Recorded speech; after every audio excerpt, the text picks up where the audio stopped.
Looks like we've got the bulk of our Street Machine C cars in the lanes. Street Machine Bob, be ready to go. Your call not far away.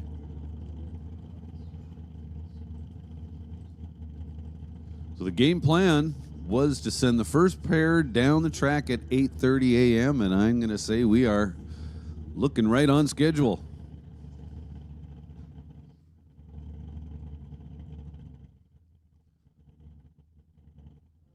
So hats off to everybody. Yesterday was an awesome day here at Mission Raceway Park for the Old Time Drags. Very, very little in the way of delays. Well-run program.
And the first pair is in the water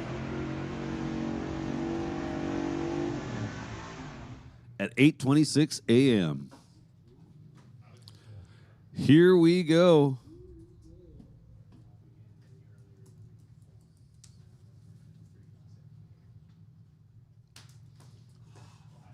We're going to start off with Kirsty Tippy and Randy Kopp.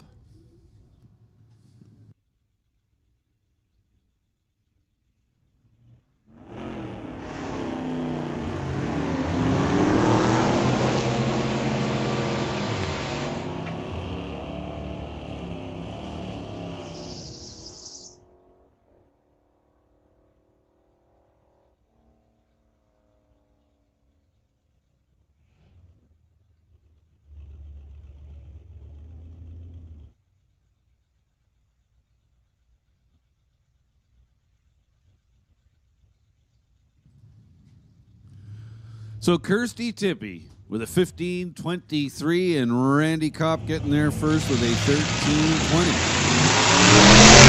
Now a couple of C10 Chevrolet pickups out there. Sean Chevliner and Carson Barlow. Barlow in the right lane. Sean's going to get there first, goes 11:73. Carson Barlow about 2 seconds later, 13:74. Now Tyler Smith and Mitchell McCartney. McCartney in the right lane, behind the wheel, the 67 Falcon.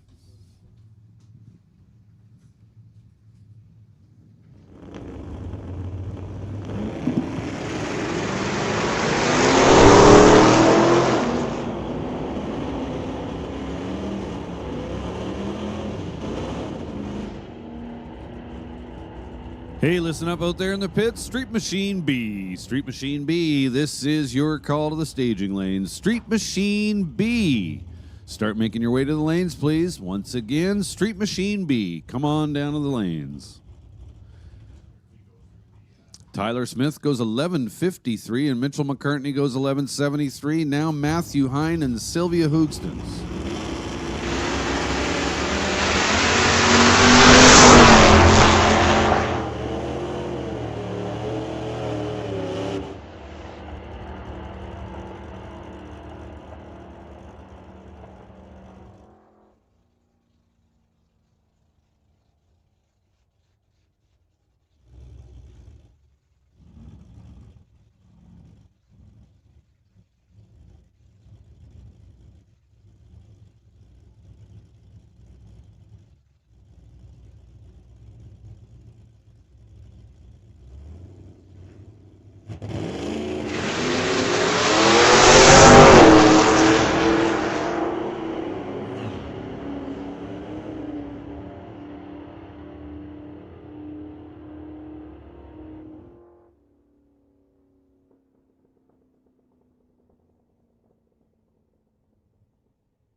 So time trials continue. That was G. Van Braar and Kevin McCauley.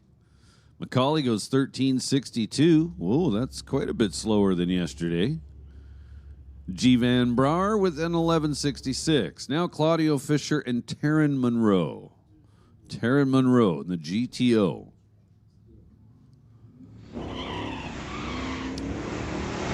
Claudio Fisher, 69 Chevelle. So Fisher way out in front of the finish line.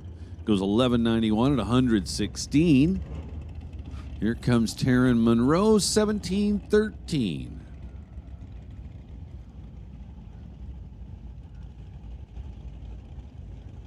So it's come to my attention that there's a little bit of confusion with the Street Machine classes. Now, Street Machine C and Street Machine B share a similar rule set, the difference between the two classes being that Street Machine C should be for cars 1150 and slower. Street Machine B is supposed to be for cars that run between 9 and 1149.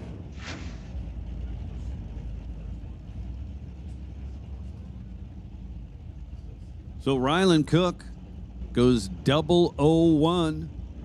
Nice light there. Should have saved that for round one, maybe. And then 14.99. Mark Muscant in the right lane went 17.02. Now Veronica Hodgson and Ryan Isherwood. Ryan Isherwood in the right lane. Veronica Hodgson in the left.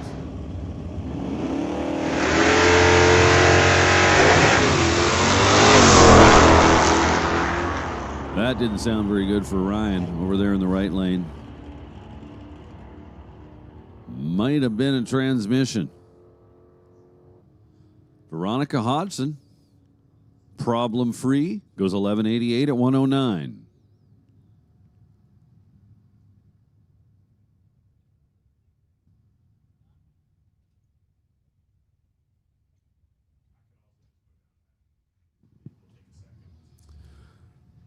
So while it is quiet, I'm going to repeat what I just said, and I'll repeat it a bunch because it'd be really nice to have this all straightened out before we roll into round number one.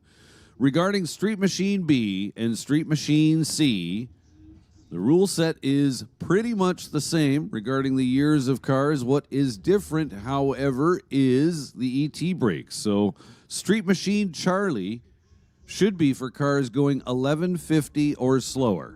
So 1150 or slower, you should be in Street Machine C. If you run quicker than 1150, you should be in Street Machine B. So Street Machine B is for cars that run 1149 or quicker.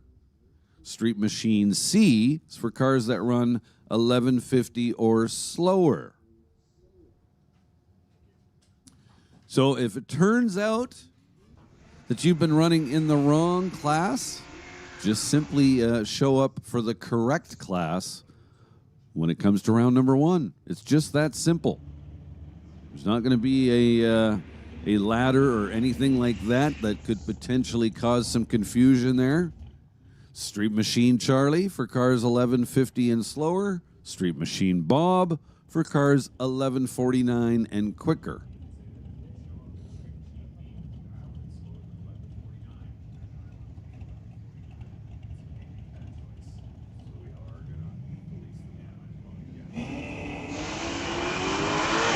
Now John Sayer and Phil Marvetts, couple of A-body Mopars. Marvetts in the Duster, Sayer in the Dart. Marvetts to the top first, 1188, arrives ahead of the 1196.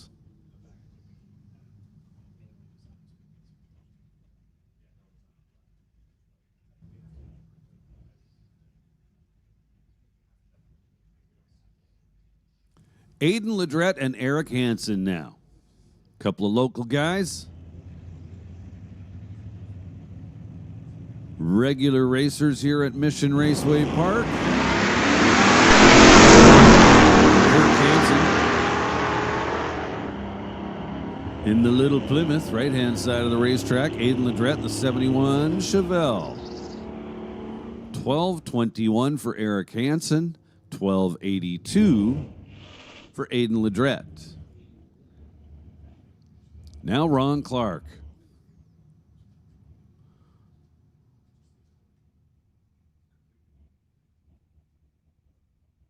So Ron Clark used to be a regular racer here at Mission Raceway Park. Now we see him, well, at least once a year, but not really more than that. Just races the old-time drags. Ron Clark in the right lane out of Port Alberti.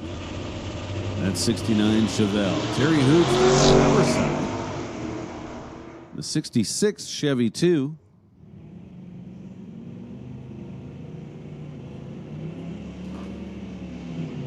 And Terry goes 1195 at 110 miles an hour.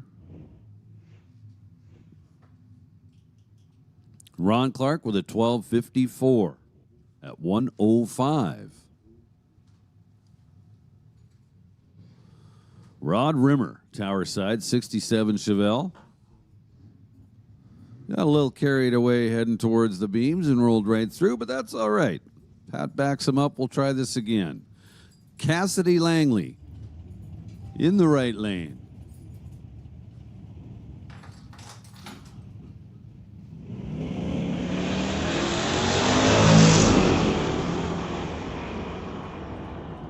Cassidy Langley, 69 Mach 1 Mustang. That car's the real deal. 1154, 114 miles per hour.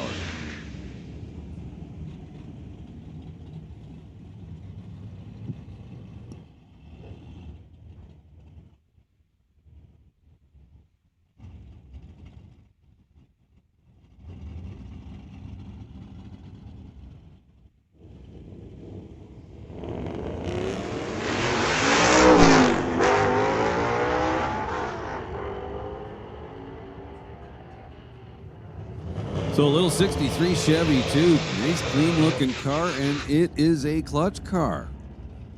How cool is that? Now my screen telling me it's Claudio Fisher. Not sure about that, because we already saw him run in this class once already. 1209, 121 miles an hour.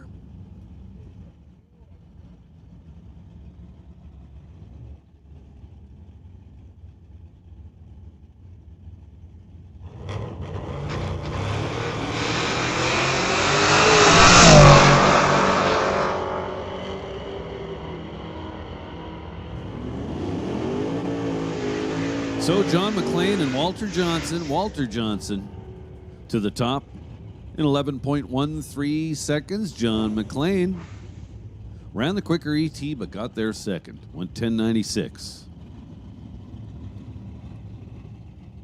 Now Rob Monroe and Terry Raitt in the right lane. 1969 GMC.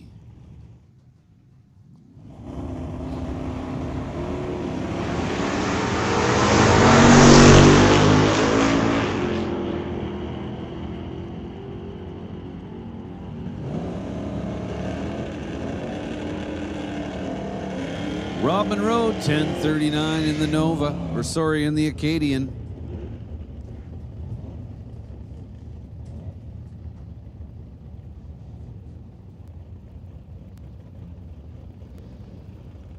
Pontiac GTO coming up Tower Side. Don't have a name for you.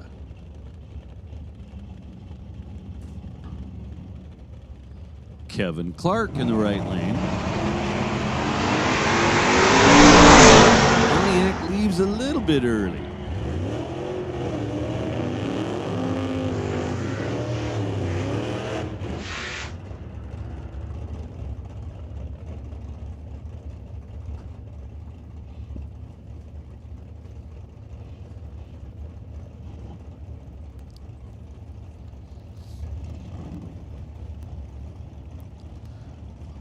And the Mooch rolls up TCS side of the racetrack with the Hawkeye in the Lordco lane.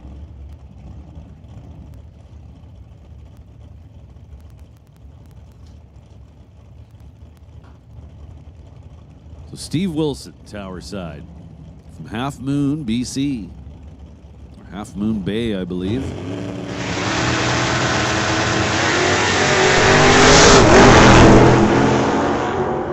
Wilson turns it red by 12 thou. Clive McKnight in the right lane was plenty green.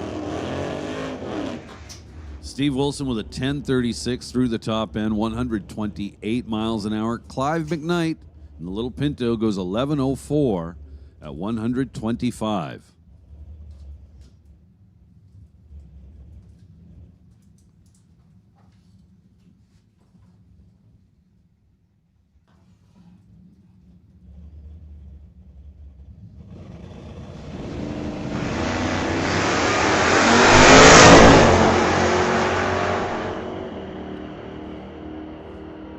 Doug Romley had his Wheaties this morning. Goes 009 on the starting line, then 10:25. And Tebow, Ron, over in the right lane behind the wheel of the Chevelle, goes 9:99 with a 0.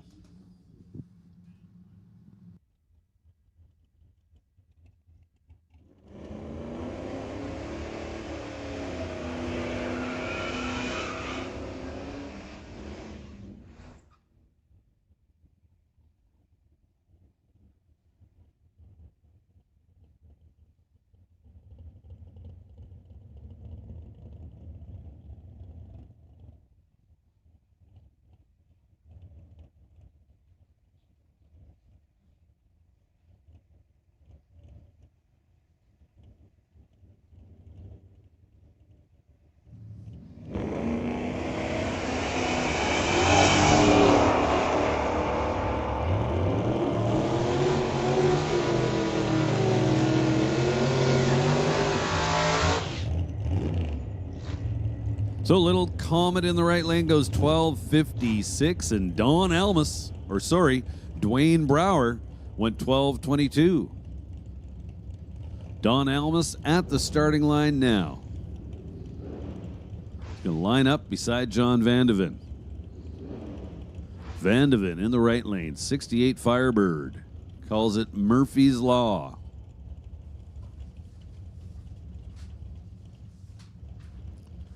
Don Almus out of Enderby.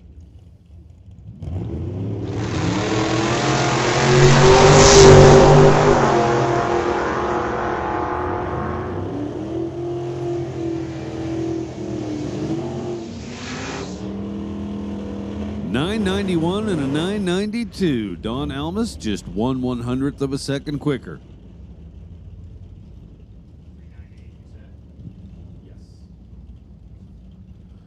Bob Rickey and Brian McLennan. Brian McLennan in the right lane. Little 65 Falcon.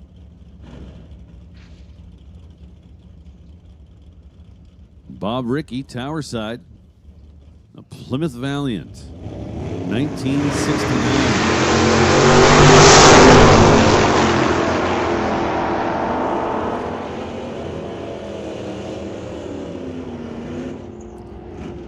Hey, listen up out there in the pits. Street Machine A, Street Machine Apple. This is your call to the staging lanes. We'll take Street Machine Apple to the staging lanes, please. And we're going to give a standby call to Street Classic. Street Classic. This is your standby call. Street Machine A to the staging lanes, please. Now Matt Warner and Blaine Chernopsky in the right lane. 65 Fairlane. He's doing the chasing, or the falling behind, rather. Matt Warner goes 10:42 in the Mercury. 124 miles an hour.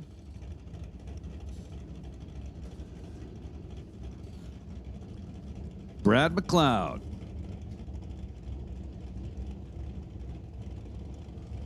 '66 Plymouth Satellite in the right lane. Big wheels up launch in his '68 Acadian.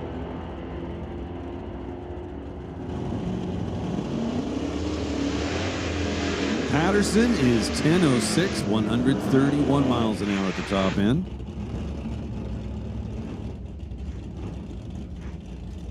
Brad McLeod with a troubled run, to say the least. Now Barry Patterson and John Nielsen.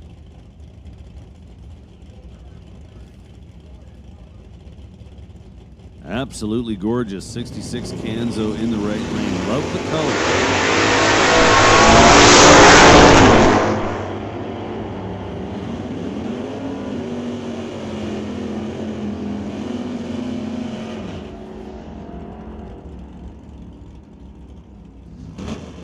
Patterson starts off a little on the red side by 37 thou, then goes 976 at 137 miles an hour down the TCS side of the racetrack. John Nielsen with a 1068 at 125 miles per hour.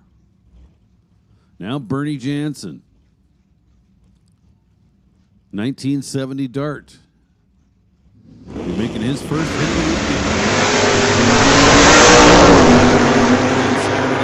Show up Sunday morning.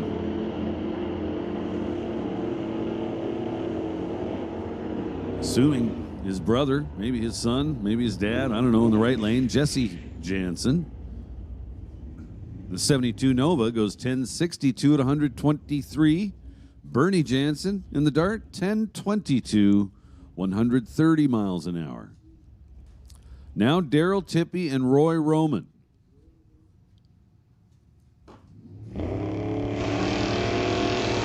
Roy Roman, 66 Rambler. This car's been around a while.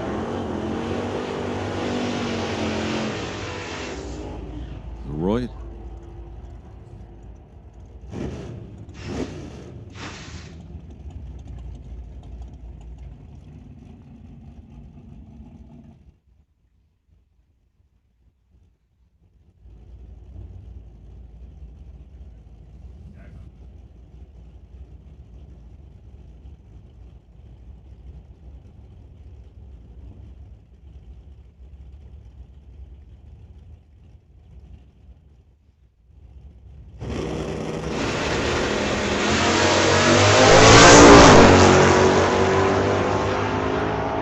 Brandon Jansen and Dave Carmen. Brandon Jansen.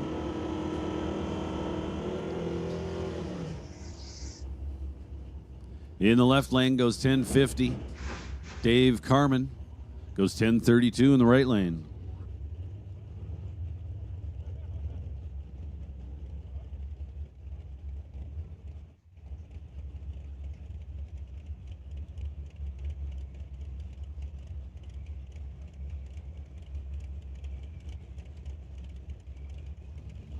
So we'll go ahead and make the call now for Street Machine A. Street Machine A.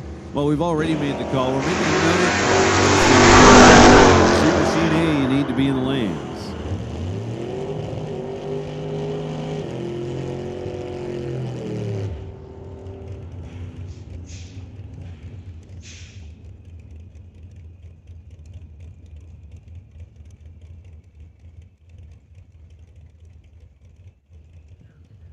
Hey, listen up out there in the pits. Eric Gabera. Eric Gabera. If you could come see us up here in the second floor of the timing tower, that would be awesome. Eric Gabera. We need to see you up here in the timing tower. You got a little 64 Comet, I do believe. One more time, hopefully you hear me. Eric Gabera. Eric Gabera, please come see us in the timing tower. Car number 398. Car number 398, Eric Gabera. Come on up here to the second floor of the timing tower, please.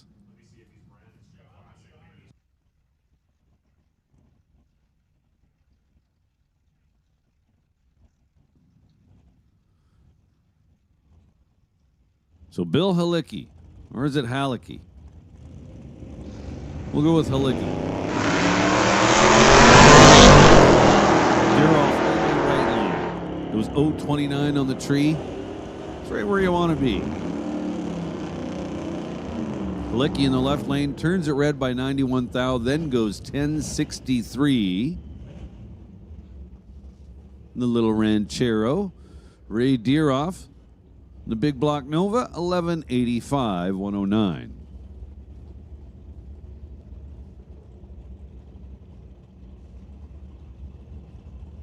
Susan Fogier, all the way from Edmonton, Alberta. Pretty Little Firebird, tower side of the racetrack, 1968. Dennis Winton is Just in Time Bel Air.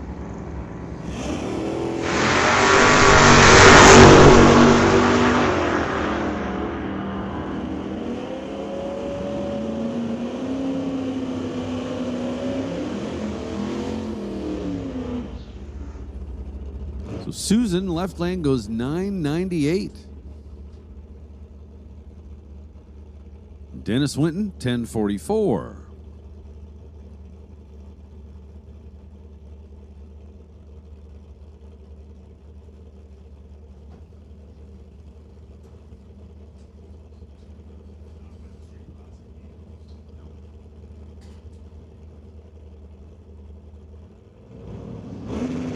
Mike Nottingham and Ross drivers cutting 60 lights. Ross Walker leads the way in his little 66 Chevy 2, goes 1009, 130. Mike Nottingham with a 1057.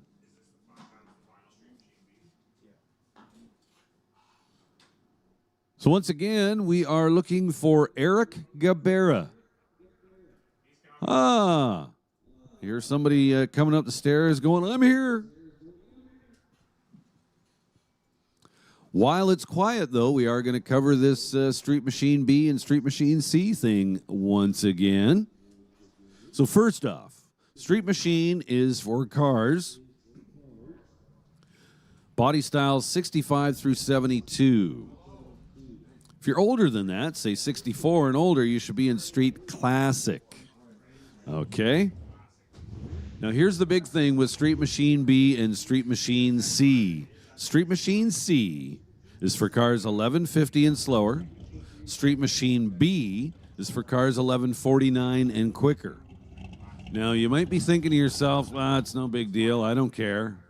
Well, no, you maybe should care, because if your car runs 1150 and slower and you show up in Street Machine B, you're going to be forced to dial at least 1149. We're not going to let you dial 12 seconds in Street Machine B. If you want to dial 12 seconds or anything slower than 1150, you need to show up for Street Machine C. Now, if you've been running in the wrong class through time trials, that does not matter. This is a very simple fix. Just simply show up for the correct class in round number 1. So we're going to say it again multiple times before we actually get there. Street Machine C for body styles 1965 through 72. And that's the same for Street Machine B. The difference between the two classes, Street Machine C is for cars that run 1150 and slower. Street Machine B is for cars that run 1149 and quicker.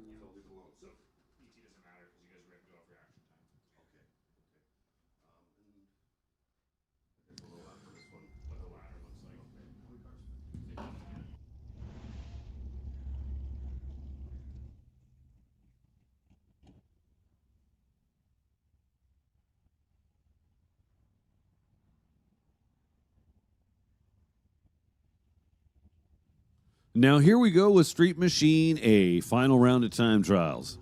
Now Street Machine A is a slightly different set of rules. Any body style, any year up to 1972. And here's a big difference. It's contested on a 5/10 Pro tree, and electronics are allowed. Interesting kind of combination there. So we'll go ahead and make the call now for Street Classic. Street Classic, come on down to the staging lanes.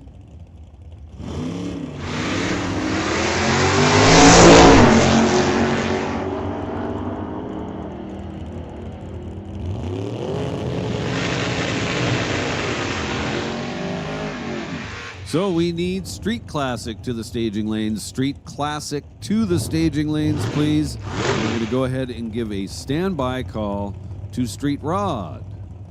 Street Rod, this is your standby call. Street Classic, we need you to the lanes now, please.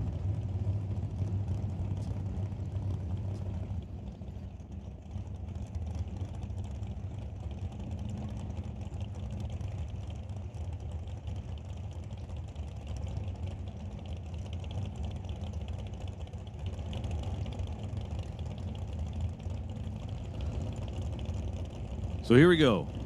Street Machine A. Sylvia Hoogstens and Brad Vingy. Hoogstens behind the wheel of Evans. Double. Oh, no. Nice job. She was pretty proud of herself for going 16 yesterday. Vingy. Also double O, but he's red. 001 red in the right lane for Brad Vingy. At the top end, he goes 10-10. Sylvia Hoogstens, 10:48. Now, interesting to note that both of those cars make use of a device called a throttle stop. It's actually a device to slow the car down, so to speak, a little bit, in an attempt to hit a predetermined number.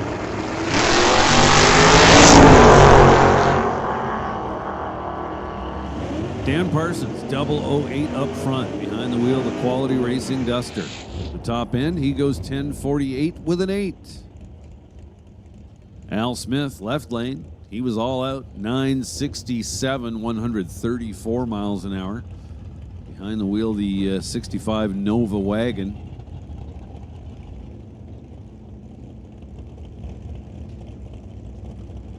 Now Warren Jacobson and Steve Veach. Steve Veach, right lane, 72 Duster. Jacobson, 67 Chevy 2.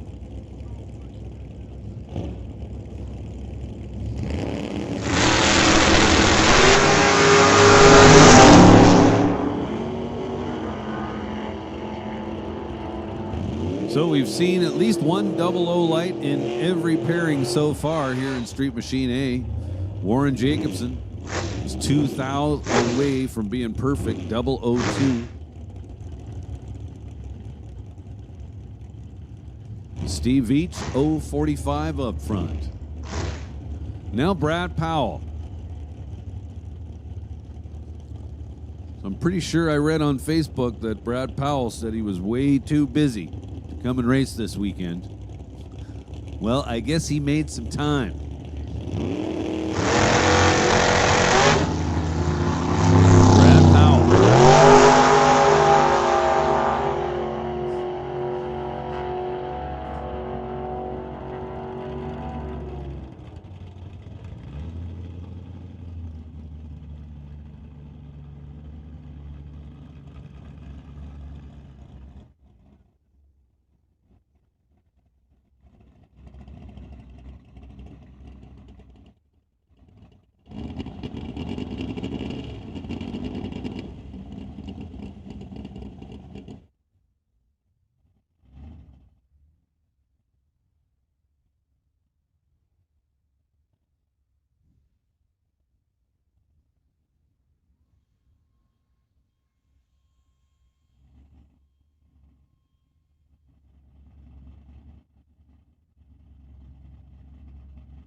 So once again, while we've got a little bit of quiet time, I'm going to keep on pounding this all the way to round one. Street Machine C and Street Machine B. B is for cars running 11:49 and quicker. C is for cars running 11:50 and slower. So if you've been running in the wrong class, that's okay, but we do need to fix it. So for round one, you need to show up for the correct class. Again, Street Machine C for cars that run 11:50 and slower. Street Machine B for cars that run 11:49 and quicker. Now Ray Bollinger and Vic Senra going to make up our first pairing in the final round of time trials for Street Classic.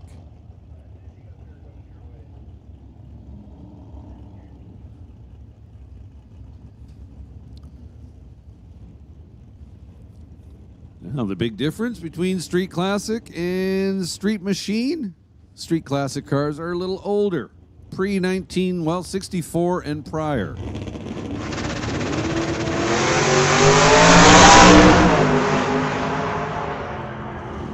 So Vic Senra and Ray Bollinger. Both drivers' green lights started with a 1. Vic Senra to the top first, 10:35 versus a 10:58.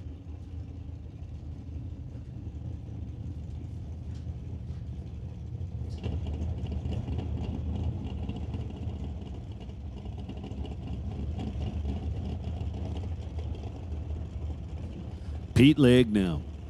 I love this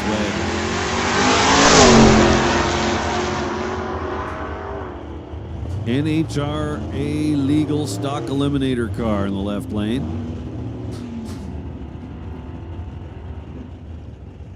Powered by a 265 cubic inch small block Chevy. Goes 1362 at 95 miles an hour. Earl James in the right lane. In his very cool Henry J. Goes 1414 at 94 miles an hour. Now 55 Chevy pickup truck. Don't have a name for you. Jason Cooper. So both drivers turn it red. Jason Cooper by just a little bit. 006 to be exact. Pickup truck to the top first, 1082. Jason Cooper, 1224.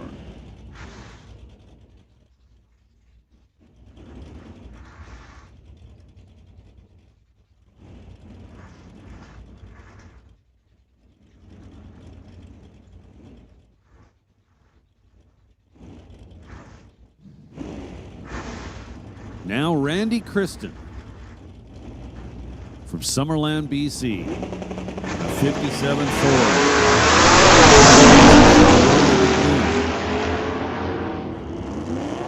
Speaking of Rory, his buddy's in the right lane, Jamie Roth.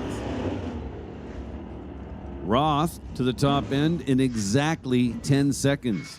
10.003 at 134. Randy Kristen in the big Ford goes 11:11 at 118. Now Mike Cabe and Brad Olaf. Olaf, the 1958 Morris Minor.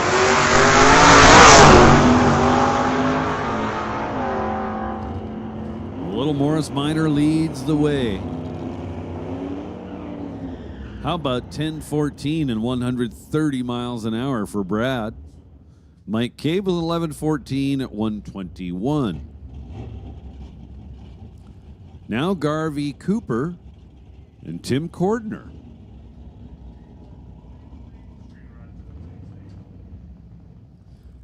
Hey, attention in the pits. Street Rod. Street Rod, come on down to the staging lanes. Street Rod, this is your call to the staging lanes. Street Rod, this is your call to the lanes. And with that, we'll give a standby call to Flathead. Nostalgia Gas straight axle. You'll be following Flathead, so you guys can start getting ready as well.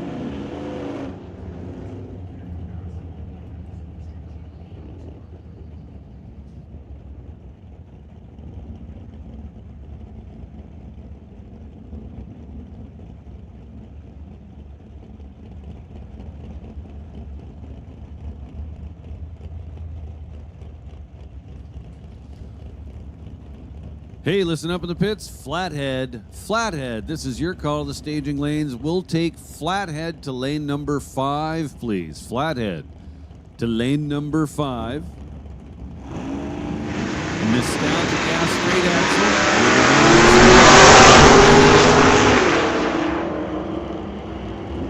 axle. So Tanya Woodbeck and Andy Fisher. Andy Fisher in the right lane.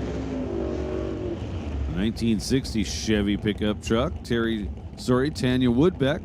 Goes 10:32 behind the wheel of her 64 Falcon. Now Terry Charles, a 56 Chevy. Very cool car. Love the red windows. Keith Winterbottom is 63 Nova for Rags to Riches Top Shop.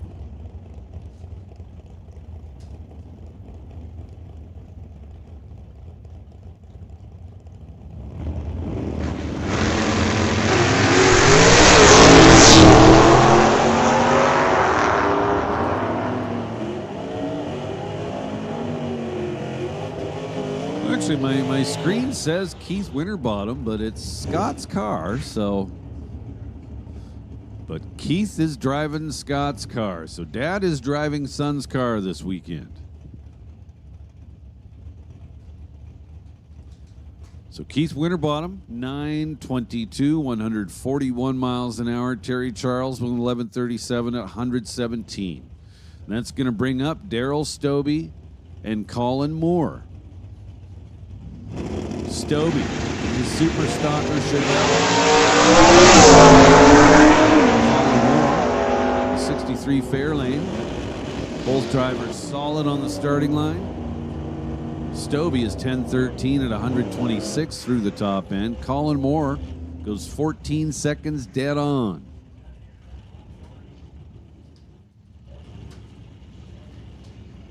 So we have made the call for Street Rod, and we have made the call for Flathead.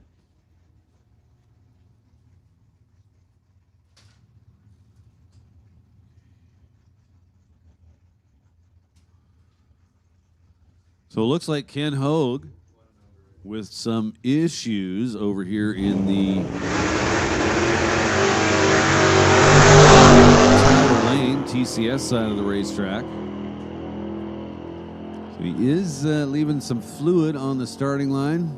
Doesn't look like it's a whole lot. So good on the starting line crew for catching that before he went down the track. And that made it a single for Jerry Brabander.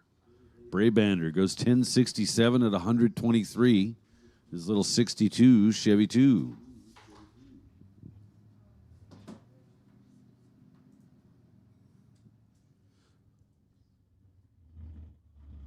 So seemingly there has been a little bit of confusion regarding some of the classes, namely, Street Classic and Street Machine. Street Classic is for cars 64 and older. Street Machine is for cars 65 and newer. And also the difference between Street Machine B and Street Machine C. Now, Street Machine C is for cars that run 1150 or slower. Street Machine B is for cars that run 1149 or quicker. Now, if you have been running in the wrong class, that's okay. It's not a problem. But we do need to fix it before you roll up for round number 1. So how do you fix it? You simply show up for the correct class. If you have been running in the wrong class, that's okay. Let's just get it fixed up before round 1 and make sure you show up for the correct class.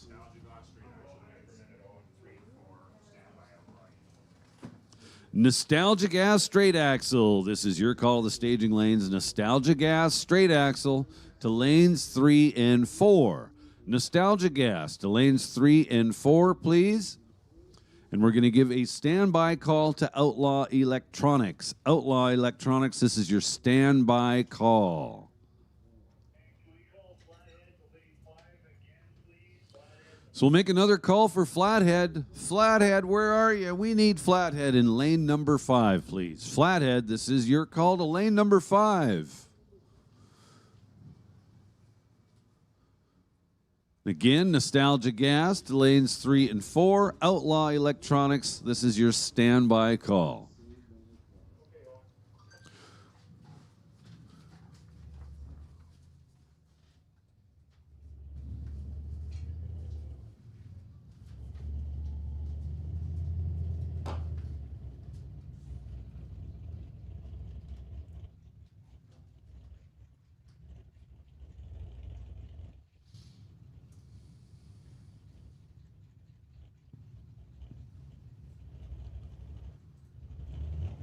Here's our first pair in Street Rod.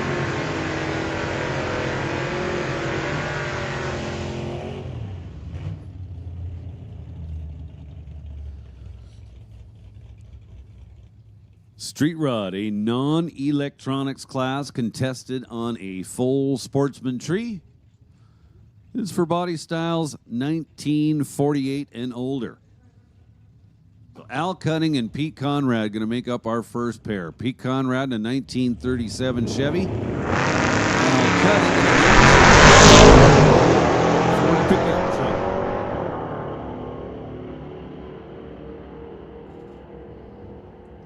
Couple of green lights. And at the top end, Pete Conrad is exactly 1 second quicker than Al Cutting. 1087 to an 1187. And now Robin Redding and Joe DaCosta. Joe DaCosta. Little 32 Ford Coupe. Cool looking car.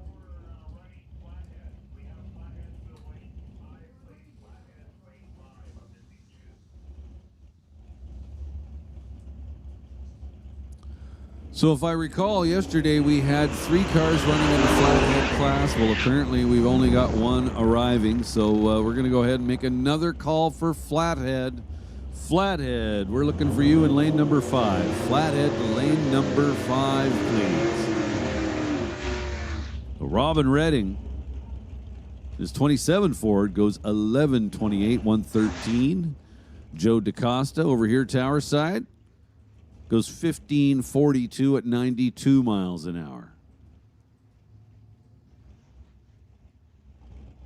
Larry Rodenizer in the right lane. Both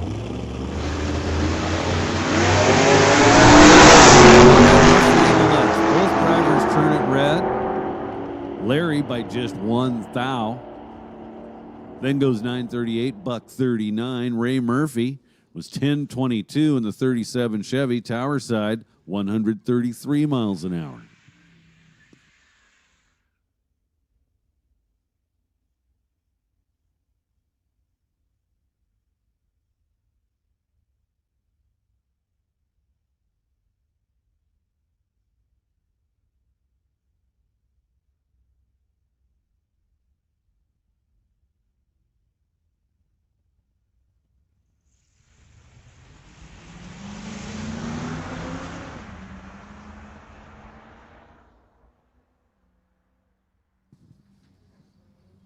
Dave Lieb and Will Friesen.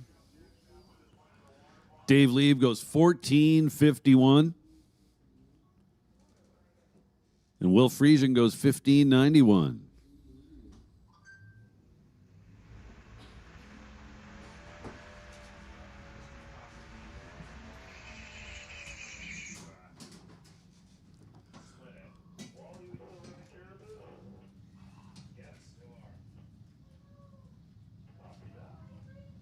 So it looks like our final street rod entry for this final round of time trials is in the right lane. Jerry Barron in a 1938 Pontiac. Oh, man. Trip Zip Red. I hate those. 0.0008 red. So Jerry Barron almost scores himself a perfect light mug. It's 1536 at the top.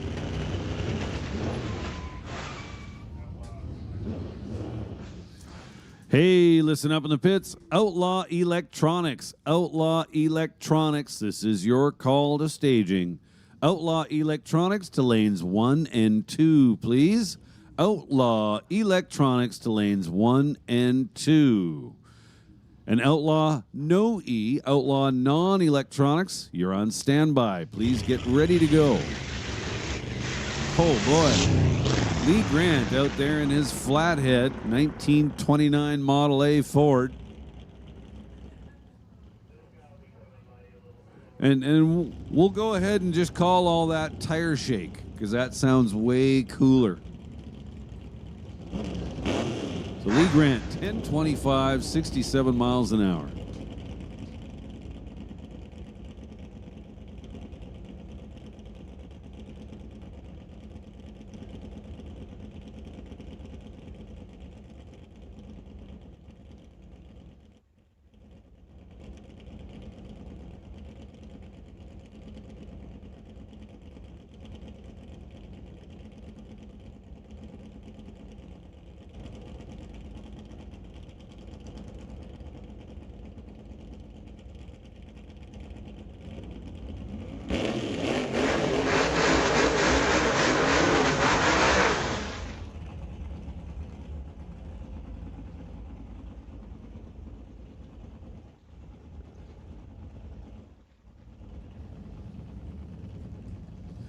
So here we go with our first pair in Nostalgia Gas. Lawrence Johnson and Phil Marvetz's converted 55 Chevy. It's a 4-door. Now it's a 2-door. Cool car. Calls it Tripwire. Trevor Crawford was in the right lane. 63 Acadian for Hillborn Mechanical. He goes 10:41 at 132. Lawrence Johnson in the 55 goes 11:68 at 112. Now the question was that 2 barrels or 4?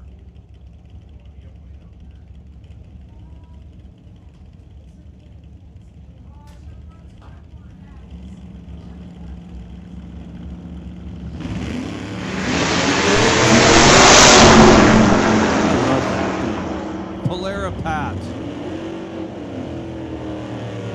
leads the way.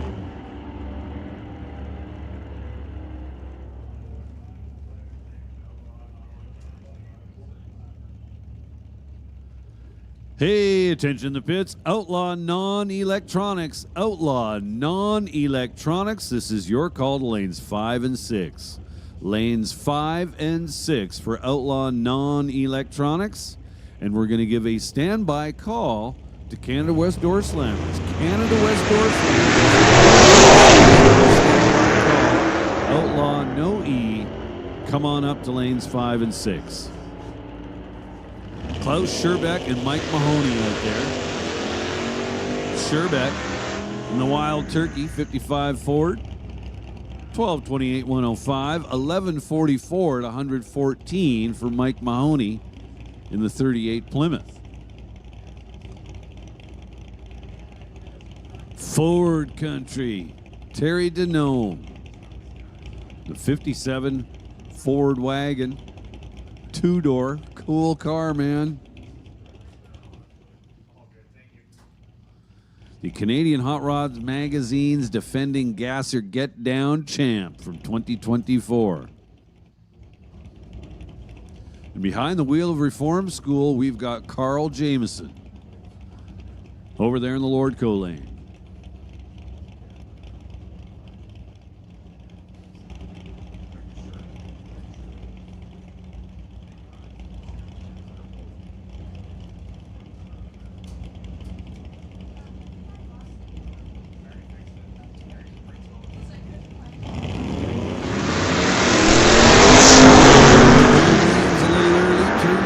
By 12.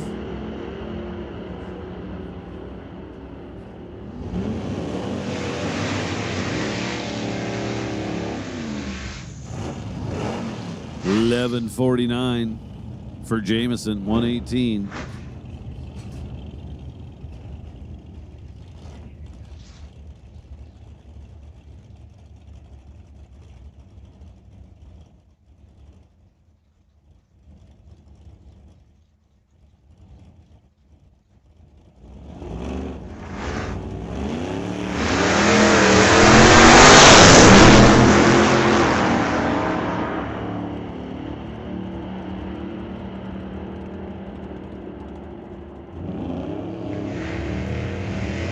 $10.19, $1.30 for Jason Sawatsky. Fred Rice, left side, goes 11.05 at 120. Now Steve Chase and Randy Kurek. Kurek in the right lane. Driving the Little Assassin.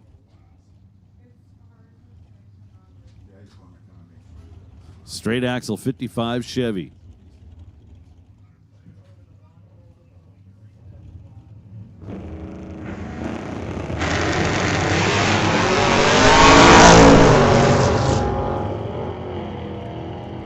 So Steve Chase having some issues in the left lane. Randy Kurek issue free in the right lane. 1063, 123 miles an hour.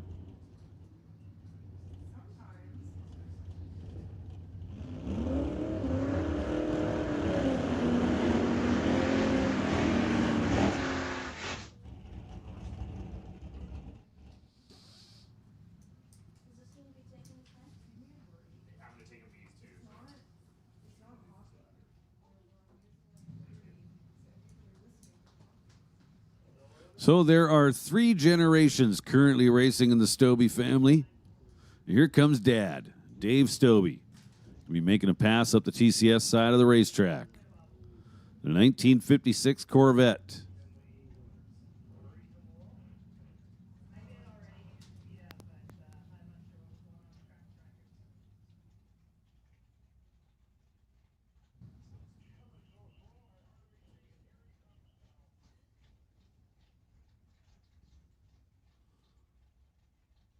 So Steve Chase definitely taking his time, but it looks like he is going to be able to make it off the track under his own power, and in fact he does.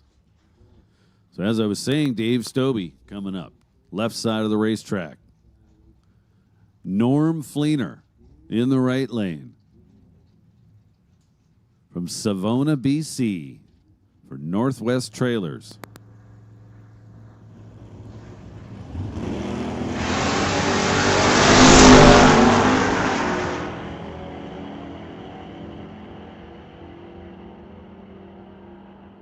Couple of green lights that start with a 0. That's what we want to see. Top end, it's Dave Stobie getting there first.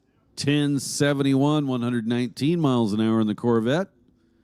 Norm Fleener goes 1207, 109 miles an hour.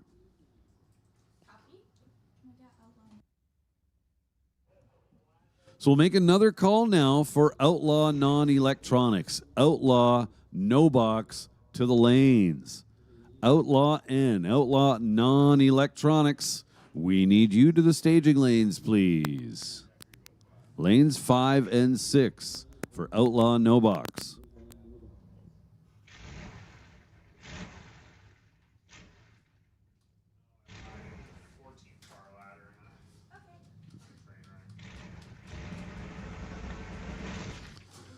And once again, while it's quiet, we're going to talk about running in the correct class.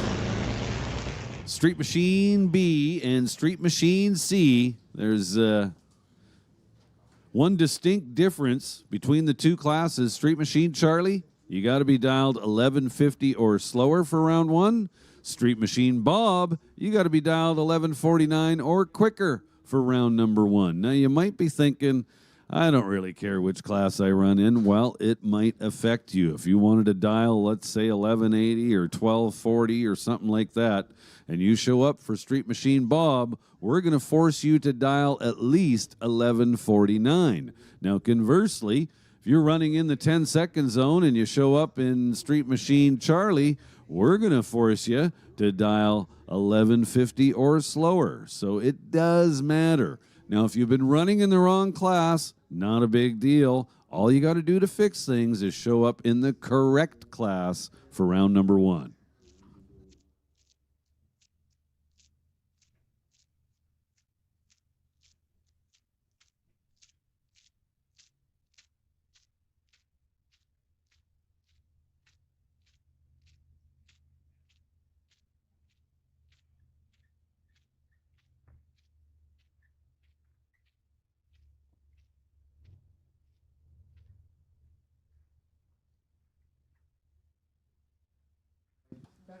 Hey, if you were here yesterday and lost your Giants hat with sunglasses on it, well, it's up here in the tower. So again, if you're missing your hat from yesterday, a Giants hat with sunglasses attached to it, we've got it up here in the tower for you. Just come see us.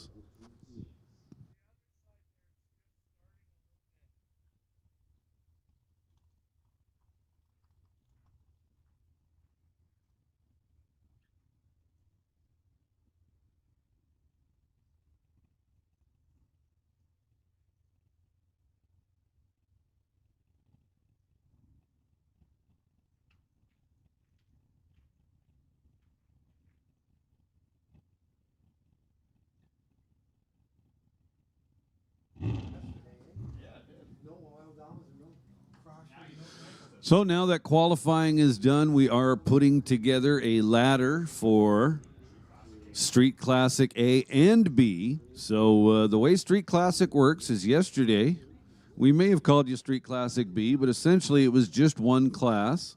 Once qualifying is complete, we take the 8 quickest cars in Street Classic, and they become Street Classic A. The remaining cars become Street Classic B. Both of those classes will be on ladders.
All right, here we go with Outlaw Electronics. Oh, Mark Thompson. Not sure whether this is just another way to get another hit before round one of Door Slammers or what Mark's up to. He's over there in the right lane. Jan Christensen, tower side.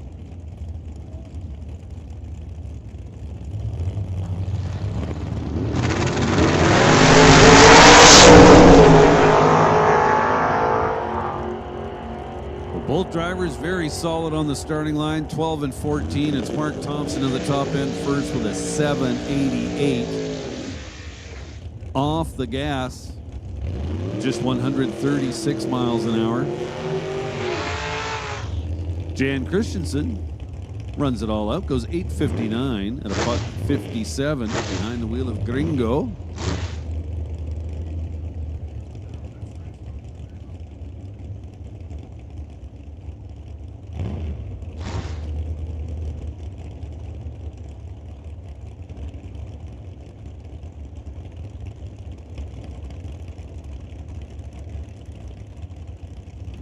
So now Brad Powell and Adam DeYoung. Adam DeYoung planning to do double duty here today. We'll see him up with the Door Slammers. So Powell, tower side, 67 Chevelle, silver.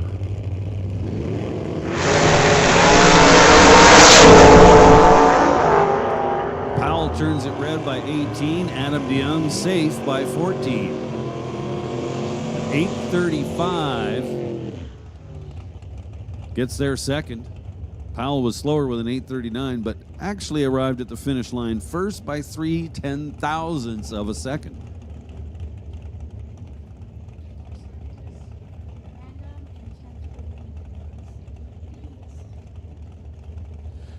Attention in the pits, Canada West Door Slammers. This is your call to the staging lanes for round one. You're going to be randomly paired, and you will be assigned a lane as you arrive. That's the way it works for random pairing.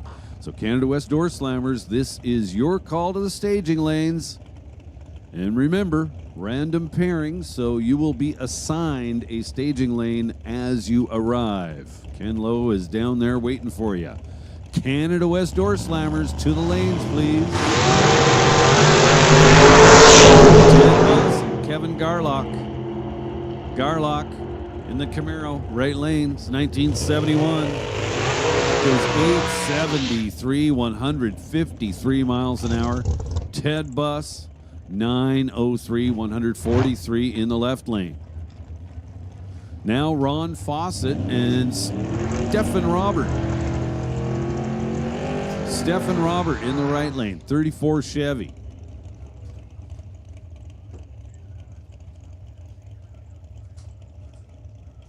Ron Fawcett over here. His 1927 Ford Model T altered.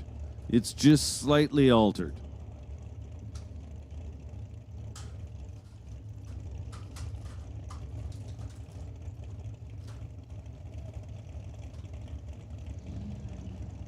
big block Chevys, motivating both these cars.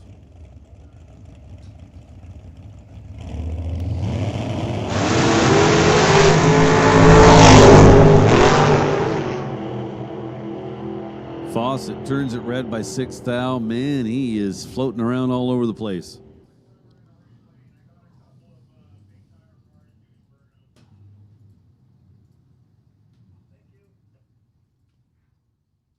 Fawcett was 6 thou red up front. Stephen Robert was strong with an 029 light.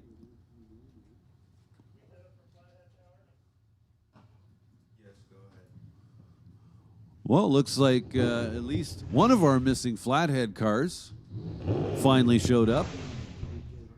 Down there on the starting line now. Craig Ross. It's a 37 Ford. The screen says 386 Flatty. Not sure what that's supposed to mean. 386 sounds like too many cubes for an old flathead, but what do I know? And now, outlaw non-electronics.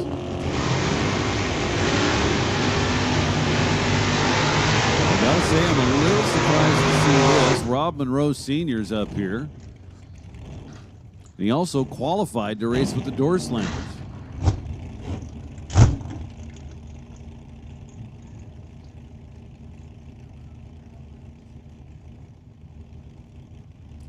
So he essentially is going to make this run and then have to whip right back to the lanes to run in door slammers, I guess.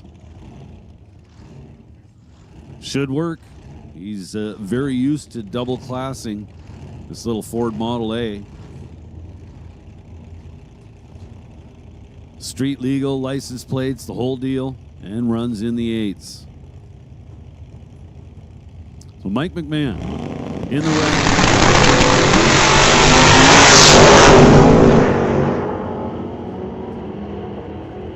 So Rob Sr. got it hooked up and trucking down the track, goes 876. Kind of a little surprised to see that. You would think it's a little quicker out there today, but everybody's car reacts the same, I suppose.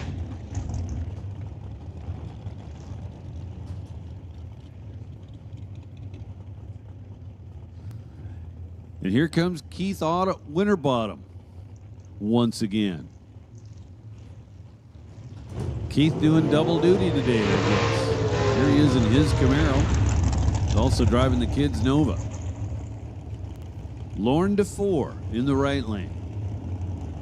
The Do For You Auto Body and Done Right Performance 1923 Model T. Altered.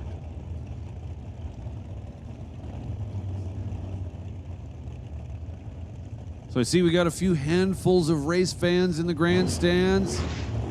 Welcome to Mission Raceway Park. Love having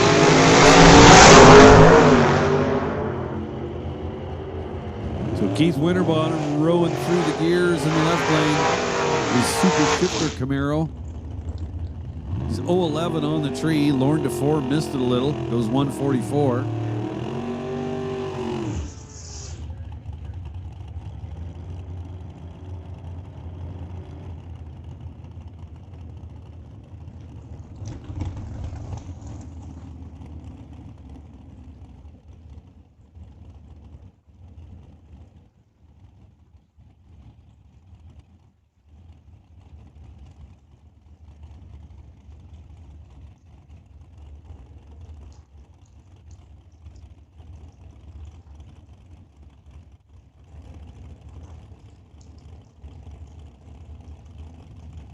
Little 27 Model T, tower side. In the right lane.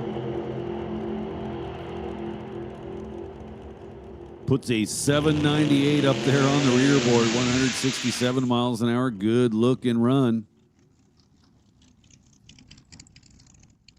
And now Shea Svedek.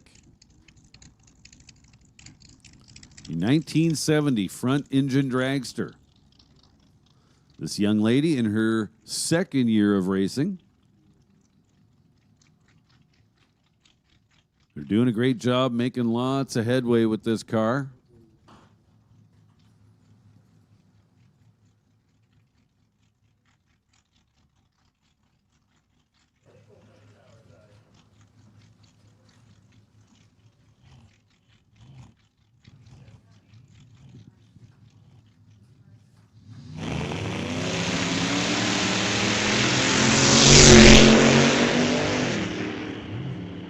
Shaylin Svetic turns it red by 15 thou and goes 908 at 143. Right where they want to be. I believe yesterday the car ran between 907 and 911 all day long.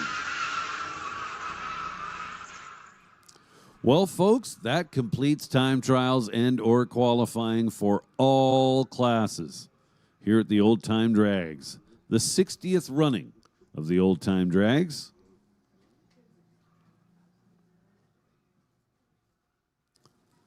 From here on in, everything we see will be an eliminations round.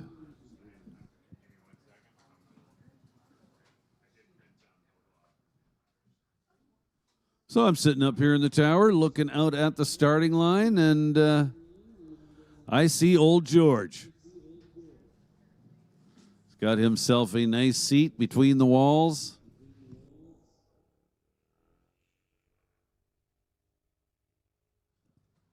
George Willard, a long time employee here at Mission Raceway, definitely a fixture on the starting line for many years. Good to see George hanging out with us today. Welcome back to Mission, George. Good to see you, buddy.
So starting line crew out there, just putting a little bit of touch-ups on the racetrack before we roll into round number 1 for the Canada West Door Slammers.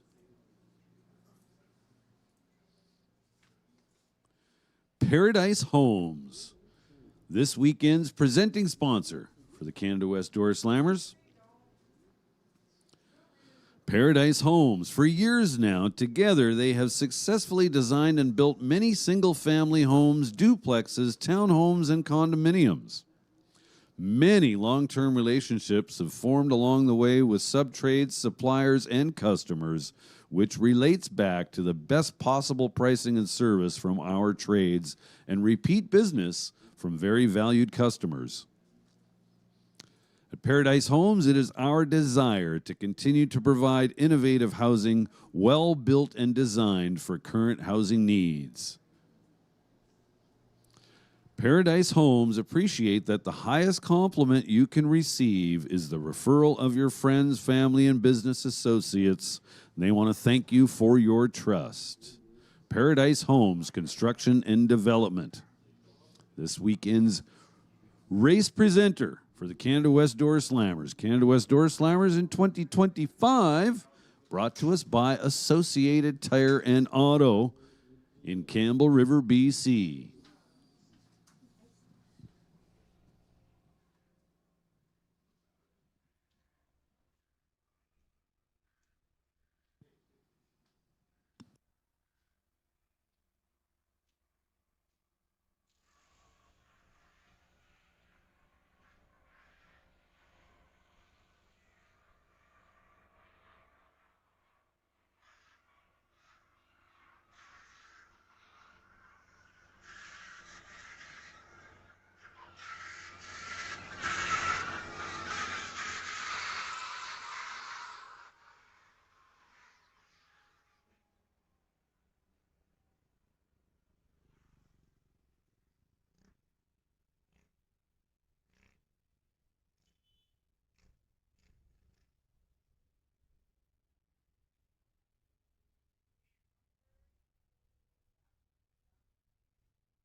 All right, folks, here we go. First pairing, round number 1 of eliminations. The Paradise Homes, Associated Tire, Canada West Door Slammers will be turning around the corner in just a few moments. Brian Nowen out there putting the final touches on the track before we let these cars loose.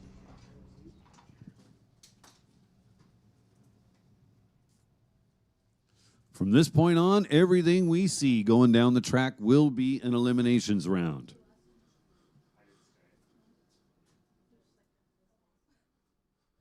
Theoretically. Not saying that a test pass or two might not occur, but for the most part, everything we see go down the track from this point will be an eliminations round. We're going to start with one of our feature classes, Canada West Door Slammers.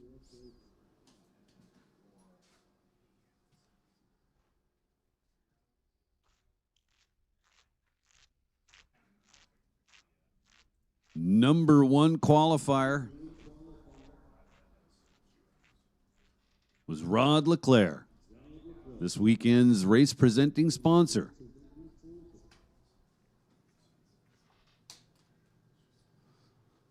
Along with his partner Jerry Brown in Paradise Homes.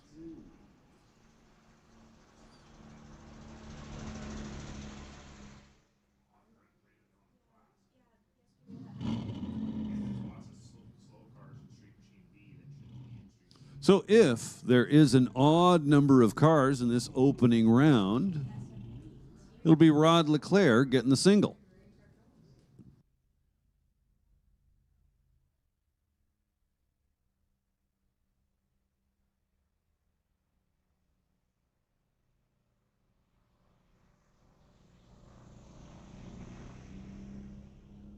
So, and again, while it's quiet, we're going to hit this again.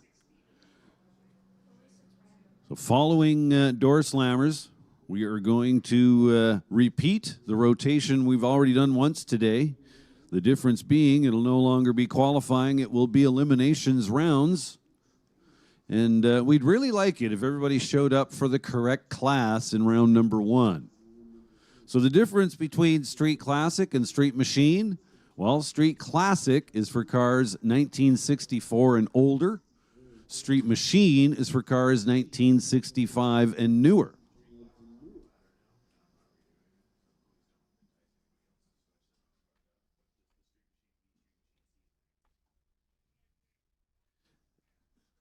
And ultimately, the ladders have been made for Street Classic, so that is decided. Make sure you have a look at the ladders. Make sure you're on there if you expect to be running in Street Classic. And, well, if you're not on there, I would say go back to Street Machine because we're not redoing the ladders. They are what they are. So the ladders are posted at the base of the timing tower. You can go have a look at those and just make sure.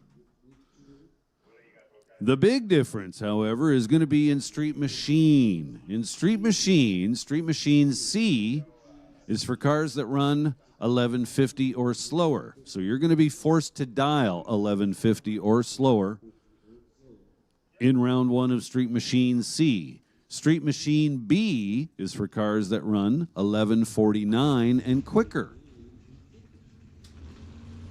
Street Machine Bob for cars 1149 and quicker. Street Machine Charlie for cars 1150 and slower.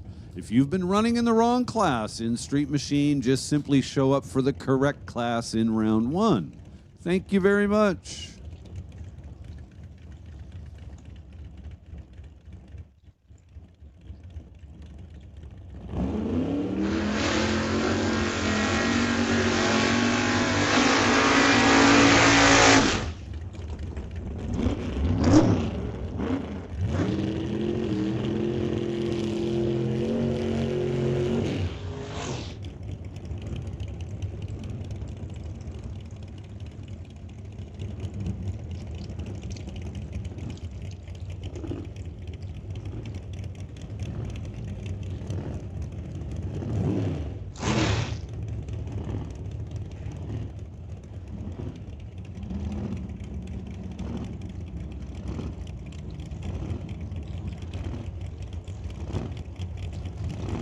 So first pair, Scott Robinson and Paul Debris. Paul Debris in the right lane in the 66 Valiant for straight line race cars and Shawnigan Trucking. Scott Robinson over here tower side for Rad Torque.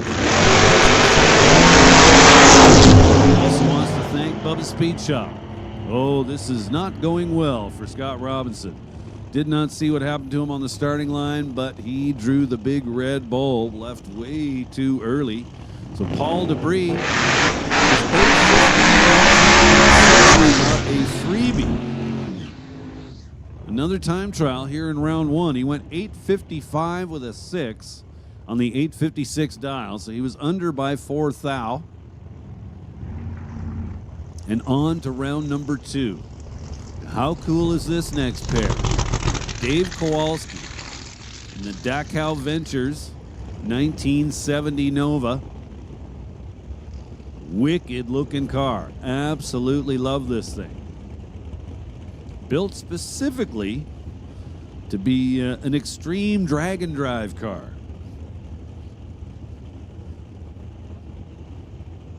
We made some good runs down the track yesterday. Not necessarily the ideal gearing for a quarter mile,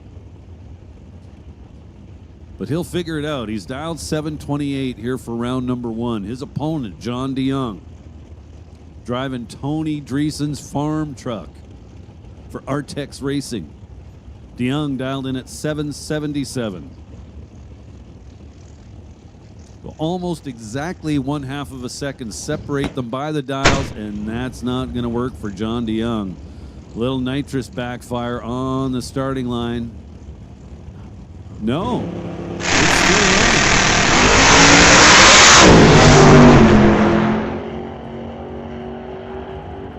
And Kowalski turns it red by 7 thousandths of a second, then goes dead on the 7:28 prediction. Unbelievable. So John DeYoung obviously was a little distracted down there on the starting line, cut a 7:98 light, but gets the win light. Tough break for Kowalski.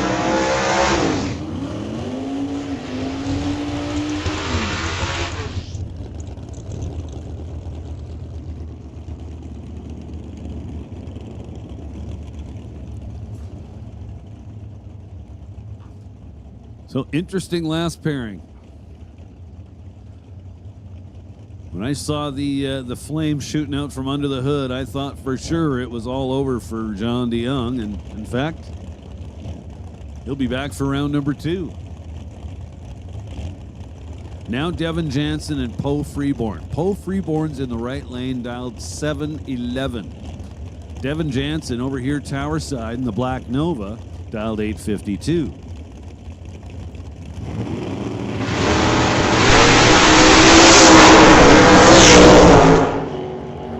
Devin Jansen leaves hard. He's out in front, but here comes that Mustang, and the Mustang gets it done. Devin Jansen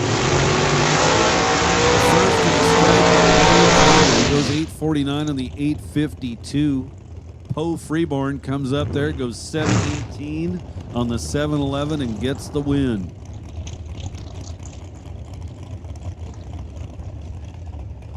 Now Chad Edwin and Jason Field. Edwin, tower side in the black S10.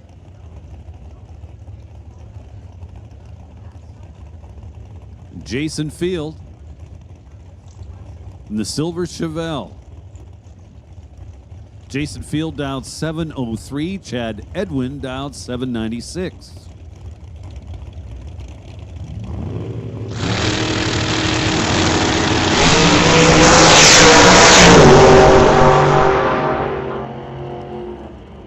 Tough break for Chad Edwin. He had the starting line advantage, but lost power somewhere around the 330-foot mark and became a coaster. Jason Field was well aware of that. He did not have the advantage on the starting line, but you can see Edwin was having issues, got off the gas, coasted across the finish line, goes 750 on the 703 and coming back for round 2.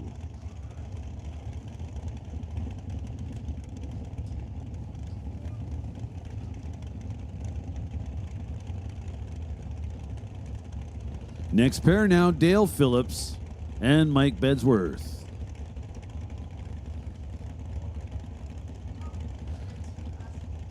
Bedsworth in the right lane, 709 the dial. Dale Phillips, a cool looking Shelby Mustang.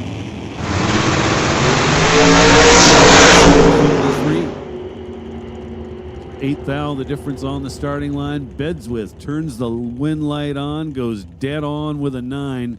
Getting to the stripe first by 3 thousandths of a second. So as I mentioned, just 8 thousandths of a second separated between the starting line.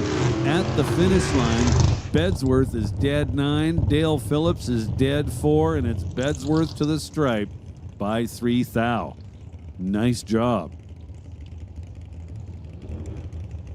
Now Jordan Almus and Steve Lowe.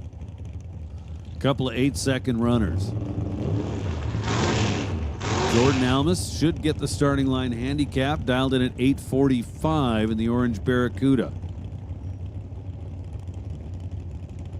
Steve Lowe dialed 824 in the Firebird.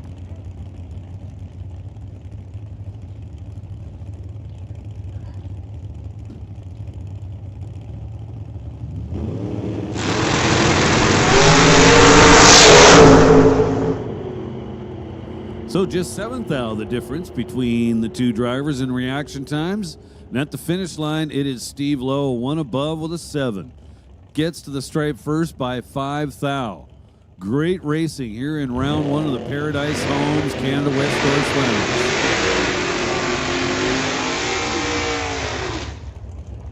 So Steve Lowe had the advantage on the starting line by 7 thousandths. Put that to good use. Took the stripe by 5, basically guaranteeing himself the win. With a 7 thou starting line advantage, so long as he took the stripe by 7 thou or less, he's the automatic winner, regardless of breakouts. The math always works the same way.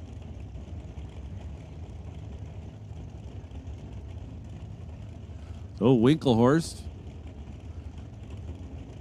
a little sloppy down there on the starting line. Lights both bulbs. Starter Pat Stewart backs him out. Roger Winter had not yet lit a bulb, so he kind of got away with one.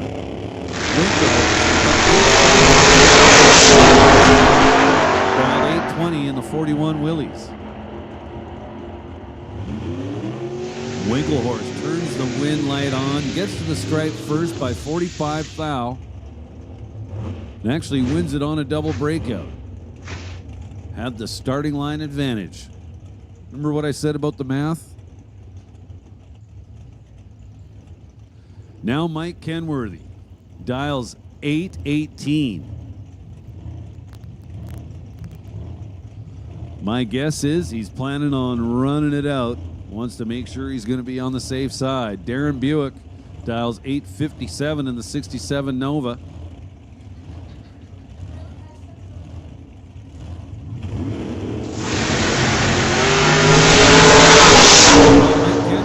Supposed to leave, or sorry, no, he wasn't. I was going to say he was supposed to leave first, but And Kenworthy runs, you guessed it, 822.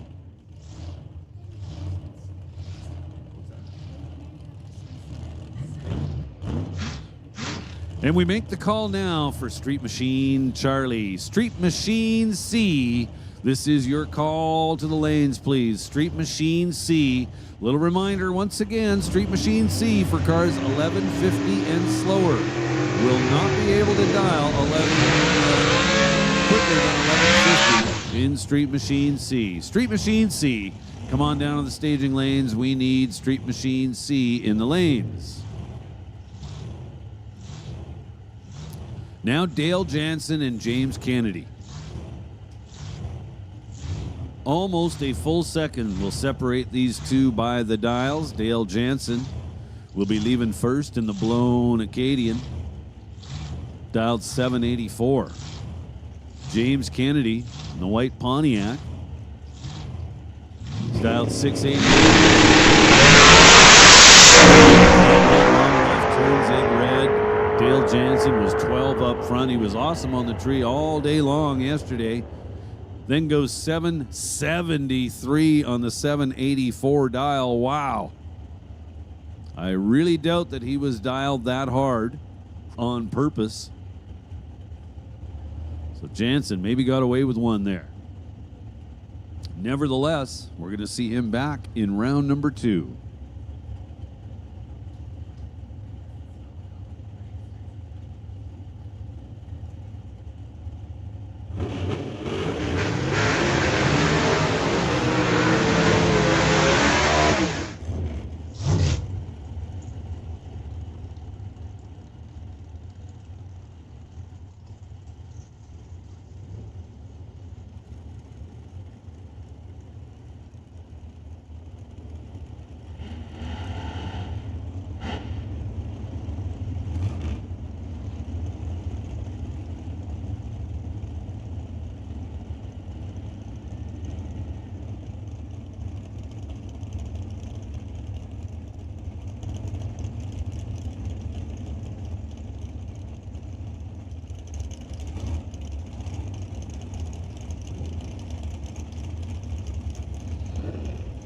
Paul Stretch and Terry Shaflita now. Shaflita dialed 690 in the Camaro right lane. Paul Stretch dialed 722 in the left lane.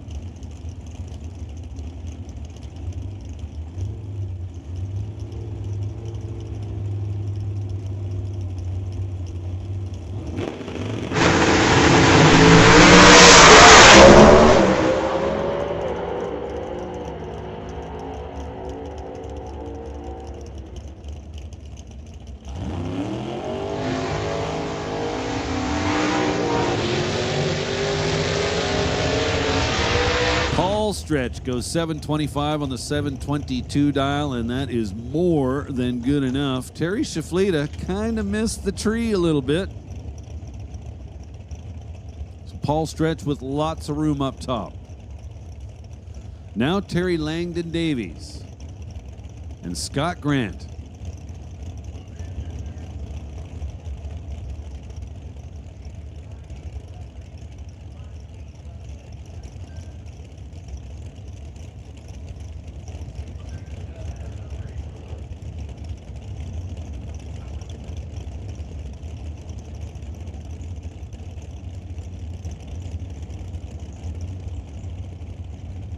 Well, this is pretty interesting. Terry Langdon and Langdon Davies and Scott Grant are dialed heads up. 818, both sides of the racetrack.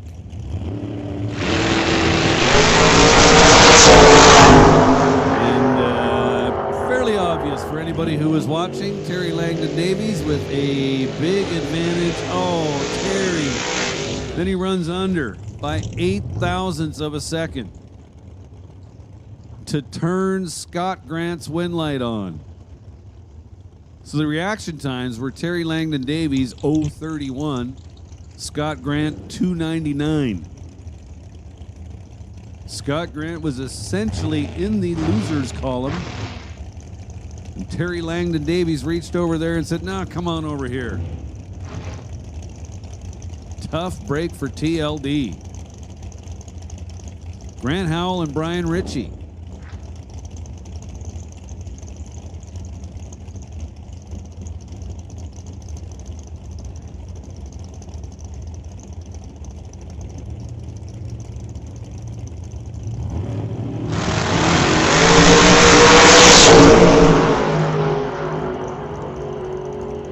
Grant Howell turns it red by 1 thou. Oh man, Brian Ritchie was solid on the starting line with a 27 light, then goes 790 with a 2 on the 791 dial, so he was under by about 8 thou. But that's all right, wind light was already on. That'll bring up Henry Zacharias and Otto Schulte. Otto Schulte in the right lane.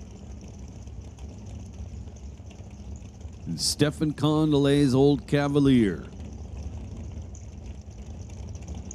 That car no stranger to turning wind lights on. Schulte dialed 758. Henry Zacharias, tower side, dialed 771. And a 53 Corvette.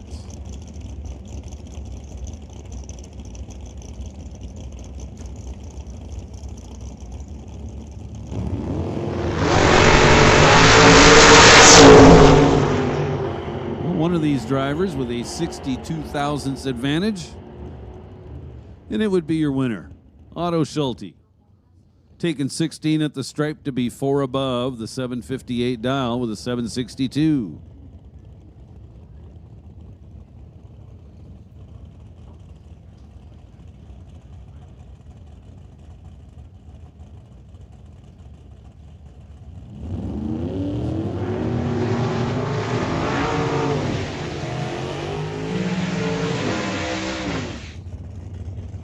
Marval Racing Studebaker.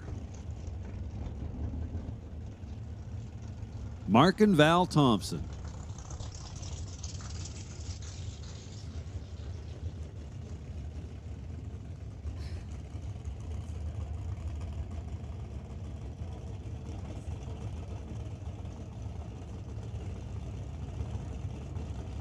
Darren Williams, tower side out of Calgary, Alberta. 2016. My screen says Dodge Dart, but I thought it was a Stratus. So it looks like we got a bad dial over in Mark's lane, but he's not pre-staged the car, so plenty of time to fix that.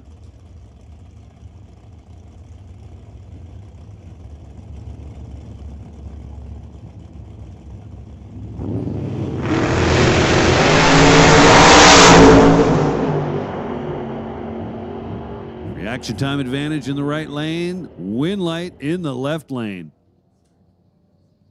Darren Williams goes dead on with a 1. Or sorry. Yes, dead on with a 1. 737 with a 1 on the 737 dial. It was Mark Thompson to the stripe first by 58 thou. Thompson had the starting line advantage, but runs under the 752 prediction.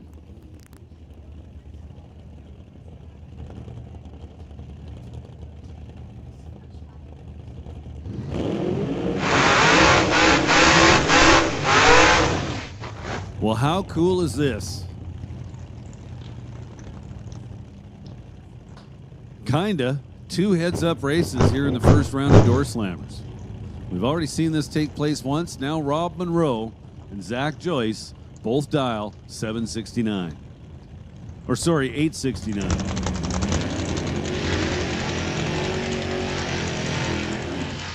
So Rob Monroe Sr. and his little 31 Ford Coupe, 414 cubic inch small block Chevy with a little 870 or 671 blower on it, a couple of carburetors. Zach Joyce, the 48 Austin over there in the right-hand lane.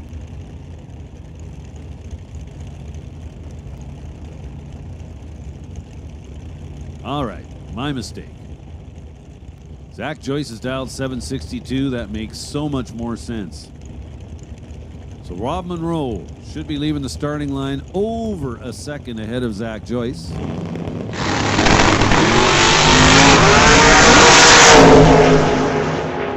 Trouble for Rob Monroe Sr. He's off the gas and coasting. Zach Joyce with a freebie.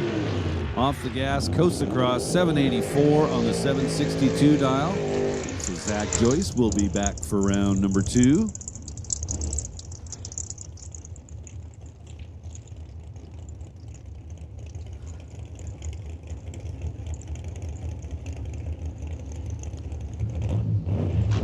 Now Derek Shirk and Adam DeYoung. Derek Shirk in the 55. Very pretty 55 Chevy, tower side, dialed 768. Derek Shirk for Bubba's Speed Shop and National Tire Wholesale. Right lane, dialed 834.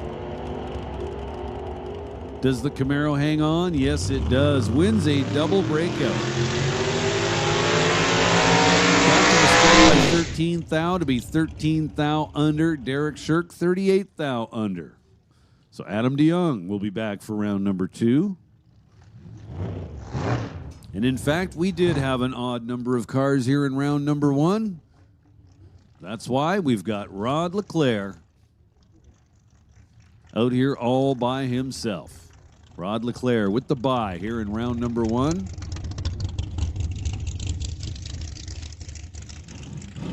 Below the dial becomes kind of irrelevant. He's dialed in at 670. That's pretty optimistic.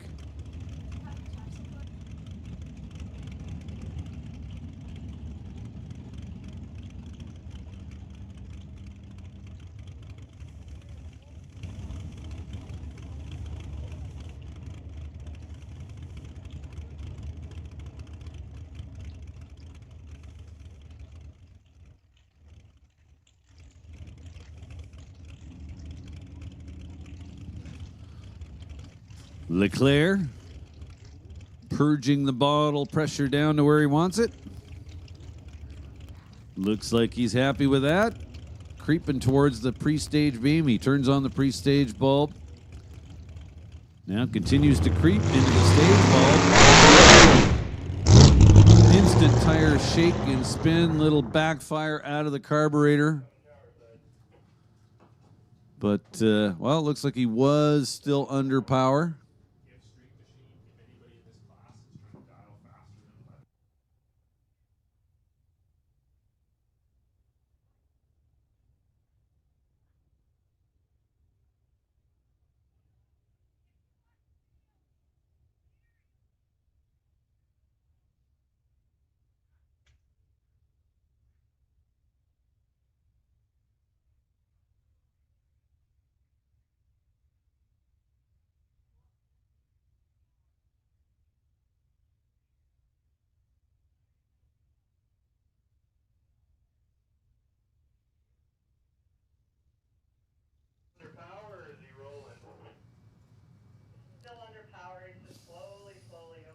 So Rod Leclerc very, very slowly making his way towards the turnoff. Not sure if he's still under power or if he's even going to make it. Looks like he's still rolling, though, so he should make it. So Street Machine Charlie. Street Machine Charlie, here we go. Round number 1. Again, all these cars must be dialed 1150 or slower. She's back. These are the dial-ins too? Oh, you're giving the dial-ins?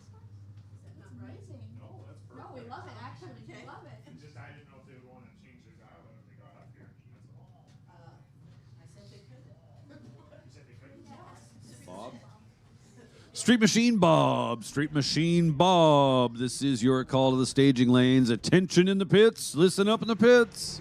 Street Machine Bob. We need you in the staging lanes, please. Street Machine Bob to the lanes. Claudio Fisher and Kirsty Tippy make up our first pairing in Street Machine C, and Kirsty Tippy is on her way to round number 2. Tire pairs and they know who they're racing. Yes, and they pick their lanes and yeah, they That'll make life very easy for us. I'm all about that. We appreciate that. Thank you. Very much appreciate it. See you later. See ya. Now Carson Barlow and Randy Cobb. Randy Cobb, right-hand lane. 67 Beaumont. Carson Barlow, Towers, Chevy C10 pickup, dialed 1371. Randy Cobb dialed 1355. So both drivers' reaction times started with a 1. But Carson Barlow was better on the tree, and he gets the win light at the finish line. It was Randy Cobb to the stripe first, but loses in a double breakout. It's just it's been asked. So I'll ask. Now Aiden Ledrette and Mark Muscant. Muscant dialed 17 flat. That's exactly why I explained to them already. And the exact reason of that is that we don't have time for somebody to then go, let's front stand before take your lane choice and then now you get to make your lane.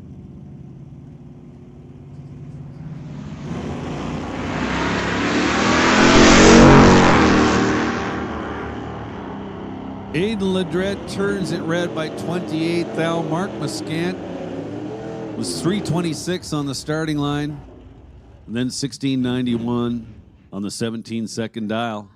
But he's coming back for round number 2. There's just too many moving parts. Unless we pair them back there, there's just too many moving parts. You know what I mean? Because then it's like at that moment you win 2 cars and then one guy has to line them back.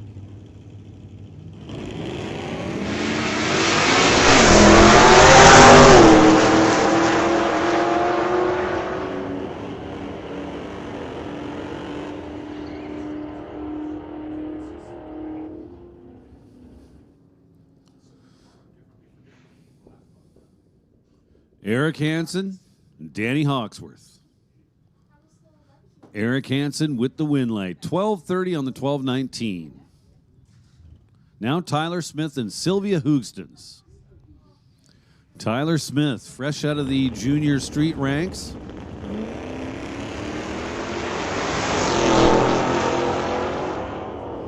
So Sylvia in the 66 Ford Mustang. She left first. She's out in front for now, but here comes Tyler Smith. And in fact, it is Tyler Smith dead on with a 1. Had the starting line advantage, 032 to 085, then goes 1158 on the 1158 dial. Now Kevin McCauley and Ron Clark. Ron Clark, right lane, dialed 1255. Kevin McCauley in the blue Dart, tower side, dialed in at 1340. So 2 green lights. One of these drivers with almost a 1/10 of a second advantage from the starting line. Let's see if he parlays that into a win light. He does not. Kevin McCauley goes 1328 on the 1340 dial. Had the starting line advantage 018 to 115, but it's Ron Clark coming back for round number 2. Because then a guy, I guarantee you, it's not going to be A white Chevelle tower side. Don't really recognize this car from yesterday.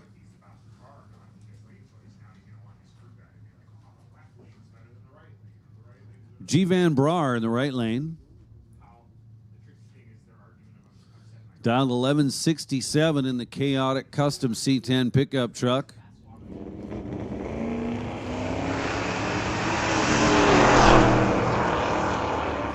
A very significant starting line advantage for one of these cars. And it's G. Van Brar with the win light. He was 008 on the starting line, then goes one above, 1168 with a 4 on the 1167 dial. So G-Van coming back for round number 2. Nice light.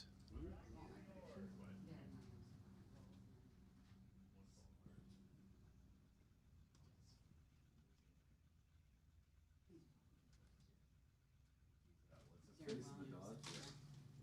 If I can come in, squeak in. And he was the one who came up here on his own to actually argue for another time trial. I don't know.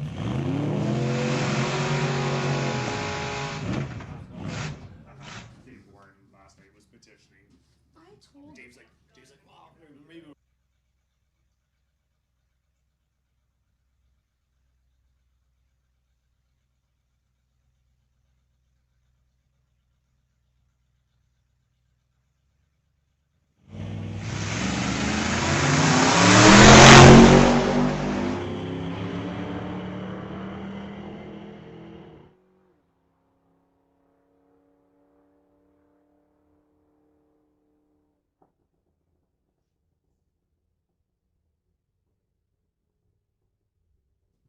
You hear me?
GMC pickup truck, tower side, dialed in at 1250. Terry Hoogston's in the right lane, dialed 1195.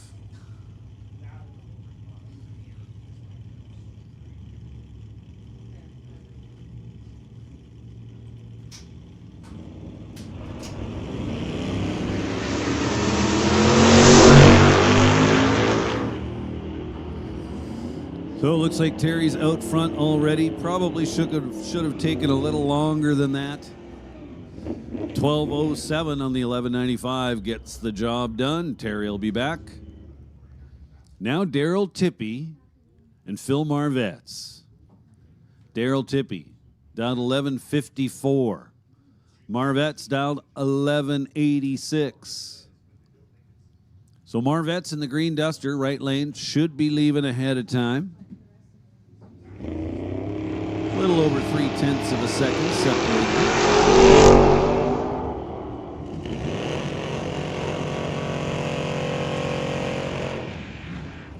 Tippy with the starting line advantage, and he turns on the win light.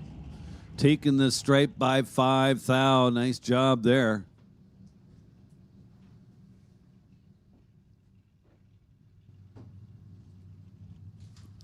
Now Caleb Smith. And what I'm guessing is a 1970 Nova. Based on the fact that his car number is 70. Don't have a name for you. Hood Scoop says it's got a 454 under the hood. Caleb Smith Way out in front, here comes the Nova. Can the Buick hang on? Yes, it can. Buick wins I was going to say double breakout, but no, he did not. Was the Nova to the stripe first by 85 thou, but in doing so winds up under the dial by just 0.03 of a second. Had the starting line advantage, but it's going to be the Buick Skylark with Caleb Smith behind the wheel coming back. Now John Sayer and Cassidy Langley. I'm not sure if Cassidy is Sean's wife or Sean's daughter. Referring to the 69 Mach 1. So we're pretty sure it's John or Sean's daughter driving the Mustang today. Turns on the wind light, 1160 on the 1158 dial. To the stripe first by 11 thousandths.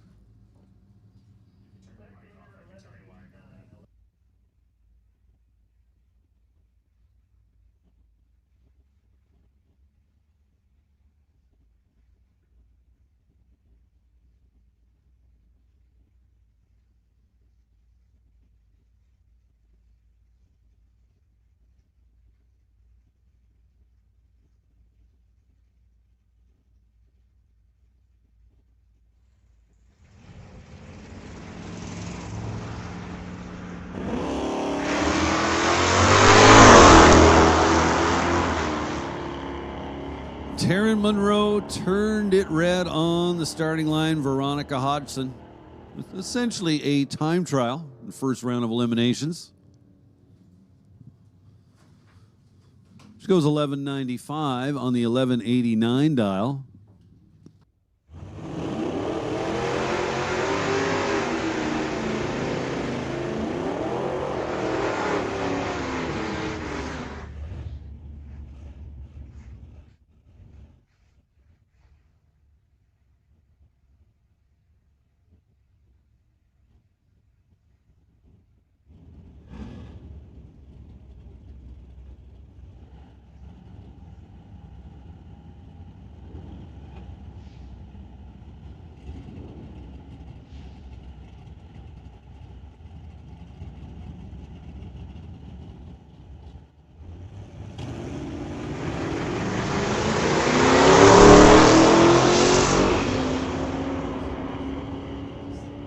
Rob Rimmer and Mitchell McCartney out there. McCartney in the Falcon, trying to hang on. In fact, he does. Wins a double breakout.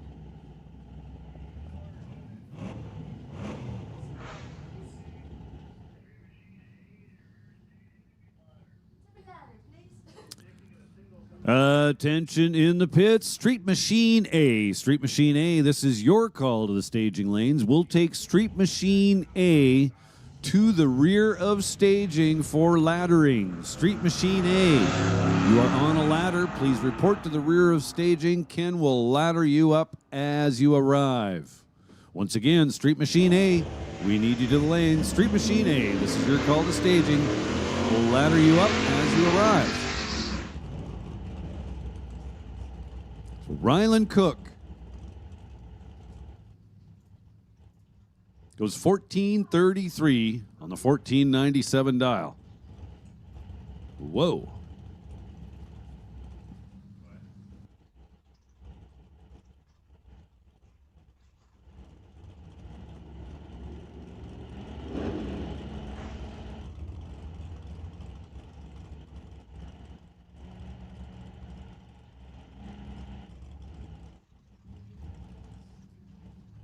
Here we go, first pair in Street Machine B. A little bit quick. Air, style 10 seconds exactly. Sugair with the starting line advantage and the wind light. Check it out, 15 thou total. Goes 10 flat, dead on 10 flat with a 4.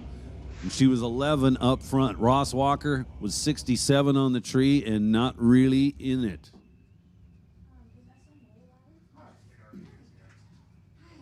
I'm Nicole. Steve and Diane Manning. Star-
both turned it red, but Hodgson turned it redder than Patterson.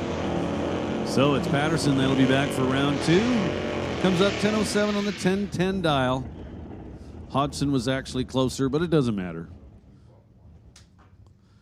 Now Ron Tebow and Dennis Winton. Tebow dialed 10 seconds exactly. Winton dialed 10:43.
Bill Halicki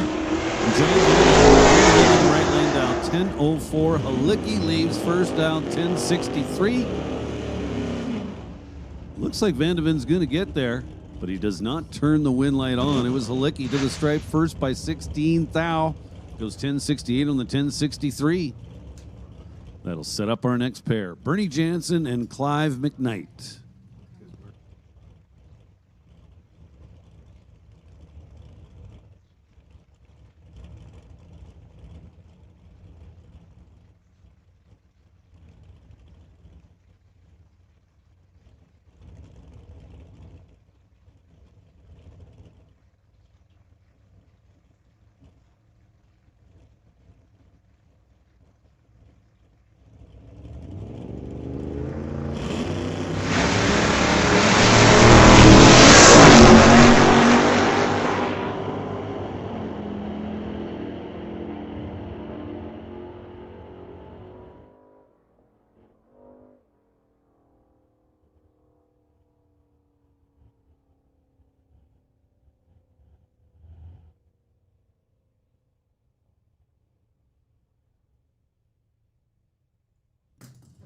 Hey, listen up. This is an announcement we make very often, but we've got a silver BMW SUV plate number WM746T. You left your car running. It's sitting over there. It's locked up, running with the keys in the ignition. So, silver BMW owner, check your pockets. If you don't have your keys, it's probably because you left them in the ignition with your car running. Probably the guy that lost his keys yesterday, so he figured the safest place was just to leave them in the ignition. Just keep it running.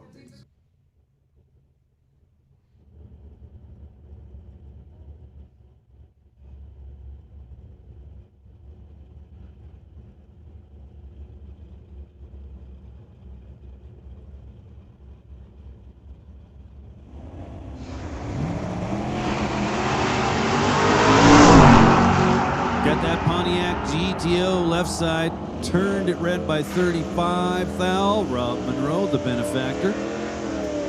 Monroe is ready to go. He was 026 up front, holding 4, goes 1037 on the 1041 dial. That's going to bring up Doug Rumley and Mike Nottingham.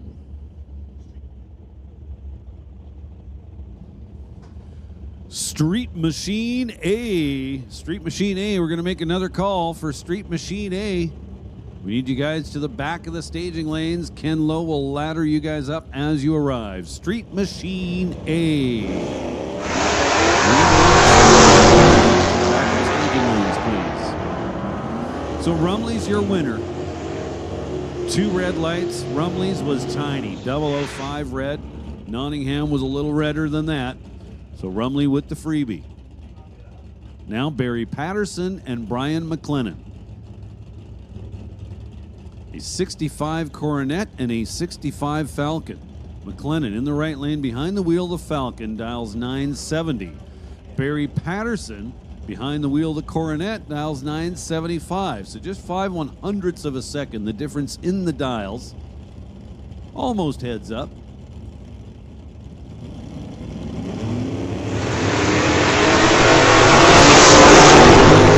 Patterson, that's looking good.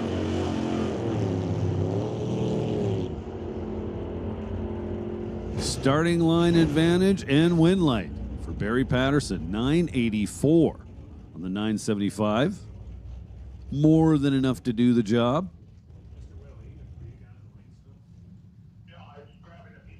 Now Brandon Jansen and Ryan Ledrette.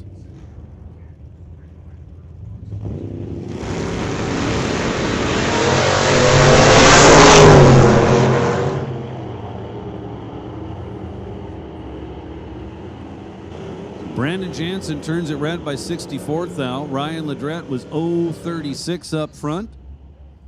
Then goes 1020 on the 1028. Good thing he had a freebie.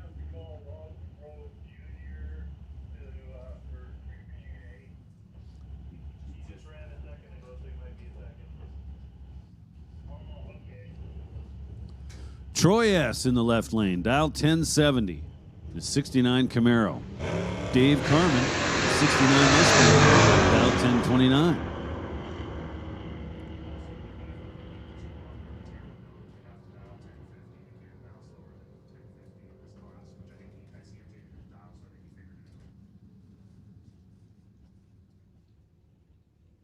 Troy S. with the win light had the starting line advantage, then goes one above, 1071 with a 2 on the 1070 dial. So we'll see that Camaro back for round 2. Now Brad McLeod and John McLean. McLean, 69 Falcon.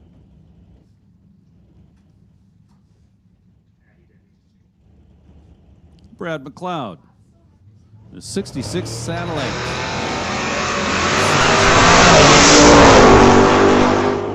John McLean wins an all-red affair, so to speak. McLean was 14 red. Brad McLeod was considerably redder.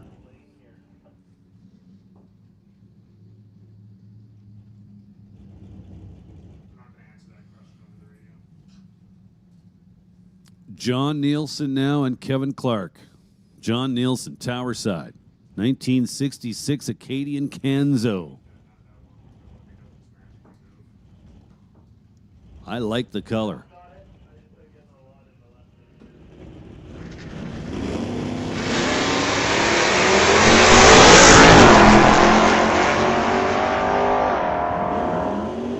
So one of these drivers with about a 0.2 of a second advantage on the starting line, and that was in fact our winner. Kevin Clark, a full 1/10 of a second above what he dialed, but good enough for the win.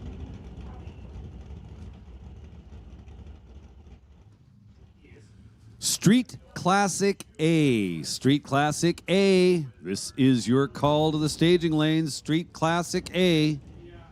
This is your call to the lanes. So Street Classic A should be 8 cars, our 8 quick cars from the Street Classic class. Street Classic A to the lanes, please. Matt Warner and Jesse Jansen. Jesse Jansen, 72 Nova right lane. Matt Warner. The Mercury Comet, Tower Side.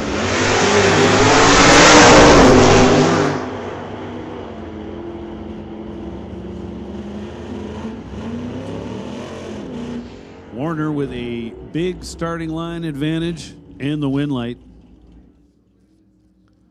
All kinds of room up top. Takes 30 at the stripe. Matt Warner will be coming back. And Bob Rickey scores himself the bye.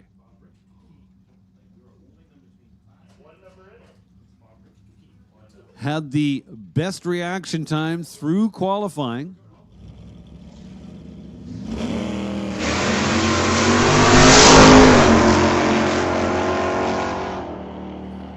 Which gave him the potential bye. The way that works is he's held at the back of the staging lanes, and if in fact it does turn out to be an odd number of cars that shows up for round number 1, the potential bye gets the bye. If it turns out it's an even number, well, he gets lane choice.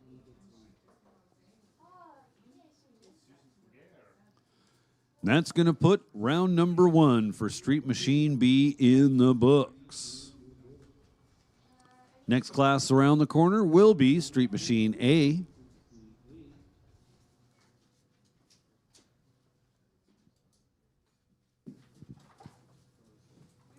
Now we're moving into Street Machine A.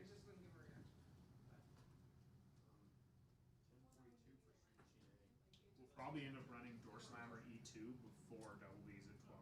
That'd be perfect, because then the track would be like going a little too fast. That's still too fast. It's all good. No, because second round of Door Slammer will take 20 minutes. Especially I if you like guys. door slammers being at like 8 o'clock at night, when there's literally nobody here, and then it's just a ton of cars. We still have 3 rounds to Yeah, go. Yeah, and it's we're great. still late, That's and what it's I like, love. That's what I love. and I got Door work Slammer. tomorrow, and like I don't want to be here anymore. It's been like 12 hours. That's when I like door slammers the most. Yeah, it's a good day. Running for it. When they've got 46 cars and running their, Yeah, when it's running their E2. quarterfinals at 7:46 on a Sunday. Yeah, that's what I E2 like. is at like 4 o'clock. That's what I love. Nice. I never get to play. I don't know what's happening with Mario Kart, but my man's is like, my man's is extending it way too far. Yeah, he wants it. All the big burnout blocks. He's got one pad of water. Alright, like, you got another pair of that for you here.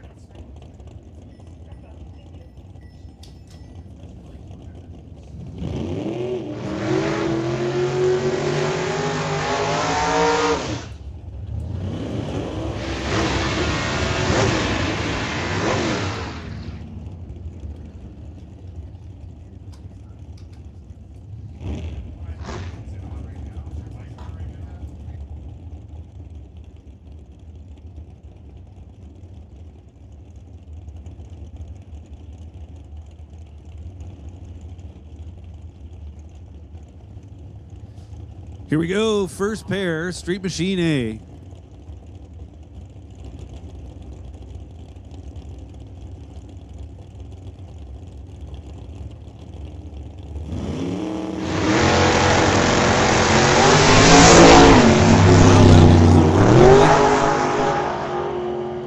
Irene Cocatello, not able to hold it on the starting line, rolls through the beams, turning Brad Powell's win light on. Brad then promptly went 16 thou red. Got a free run, went 1020 on the 1022 dial.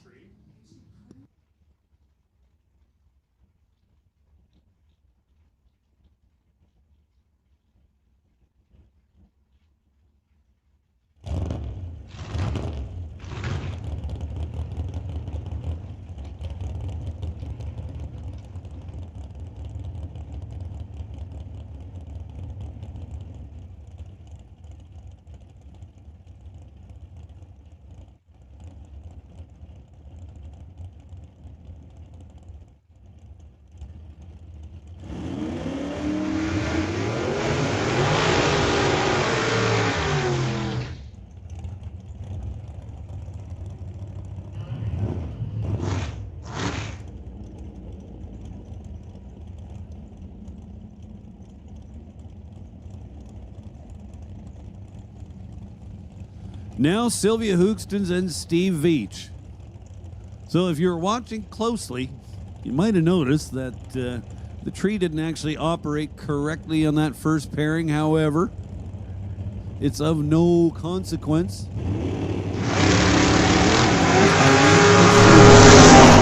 Was activated, so we don't need to rerun that. Brad Powell will remain the winner, and he'll be back for round number 2.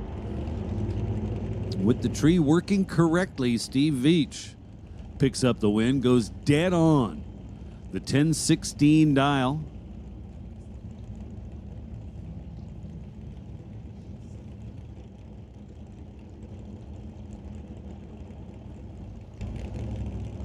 Sylvia Houston's under at the finish line. So Steve Veach will be moving on. Warren Jacobson and Al Smith. Al Smith in the right lane, dialed 965 in the Nova wagon.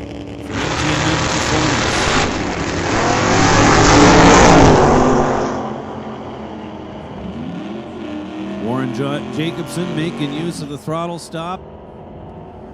Jacobson hangs on for the win. Al Smith absolutely missed the tree. No doubt about it. Now Rob Monroe and Brad Vingy. Rob Monroe. Got to assume he's hitting the bottom. Well, not really the bottom. It's a Pro 5 tree, so he's hitting the top. Vingy was nowhere near where he needed to be. He had a 498 reaction time. Oh, Rob Monroe's going to be a little upset with himself.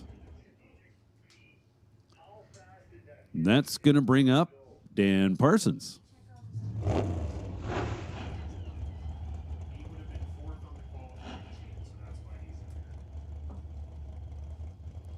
So Dan Parsons with a freebie. Going to take the Quality Racing Duster down the TCS side of the track, dialed in at 1049.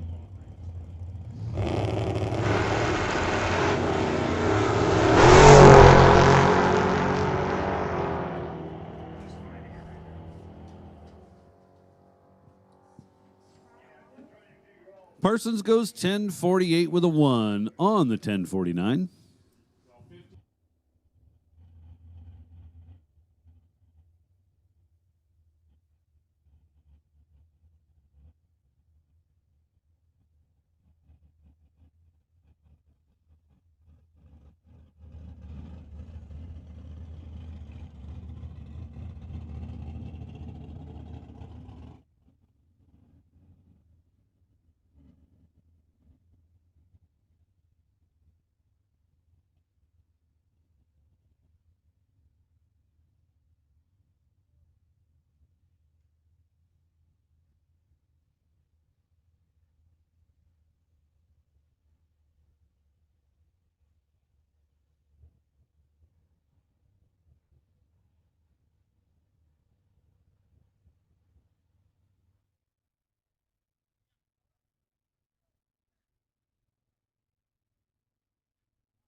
And that puts round 1 for all the variations of Street Machine in the books.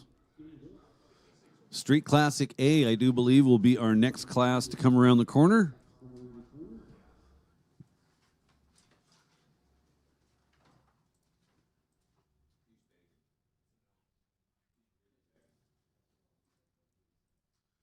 So I'm not sure exactly what time they make the changeover from breakfast to lunch over at the Mission Raceway Park Half-Track Snack Shack, but if it is in fact 11 a.m., well, you got about 10 minutes or so to get over there to get some breakfast.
So Ken Lowe back there in the lanes, getting our Street Classic A cars all sorted out.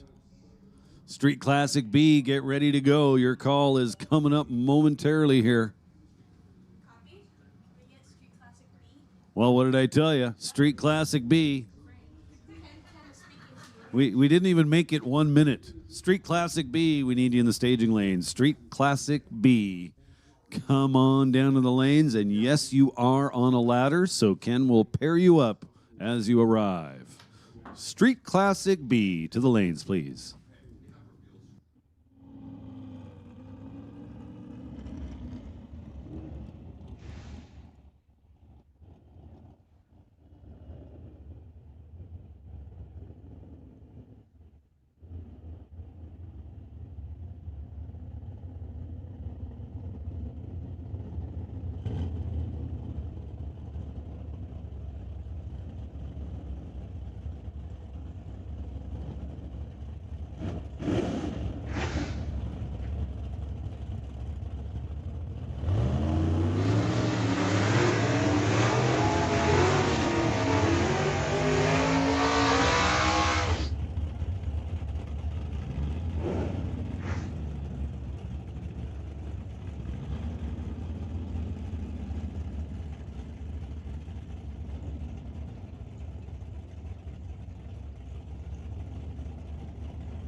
Street Classic A, first pair. Daryl Stobie and this yellow 1955 Chevy pickup truck.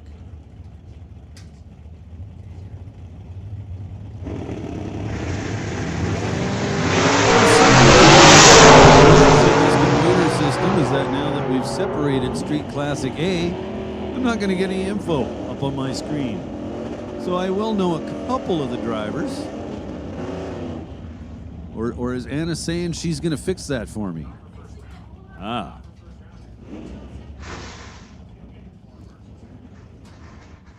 Well, so far I know at least one car in each pairing.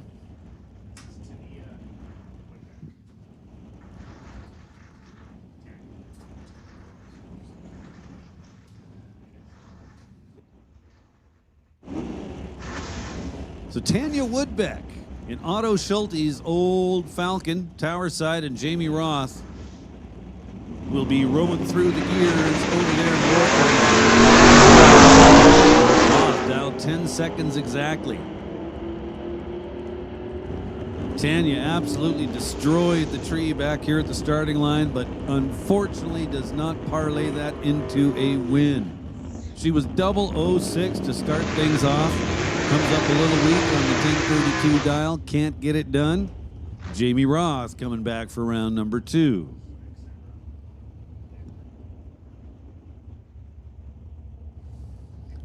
Vic Senra. Little Ford pickup truck, Tower Side. And Keith Winterbottom stole the kid's car for the weekend.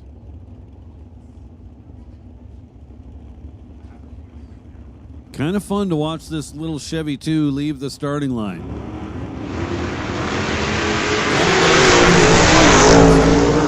Wow. Keith Winterbottom getting awfully close to the wall over there in the Lordco lane, but he keeps the hammer down, goes 941 on the 922 dial, and that gets the job done.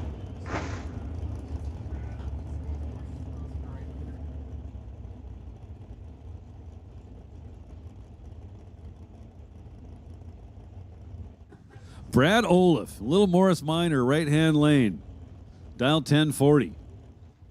As I was saying, I don't have any info on my screen, but I've got Kevin Ness beside me, and he's got an incredible memory for remembering names. Testatune.com Pontiac, dial 1060. Bollinger turns on the win light, 1061 on the 1060 dial. More than good enough. 61 with a 3.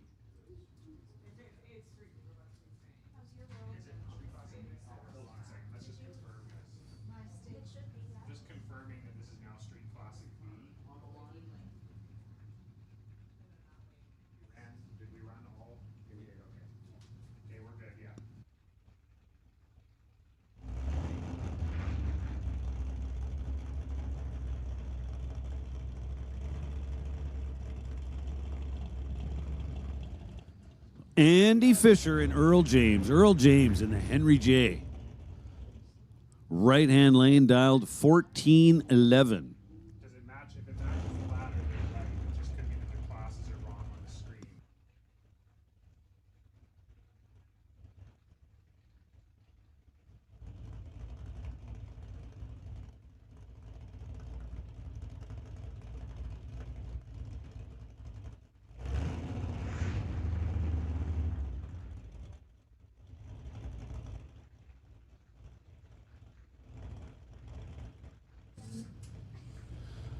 So Earl James in the Henry J. Andy Fisher in the Chevy pickup truck.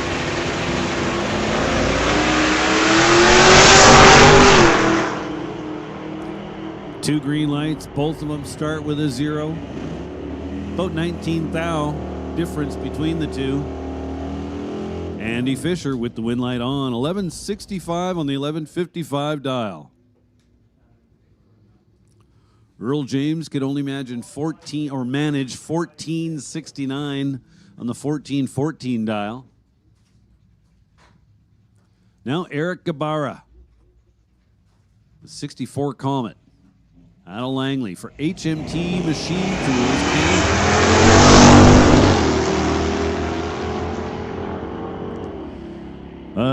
Attention in the pits. Hey, listen up in the pits. Street rod, street rod. We need street rod to the staging lanes. Street rod. This is your call to the staging lanes. Street rod to the rear of staging for laddering. So Randy Kristen with the win light on, and that 57 Ford goes 1121 on the 1120 dial. Mike Cabe coming up. Look at this, baby blue and white Tri-5 Chevys. Mike Cabe in the 55 right-hand lane for Tar Heel Racing. Pete Legg in 56 wagon. This one's over early. Unfortunately, Pete Legg turns it red. So Mike Cabe was 017 on the tree and turns the win light on. He'll be back.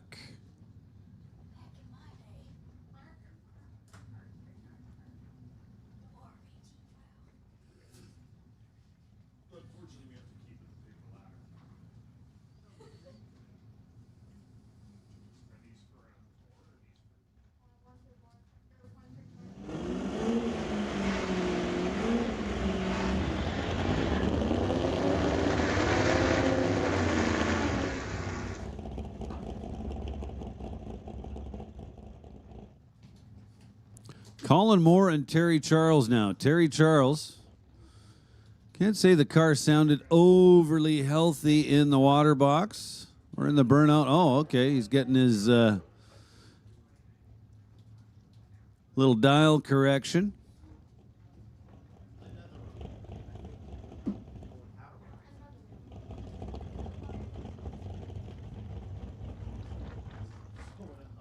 So it's going to be Terry Charles in the right lane, dialed 1140. Colin Moore, the TCS lane, tower side, dialed 1405.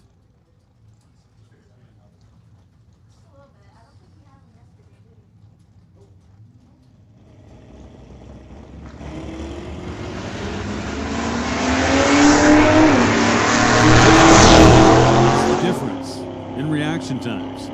And by 1 thou, I mean exactly 1 thou. Fourth digit is a 7 in both lanes. At the finish line, it is Colin Moore with the win light.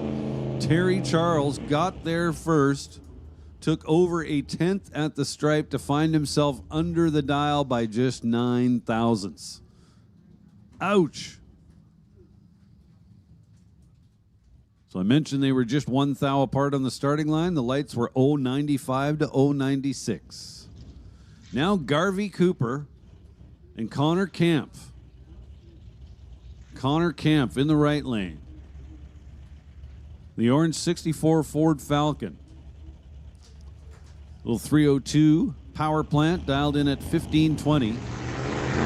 Garvey Cooper, also with a Ford small block. The 64 Fairlane.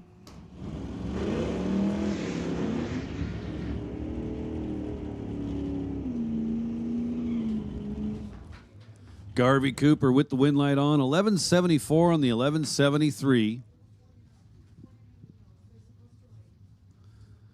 And once again, Ken Hogue dropping a bunch of fluids just outside the burnout box. So they're going to shut him off, whatever his issues were in the final round of time trials this morning. They did not get sorted out. So Jason Cooper is getting sent down the track all by himself, a competition single.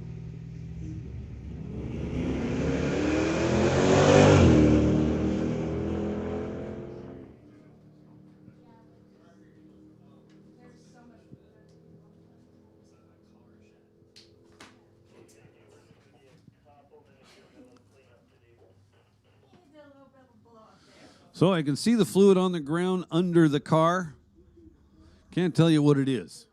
We're hoping it's water. He's on his way. I found a dime. Oh, add it to the swear jar. There you go. Is that swear jar? We used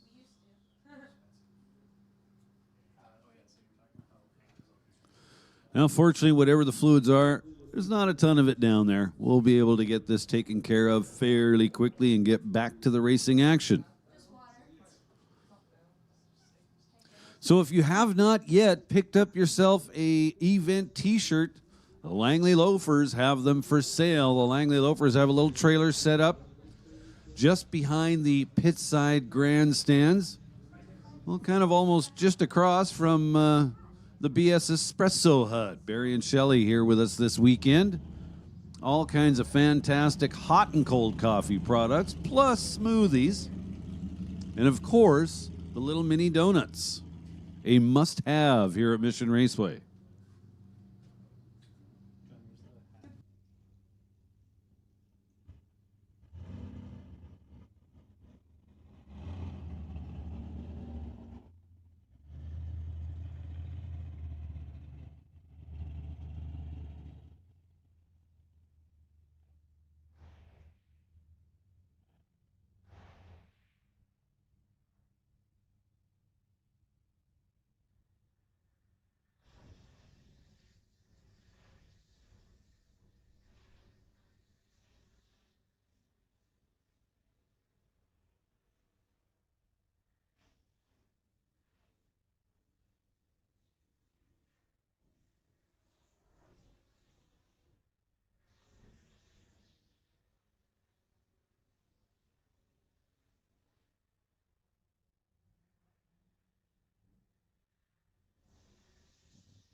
So make the call for Flathead. We need Flathead to the lanes. Flathead, this is your call to the lanes. Kind of think there's just two of you, so it should be a final round. You don't want to miss that. Flathead, this is your call to the staging lanes.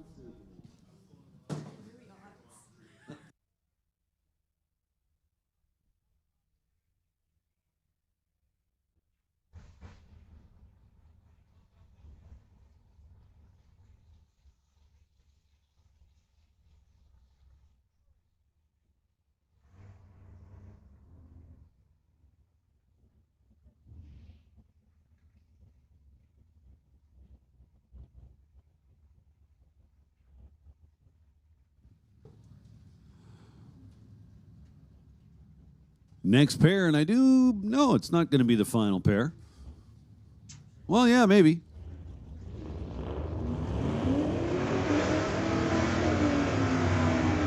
We've got Jerry Brabander and we've got Tim Cordner. Tim Cordner in a Studebaker pickup truck, 1955. Tim Cordner out of Victoria, dialed in at 1210. Brabander, a regular racer here at Mission Raceway Park with the hot rod class. He's dialed in at 1065 behind the wheel of his 62 Chevy 2.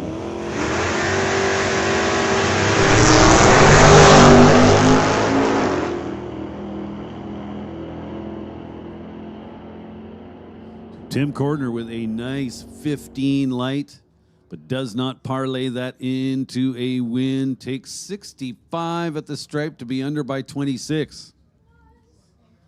Jerry Brabander, 051 up front, then dead on with a 3 at the finish line.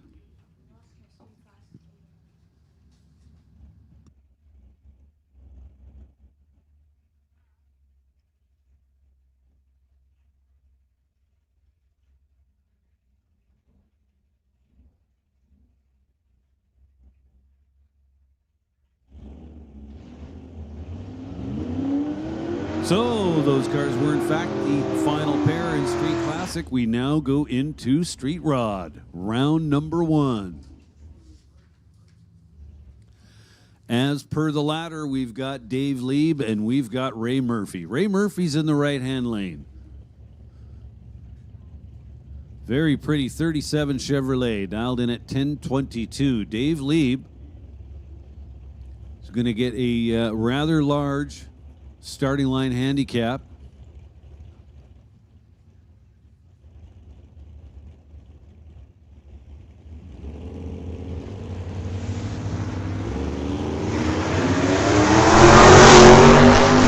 Dave Lieb is way out there, but here comes Ray Murphy. Ray Murphy turns the wind light on. It was Dave Lieb to the stripe first by a bunch to find himself under by 16 thousandths of a second. So Ray Murphy with the wind light, and he'll be back for round 2. Now Al Cutting and Larry Rodenizer. Rodenizer in the right lane, dialed 940. It was 46 forward. There goes Al Cutting looking on the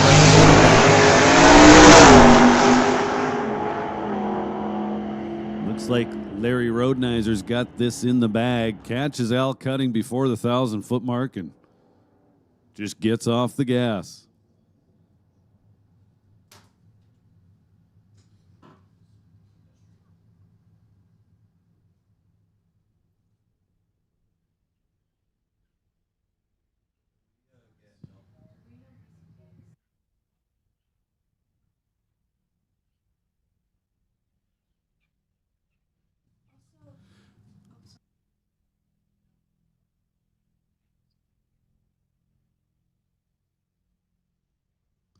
Hey, listen up in the pits. Nostalgia Gas. Nostalgia Gas. This is your call to the lanes. Nostalgia Gas. Please report to staging. One more time. Nostalgia Gas. This is your call to the staging lanes.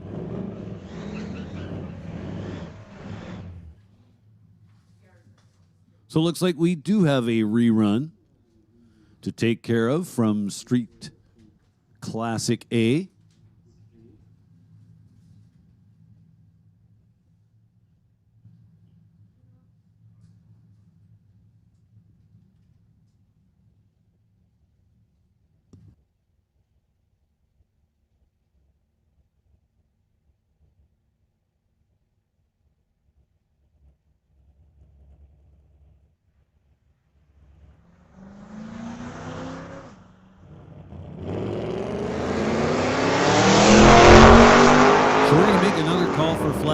Flathead, this is absolutely your final call. You guys need to be in the staging lanes.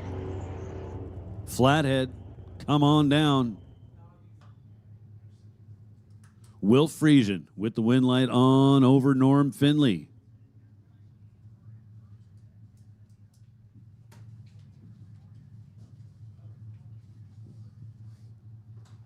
It's going to be Pete Conrad and Jerry Barron now.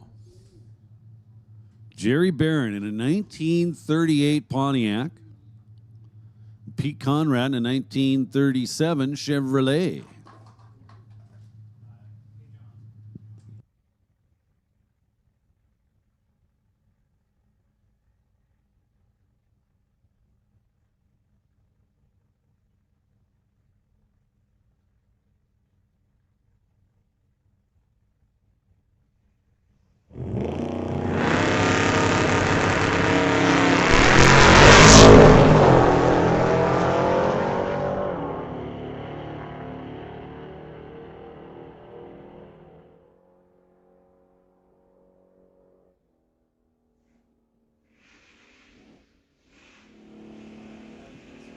So apparently we got a float plane on the beach. So owners and or passengers of that float plane, you need to make your way back there.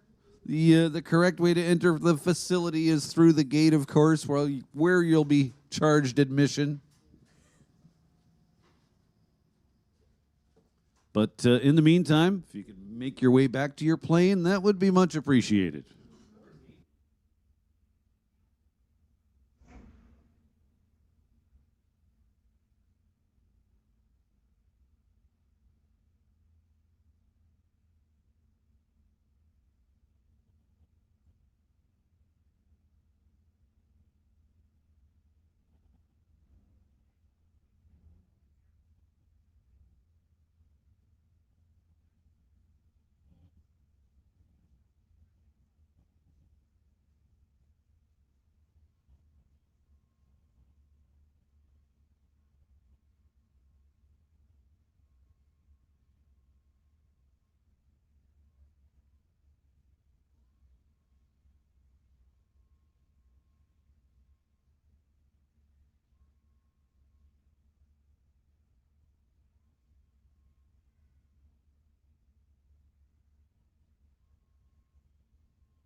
Joe DaCosta and Robin Redding out there. Robin Redding dialed 1128. Joe DaCosta dialed 1490. Joe out front for now, but here comes Robin Redding, and it is Robin Redding with the win light. It was Joe to the finish line first, but he was the worst offender in a double breakout affair. So Robin Redding coming back.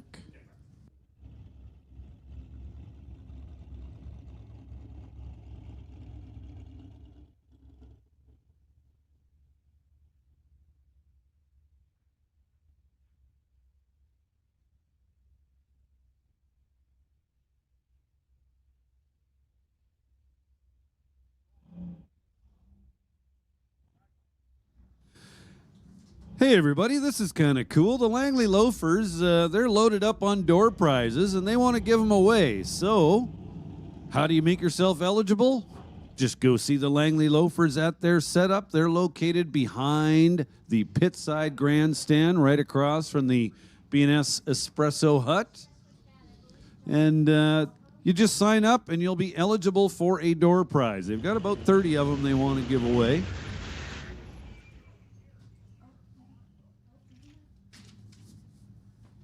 Even better. He made it.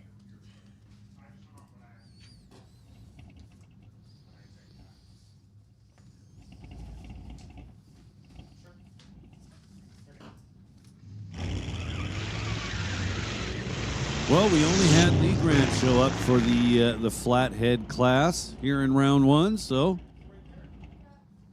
Oh, okay, never mind me. We've actually got 3 of them. Oh no, he's going. Now one guy's turning around.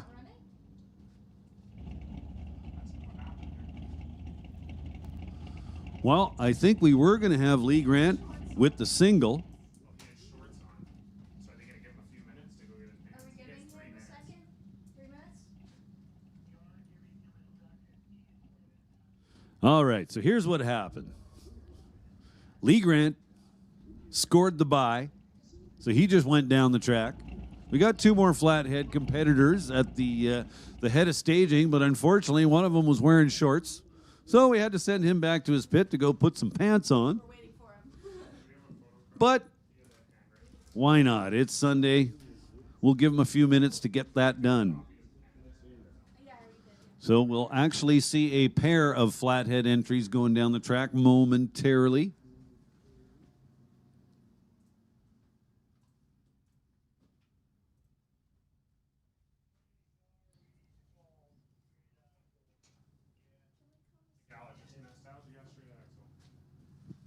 We'll go ahead and make another call now for Nostalgia Gas. Nostalgia Gas straight axle.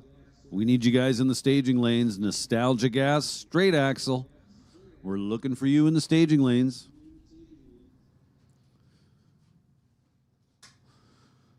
So the 60th running of the old time drags taking place right here today at Mission Raceway Park.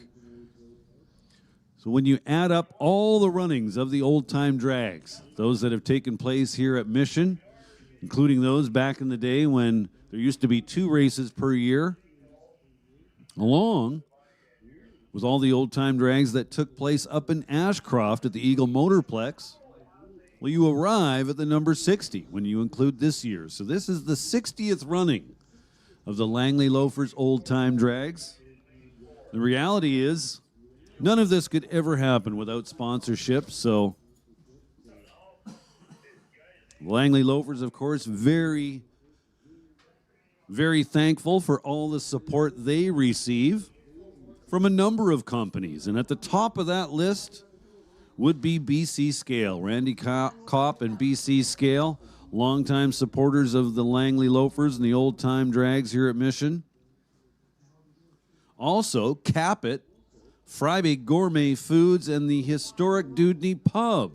Also longtime supporters of the old-time drags here at Mission Raceway. We also want to remember Alder Auto Parts in Aldergrove, the Badass Garage, Lee's Market, SoCal Speed, Shafiq Ladder Real Estate, the Torchman Rod and Custom Car Club, Johnson Meyer Insurance, Jim Winter Collectible Car Appraisals, Richard Purcell, and TCS. Those are the sponsors for the Langley Loafers to help bring us the old-time drags. And many sponsors here at Mission Raceway Park, we share some of that sponsorship. TCS, as a matter of fact, had the naming rights to the left lane here at Mission Raceway for decades. Lordco is, of course, the sponsor of the right lane. So we'd ask that you'd take in the signage while you're here at Mission. And if there's any way you can support those companies that support us, that would be greatly appreciated. And let them know that you appreciate their support of Mission Raceway.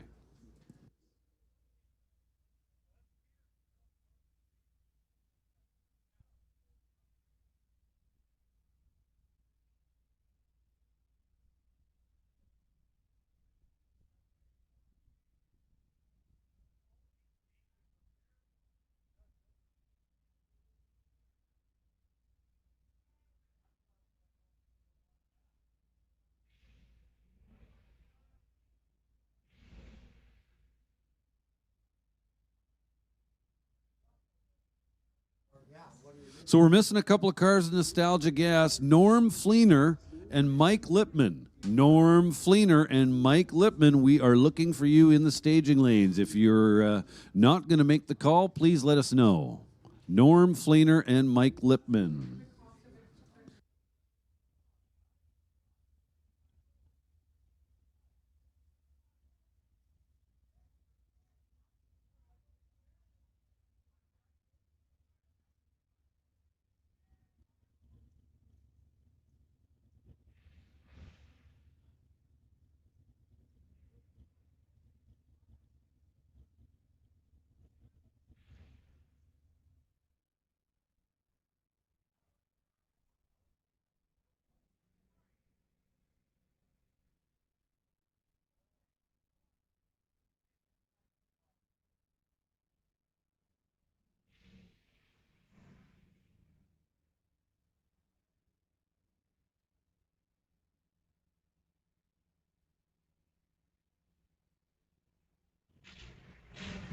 All right.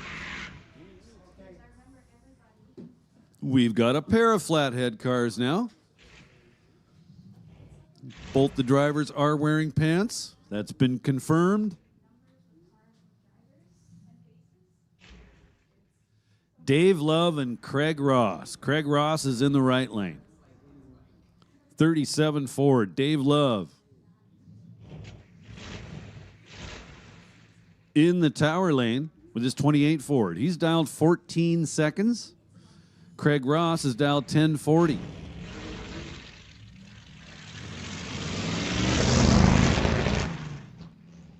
Oh boy.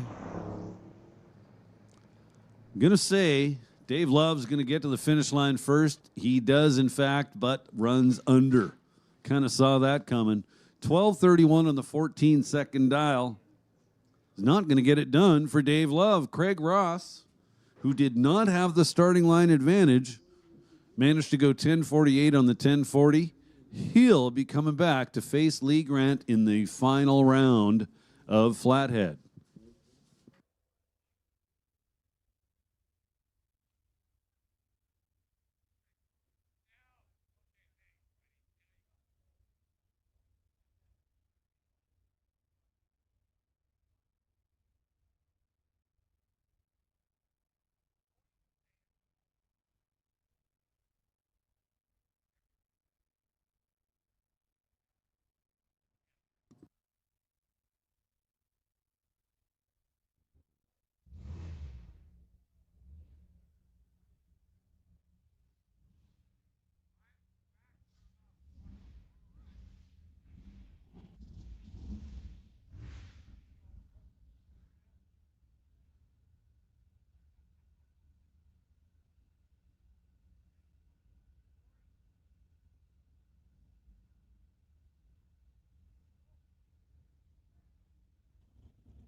Hey, we'll go ahead and make the call now for Outlaw Electronics. Outlaw Electronics, this is your call to the staging lanes. We need Outlaw Electronics to the lanes, please. Outlaw Electronics, please report to staging. Dave Francisco with the win over Klaus Scherbeck.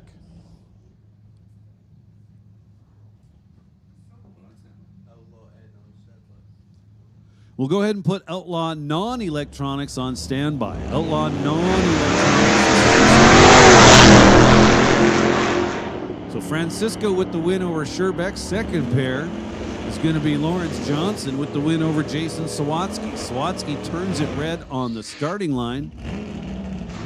Lawrence Johnson with another time trial here in round number 1. Goes 11:78 on the 11:68. Now the compulsion car of Fred Rice. Didn't look like it was overly happy after the burnout. So Fred Rice in the right lane's dialed 11 flat, and Polera Pat in the El Chupacabra 2.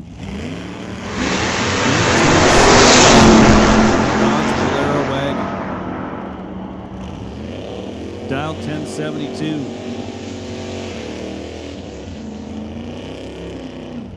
Fred Rice goes dead on. 11.002 on the 11.00 dial. Problem for Fred was he gave up about 1/10 of a second on the starting line. Polera Pat goes 1074 on the 1072 for the win. Now Terry Denome and Dave Stobie. 1088 to a 1071. So a little under 2/10 of a second will separate them.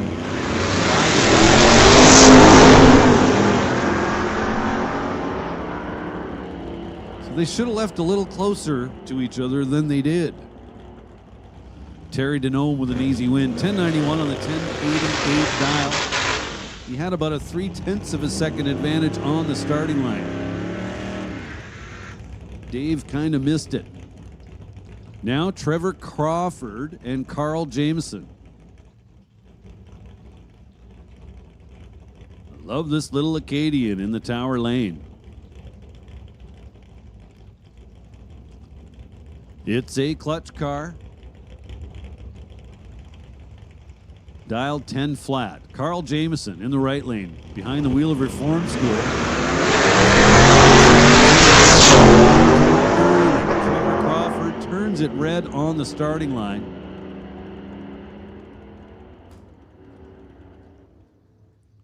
Carl Jameson manages 1164 on the 1152 dial in the win. Now Steve Chase and Norm Fleener. Oh, Norm Fleener not really accomplishing too much in the water box there. Hopefully the tires are at least dry. So Fleener in the right lane, dialed 1205. Steve Chase in the left lane, dialed 1350.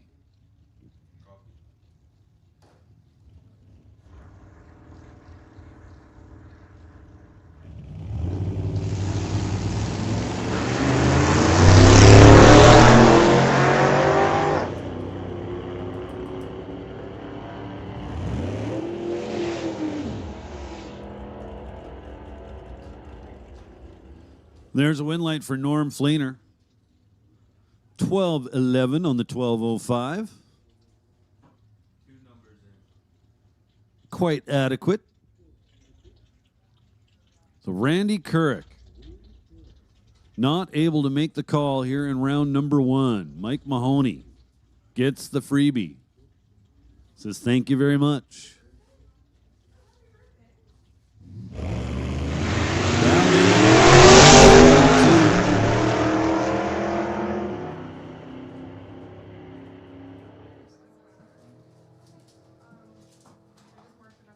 Runs 1170. Okay, so they have to come see you?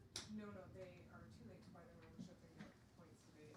It's just, it's more for Kevin's sake. If Kevin needs, these people don't get full payouts.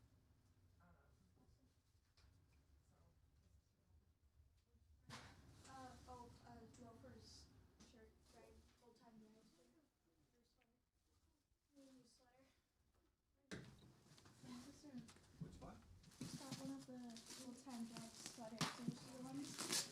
They're from last year, but Not on the ladder, but I can do it on the Do it on ladder. the ladder, but that's the only Yeah, it's people, kinda cool. people on the ladder are the only ones that are gonna get paid. So, Yeah, that's fair. yeah, just do the ladder. Darren Williamson paid his membership? I don't see that name on here. that's that. It's an old qualifying sheet, that's why. This is a fresh qualifying sheet. That should be the. Doesn't matter anyways. Doesn't matter anyways. No.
Hey, listen up out there in the pits. Outlaw non-electronics. Outlaw non-electronics. This is your call to the staging lanes.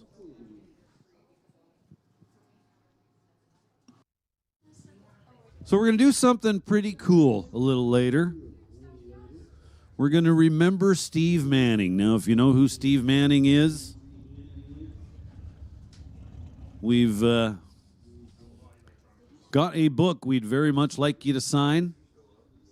Steve's daughter, Nikki, is with us this weekend, and they are located right at the end of the pitside grandstands, so between the tower and the grandstands, and there is a book there. And if you'd like to go sign it, because you remember Steve, that would be very much appreciated. So the family's down there now, and please make your way over there. Let's make some good memories today for Steve Manning's family.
Attention in the pits, attention in the pits. 15-minute standby call going out to Double B Funny Car. 15-minute standby call going out to Double B Funny Car. Outlaw Electronics, here we go. First pair at the starting line, Jan Christensen and Ted Buss. Couple of regular runners here at Mission Raceway. Jan Christensen behind the wheel of El Gringo. Ted Buss in his 34 Ford.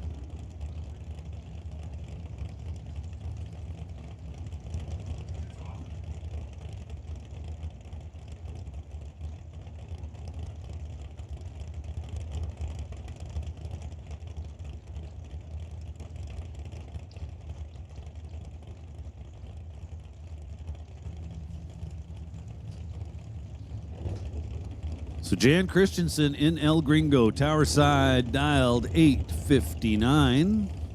Ted Buss dialed 903.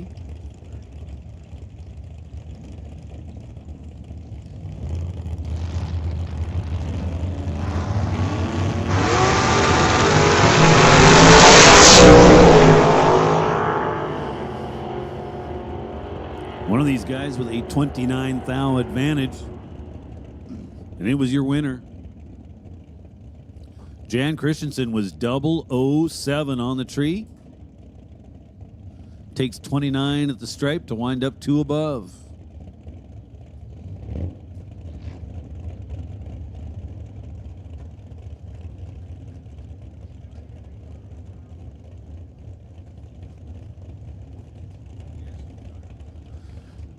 Next pair now, Brad Powell and Stephen Roberts.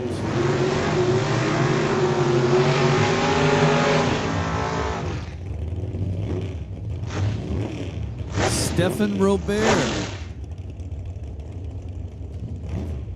Pardon me, Stephen Robert in the right lane.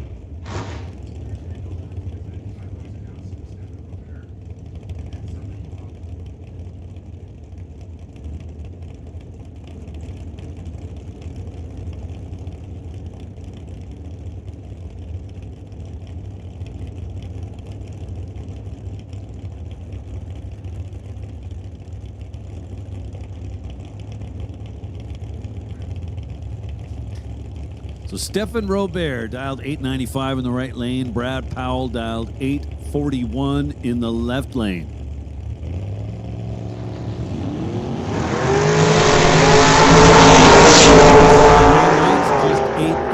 difference. Stefan out front for now. Can he hang on? No. It is Brad Powell to the stripe first by 4 thou. Ends up one above the 841 dial. Stefan Robert had the starting line advantage. Ends up 2 above the 895 dial. So Brad Powell coming back for round number 2 in Outlaw Electronics. Now Ron Fawcett and Adam DeYoung.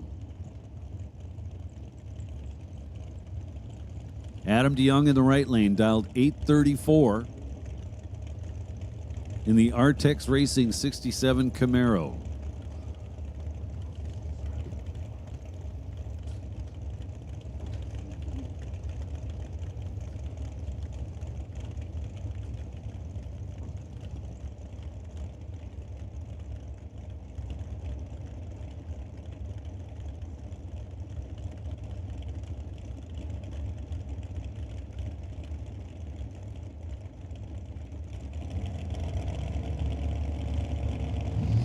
Ron Fawcett,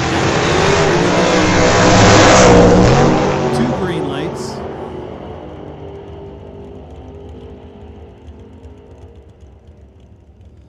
Adam DeYoung kind of got quite lucky there.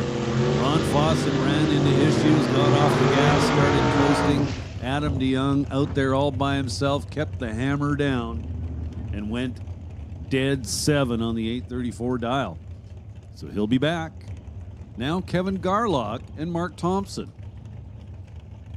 Thompson, a regular with the Door Slammers, decided to double enter. Unfortunately for him, he wound up runner-up in round 1 of Canada West Door Slammers action, so he's got this as a fallback.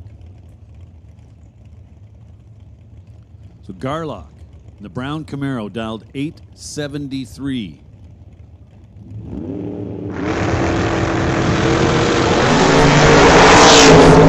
By the dials, Mark Thompson left way too early. Not sure what happened there.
Hey, listen up out there in the pits. Larry Rodenizer. Larry Rodenizer. We need Larry Rodenizer to the staging lanes, please. Larry Rodenizer, please report to staging.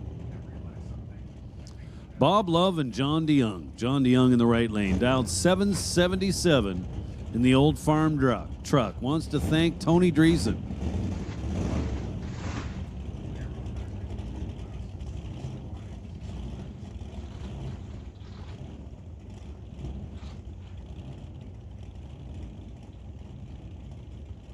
Should I cancel Larry to the lanes there? Hey, Larry Rodenizer, never mind. Never mind. We don't need you in staging. Larry Rodenizer, false alarm, disregard.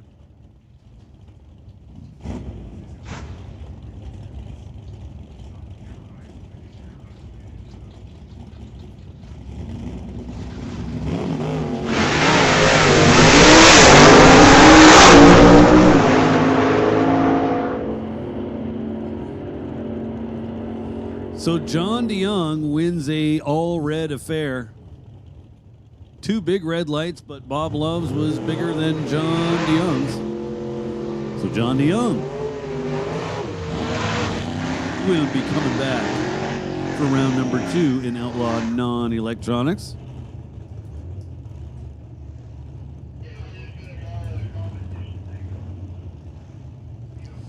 Keith Winterbottom and Rob Monroe Sr. Monroe Sr. did not get through in first round of Door Slammers action. Had some kind of an issue with the car. Hopefully, it's going to work well now. So Keith Winterbottom, tower side dial. Rob Monroe Sr. working on a dial of 866. But it is, in fact, Keith Winterbottom to the stripe first by, get this, 1 thou. Winterbottom, 928 on the 915, gets the job done. Well, Monroe Sr. Was going to lose anyway. Almost. He was 865 with an 8 on the 866 dial. The real story was back here at the starting line. Keith Winterbottom picking up an over 1/10 of a second advantage. Now Blair Criddle. That's what that guy's name was. And Jamie Wellwood. Wellwood in the right lane, dialed 798. Attention in the pits. Attention in the pits. This is your call to the lanes. Double B Funny Car to lanes 5 and 6, please. Once again, Double B Funny Car. This is your call to the lanes. Double B Funny Car to lanes 5 and 6.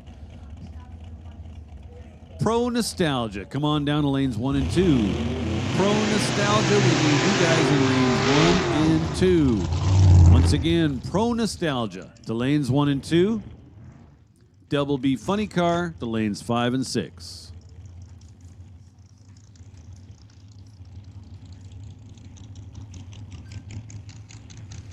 Lorne DeFore,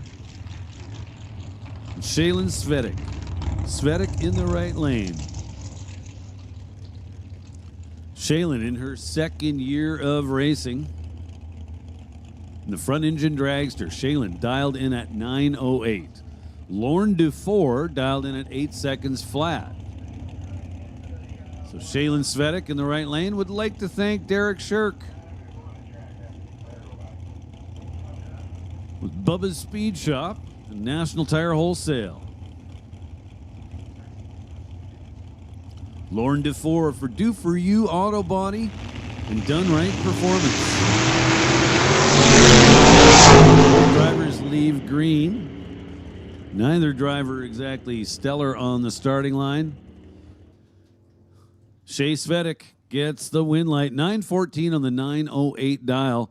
DeFore had the starting line advantage, but lost power about halfway down the track. So Shaylin Svetic coming back for round 2. Once again, little shout out to Derek Shirk.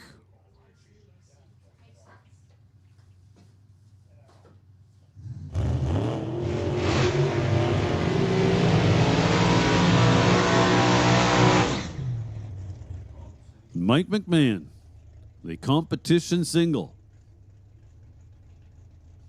It's dialed the Super Comp Index of 890.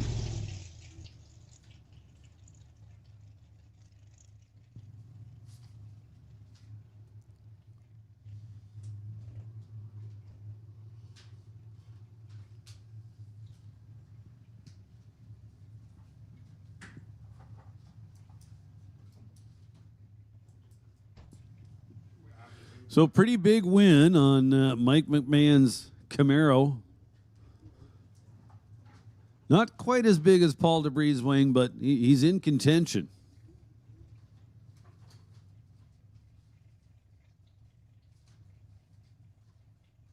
so Zach Joyce, Darren Williams, and Scott Grant will all get money.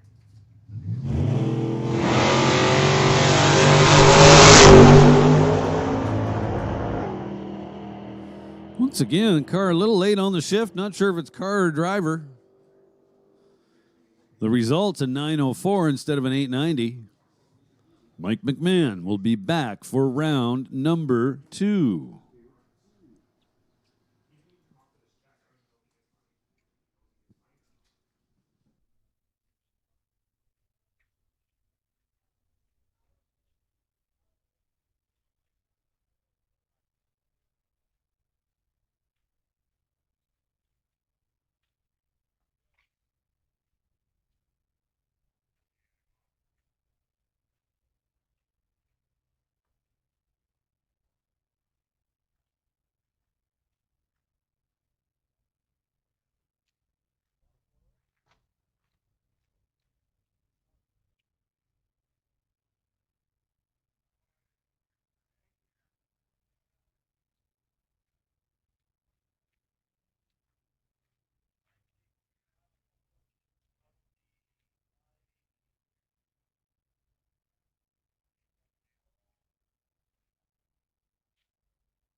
So the next thing we see going down the racetrack is going to be double B funny cars. But we're going to do a little bit of work on the track surface before we actually get to that. So we're probably going to be down, I'm going to say 10 or 15 minutes or so would give you all kinds of opportunity to maybe go grab a bite to eat over at the Mission Raceway Park Half-Track Snack Shack.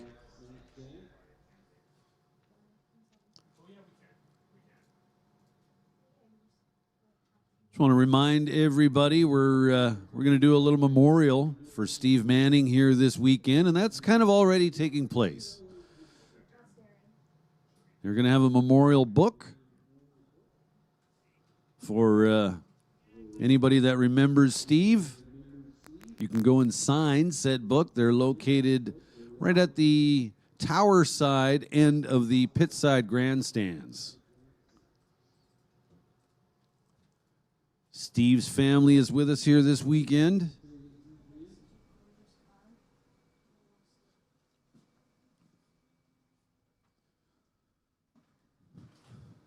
So just a little break here. Good chance to run over to the snack shack, maybe grab a little bite to eat. Go see Barry and Shelley, maybe grab some mini donuts while you're there. Pop into the Loafers display just across the street, grab yourself an event t-shirt. Pro Shop also open for business. Lots of cool NHRA and Mission Raceway Park swag and other collectibles. Ice cream.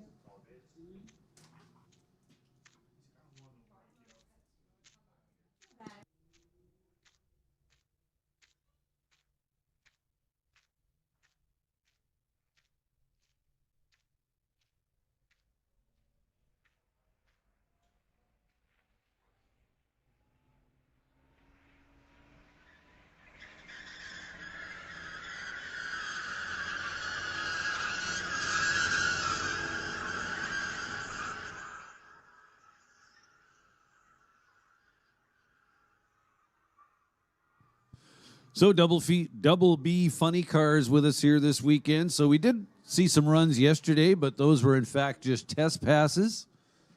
We're going to do a Chicago-style race here. So what's going to happen is in this first round coming up right now, we're going to run all the cars. I believe we have 6 of them back there ready to go. Then they'll come back a little later on. All cars will be back to make another run.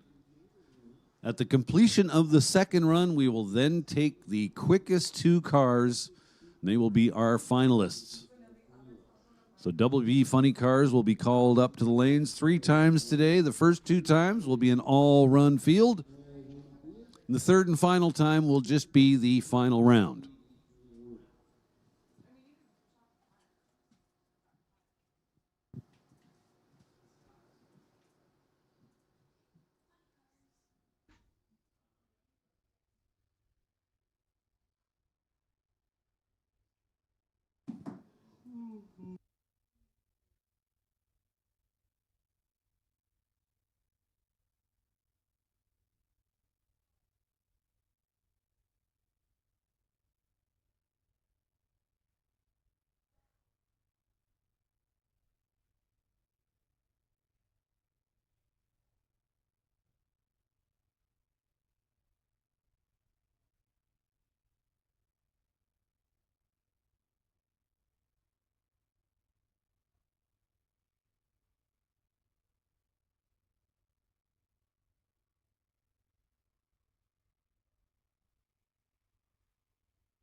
So to all those in the grandstands, thanks for coming out to Mission Raceway Park for the Langley Loafers Old Time Drags. We are thrilled to have you with us today.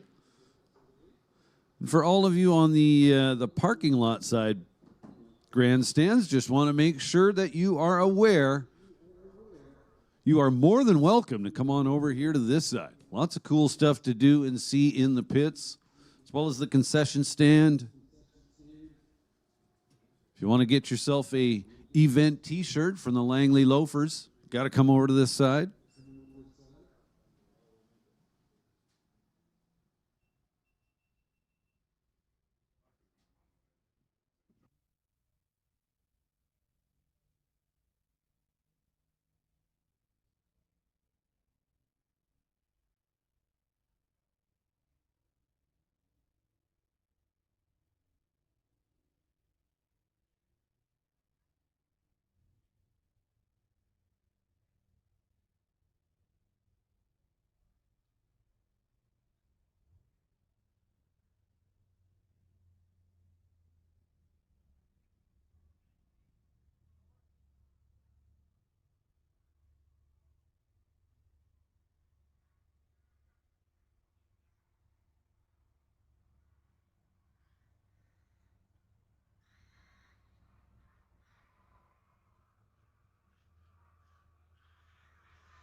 So the number one sponsor on the Langley Loafers list is BC Scale. Big shout out to Randy Kopp and BC Scale.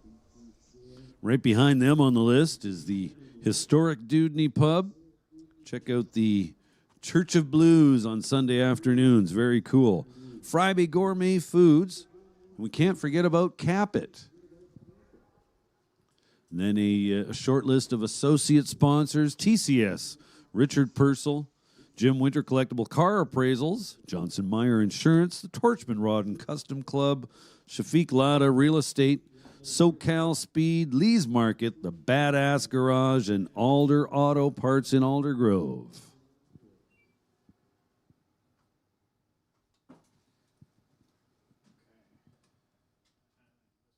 It said it was unlocked on your remote because you just locked it with the key. I didn't lock it at all because I wanted to lessen chances of the alarm going off.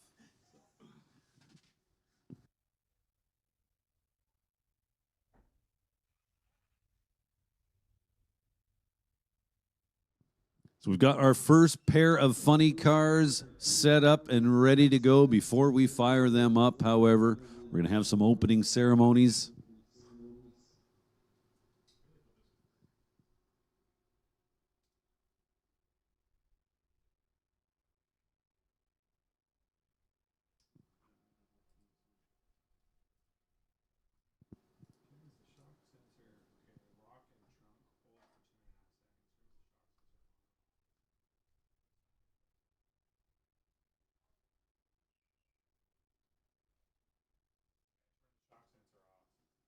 Off? Yeah. So now, like, if somebody impacts the vehicle, it's not going to set the alarm off, but it shouldn't go off from any of this stuff. But if you want that on, So it's only if they open the door or the hood. yeah, then it'll set it off. Okay. Shock sensors are fucking annoying, to be honest. They're just, I always, like, I used to always set a pretty low sensitivity unless somebody's, like, specific about it, because everything sets them off. The fucking cat jumps on the tire and it sets it off, and, like, I'm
And here we go.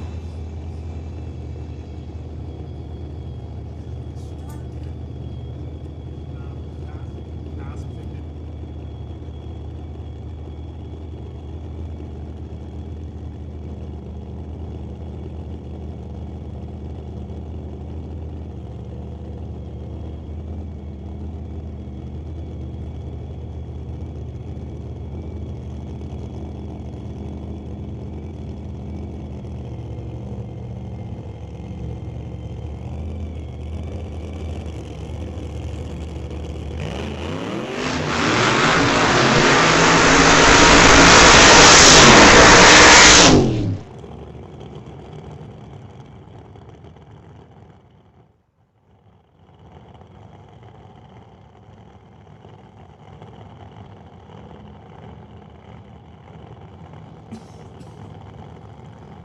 So, folks, my apologies. I did make the announcement to please rise and remove your hats, but I did it with the microphone turned off. So, to those of you that did stand and remove your hats, thank you very much. To those of you that missed that step, well, we'll blame me for that. Ralph Hubert and Zach Pedraza make up our first pair. Ralph Hubert, Tower Side, 1971 CUDA, the Power Sports Northwest CUDA. Tower side of the racetrack. Zach Pedraza in the red-headed stepchild. 69 Camaro over there in the right-hand lane. These are funny cars the way it used to be. When the car still somewhat resembled the body style it was modeled after.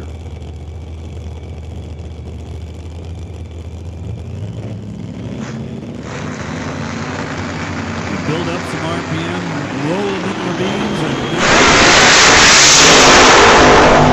oh yeah, this is going to be Zach Pedraza. No, Ralph Hubert hangs with it and gets it done. Hubert ran into a bunch of wheel shake, had to pedal the car. That allowed Zach Pedraza to take over the lead. He was well out in front, still at 1,000 feet. But at the finish line, it was Hubert getting there first by 70 thousandths of a second. Goes 696 at 208 miles an hour. Pedraza doing 197 at the finish line, and that was the difference. That 10 mile an hour made all the difference and allowed Hubert to get by him at the finish line. So we're going to give a short standby call to Canada West Door Slammers. Canada West Door Slammers, get ready to go. Your call coming up here very shortly. Once again, a standby call going out to Canada West Door Slammers. But start getting ready because it's going to be a short standby call.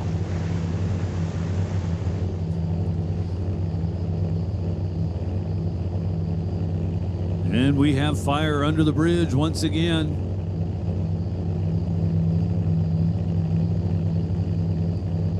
Max Yaramenko and Brent Murray make up our next pair. Brent Murray out of Parksville, BC. The 77 Mustang you see over in the Lortco side of the racetrack. The damn Yankee car.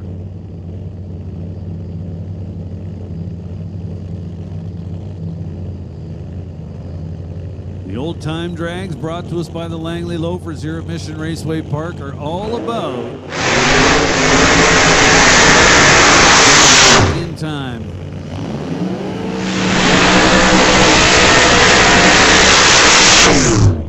So again, Max Yaramenko. Tower side of the racetrack. The 78 Trans Am. Great burnouts by both these cars. These guys love to put on a show for the fans. They don't need to do burnouts when they pass the 200-foot mark. They just like to.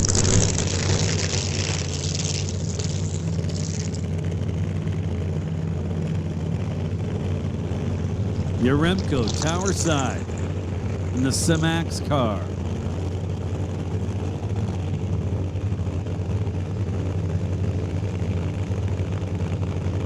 77 Mustang and a 78 Trans Am.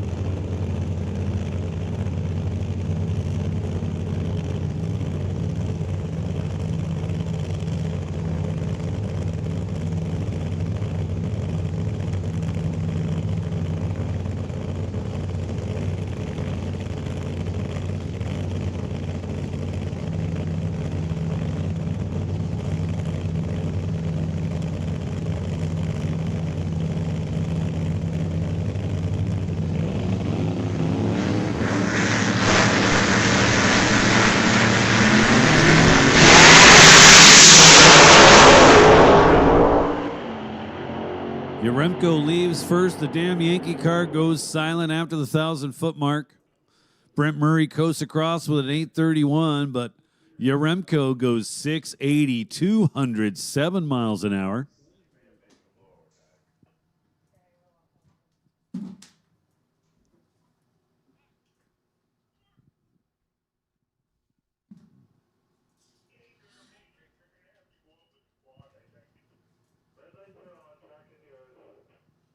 So safety going to go out there and just have a little look at the surface, make sure we're still good to go.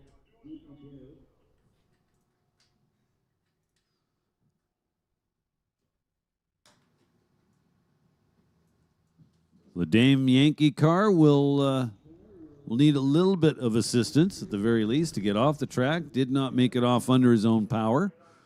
So we're going to be down for just a moment or two.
Attention in the pits. Canada West Door Slammers, this is your call to the staging lanes for round number 2. Canada West Door Slammers, come on down. Oh, I didn't.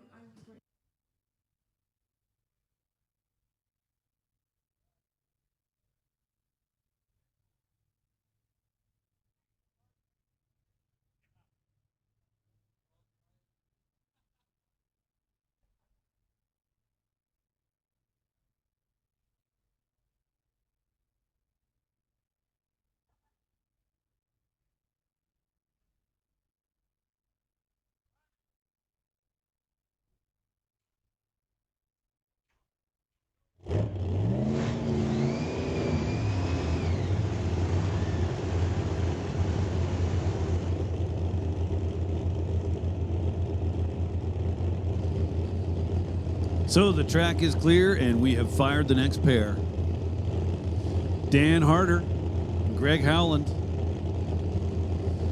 Greg Howland, the 79 Corvette that you see in the Lord Co lane. Zeus as it's known.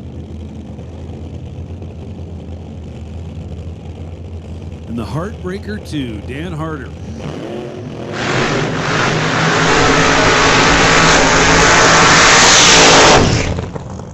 Couple of Washingtonians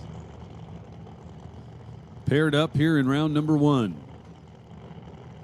Again, we're doing a Chicago style format. So it's going to be all run in round 1, all run in round 2, and then the 2 quickest cars will come back, face each other in the final round.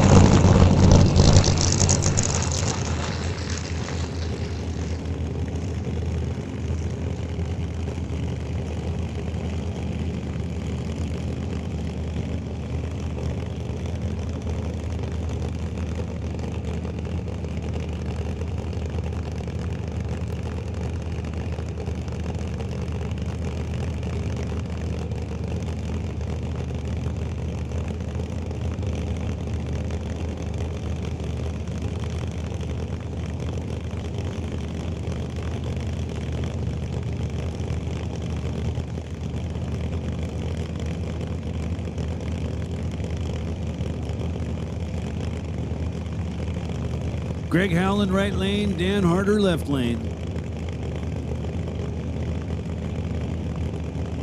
Pre-stage bulbs are lit, both sides.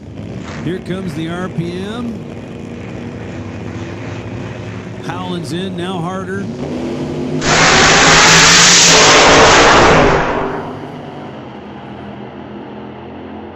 Greg Howland getting awfully close to the center line down there at the finish line.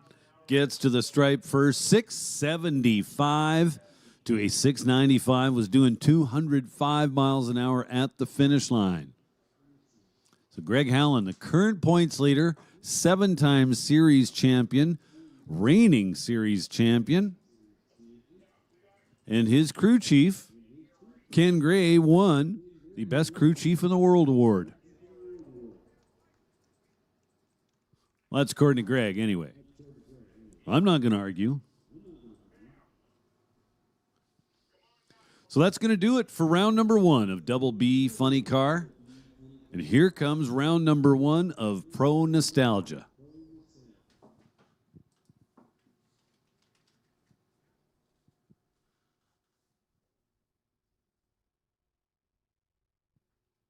Got our first pair underneath the bridge, just waiting for the signal from race director Wally DeParron to fire them up. Front engine dragster and an altered.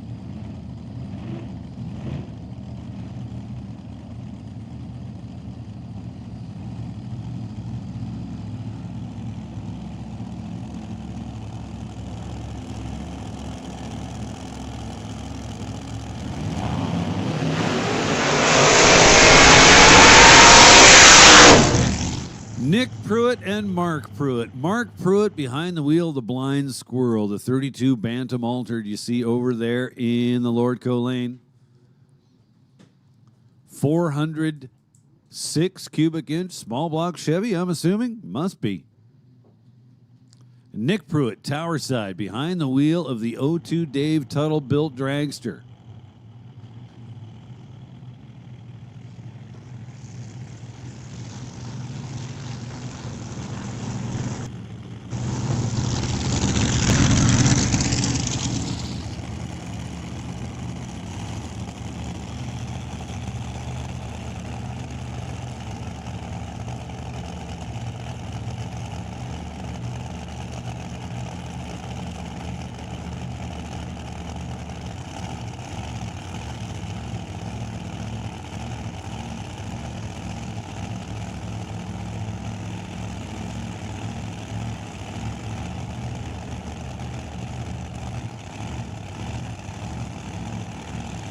Burnouts are done. Cars are backed up behind the starting line. Here we go. First pair. Elimination round number 1.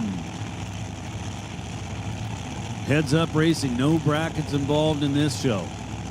First one to the finish line wins. Or no, excuse me. We are dialed up. Mark Pruitt's your winner as Nick Pruitt in the left lane turned it red by just 0.06 of a second back here at the starting line. Mark Pruitt goes 7:51 on the 740 dial. So Mark Pruitt will be coming back for round number 2.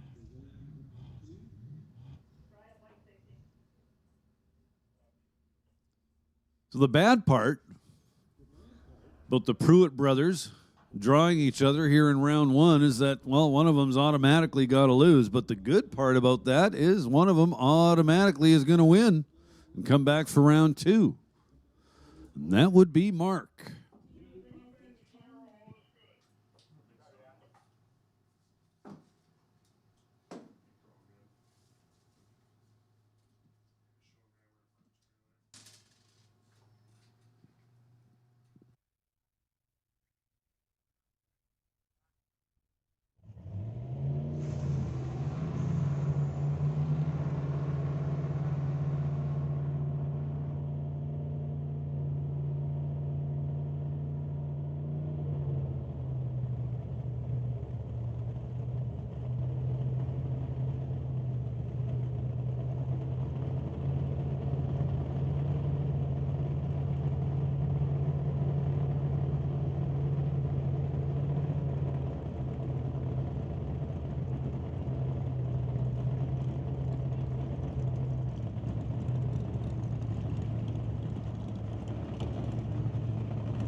So again, Dave Wooten says, no, I got no reason to fire up my car till Mike Pollock's at least somewhat returned from his burnout. Pollock ended up at the halfway mark of the track, and now he's backing up very, very slowly. Got a crew member in front of him now,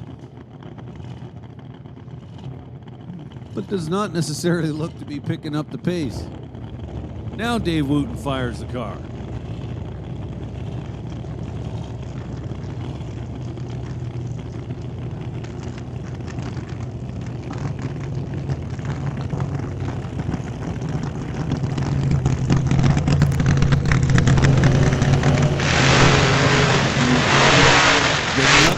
Racing 41 Willies of Dave Wooten. Tower side of the racetrack. Dave Wooten dialed in at 7:48. Behind the wheel of the Willies, Mike Pollock dialed 6:20. In the A fuel car, right-hand lane.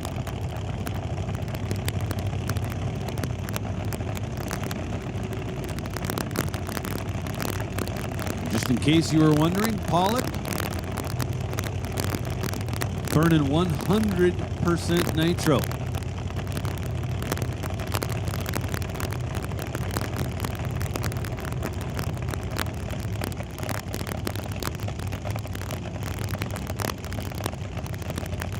Listen to that thing idle.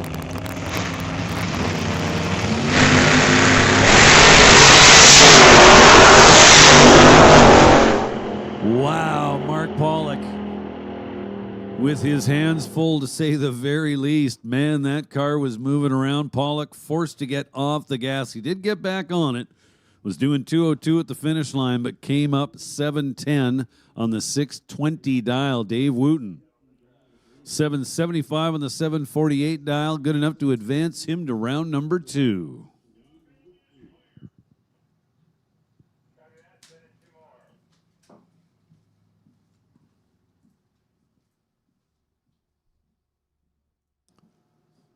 So we have made the call for Canada West Door Slammers to be in the lanes.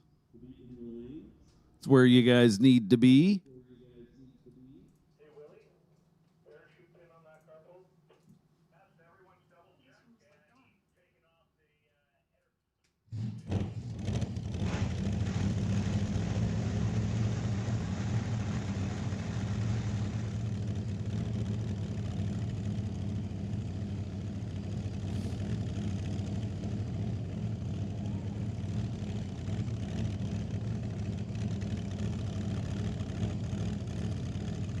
Next pair, here we go. Again, we've got an altered and a dragster. Daryl Hurst is in the dragster out of Eatonville, Washington.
So Bob Roode and Daryl Hurst. Daryl Hurst in the right lane dialed 670. Behind the wheel of Moody Blues. Bob Roode over here, Tower Side, dialed 774. Behind the wheel of his Fiat Topolino, named Dual Heart.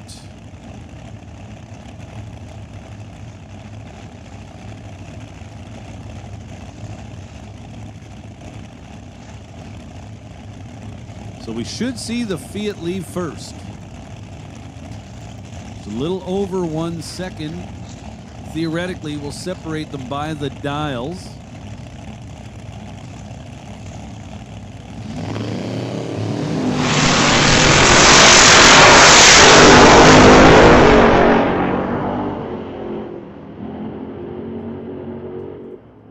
So Bob Roode with the win light on. Daryl Hurst doing a bunch of driving over there in the right-hand lane. Manages 742 on the 670 dial.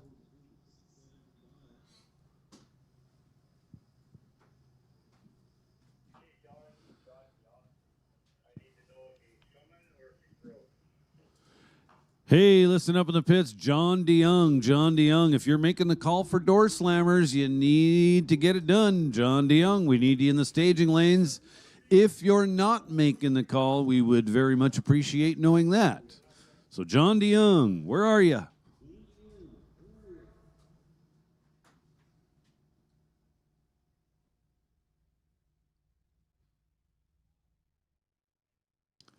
So, it looks like we are down to just one Pro Nostalgia entry.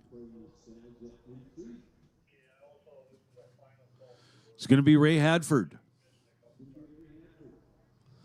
Ray Hadford was our number one qualifier with a 676.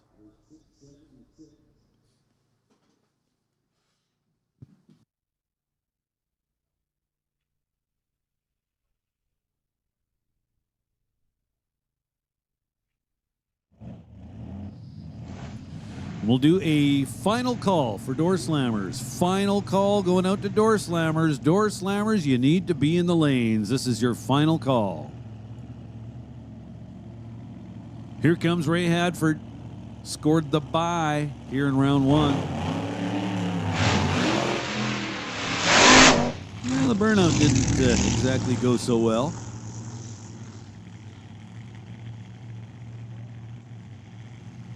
I'm going to say he at least got the tires dried off. We'll see what happens here on the starting line. Hadford getting himself backed up.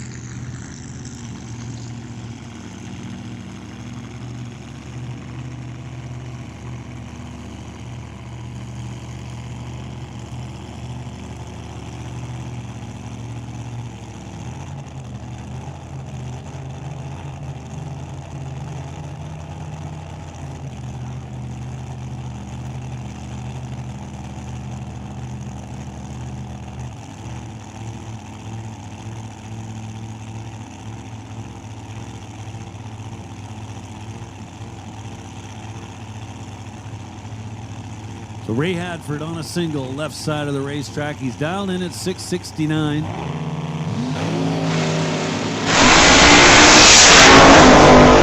No, certainly didn't hurt him on the starting line. How about 676 with a 5? He qualified number 1, 676 with a 7. So he runs within 2 thousandths of a second of his qualifying number here in round number 1.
Hey, listen up out there. If anybody has lost a bracelet, I was about to say necklace, but that's not the right word. A bracelet in the staging lane somewhere. We have had one turned in up here at the tower. So come on up, give us a brief description, and we'll reconnect you.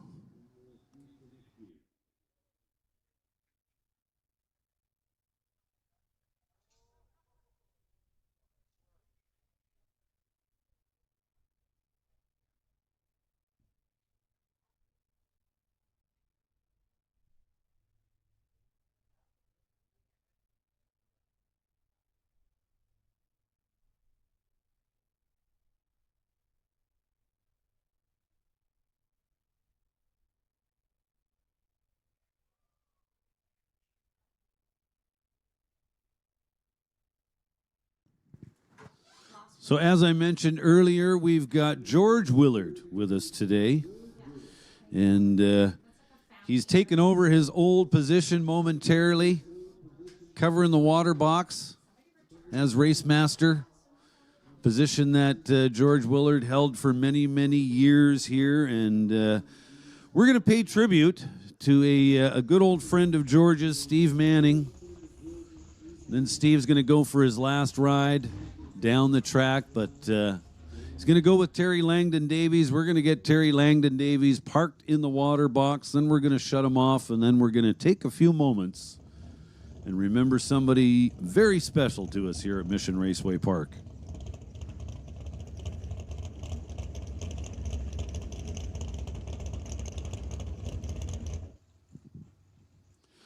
So on behalf of the BC Custom Car Association and the staff at Mission Raceway Park, we would like to express our condolences to the family and friends of Steve Manning, who who passed away on June 19th, 2025 at the age of 82.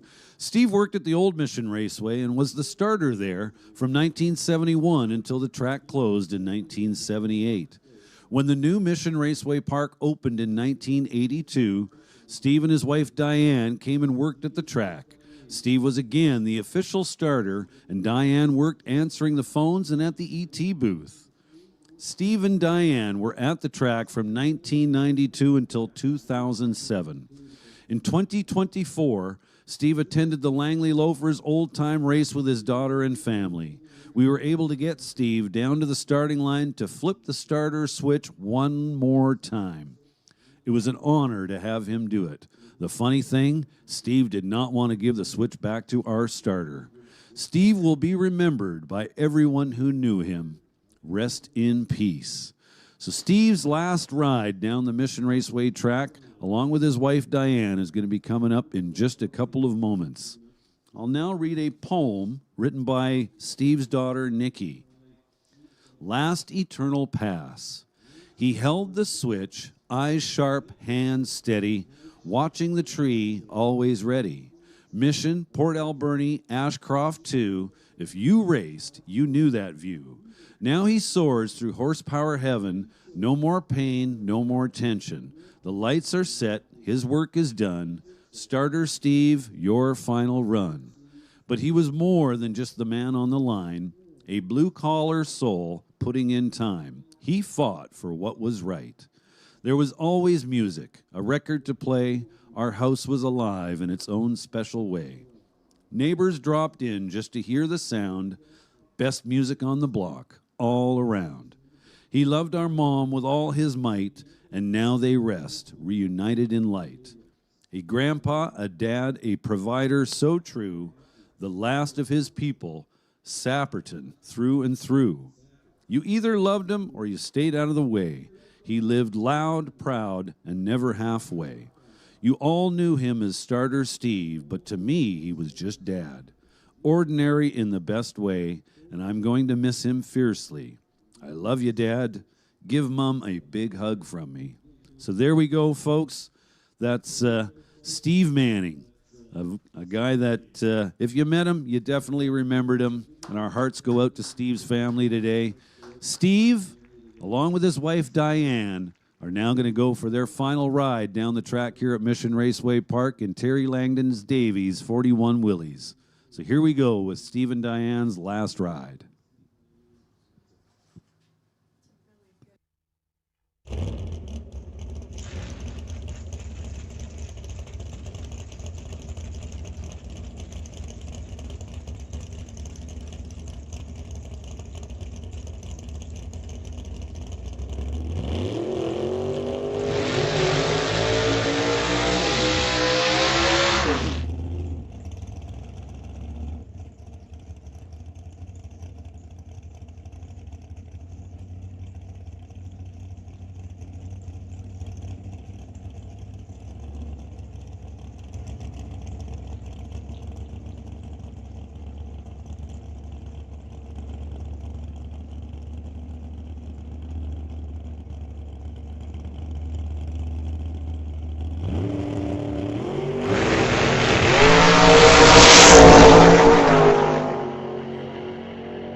Terry Langdon Davies did it right. 005 on the tree for Steve and Diane Manning. That was Steve's last ride down the track along with his lovely wife Diane. Very cool little moment for everyone here. Thanks for coming. And again, on behalf of Steve's family, they are hanging out here with us today, and they do have a memorial book. They would very much appreciate you coming and signing it. They're located right beside the pit side stands, between the stands and the tower.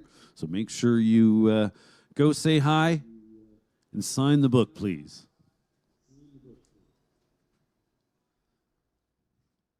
So Terry Langdon Davies, 005 up front, then 818 at 161 miles an hour down the TCS lane with Steve and Diane Manning. Well done, everyone.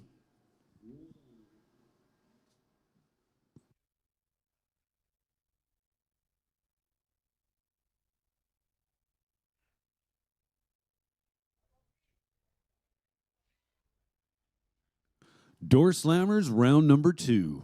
Coming up.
And we have fire. Here comes the first pair, round 2 of Door Slammers action, brought to us this weekend by Paradise Homes.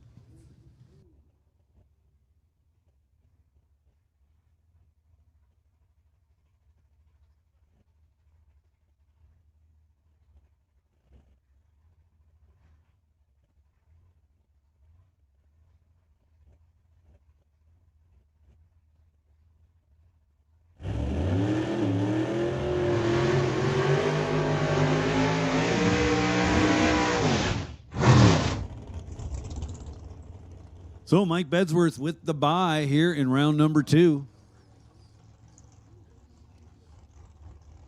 Essentially gets another qualifying run.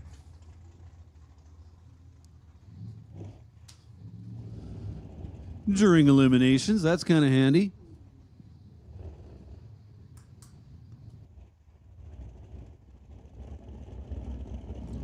You know, my apologies, I forgot to mention.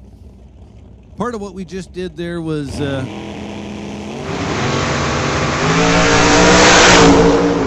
goes Bedsworth working on a 706 dial. How about 708? So as I was saying, my apologies, I forgot to mention Steve's grandson was down there on the starting line down the racetrack.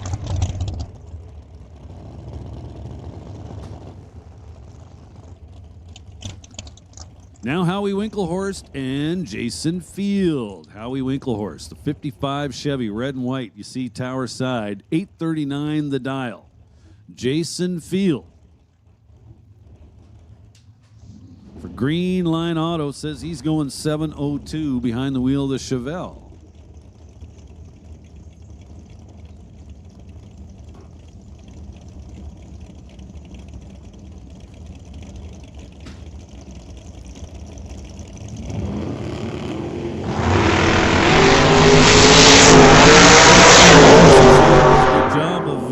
patiently waiting on the starting line. Then 704 and the 702 gets there first by 51 thousandths of a second. Howie Winklehorst comes up 844 on the 839.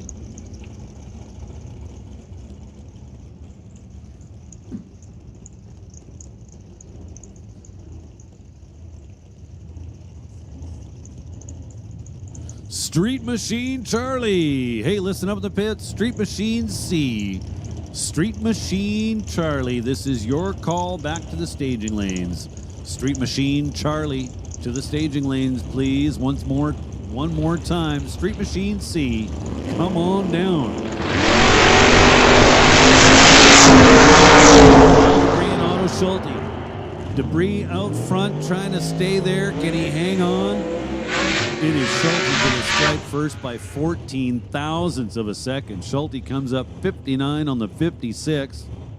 Paul Debris had a sizable starting line advantage, but comes up a little weak on the 854 number. Winds up 865. So Otto Schulte coming back for round two. Now a Nova and an Acadian. The blown Acadian, tower side of the racetrack. And Derek Buick in his 67 Nova.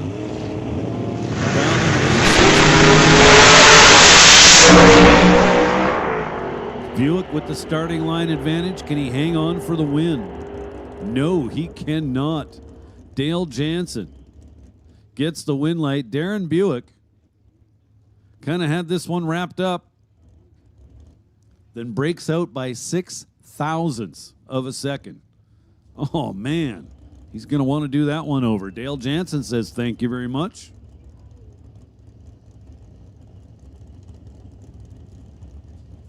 I'll take that.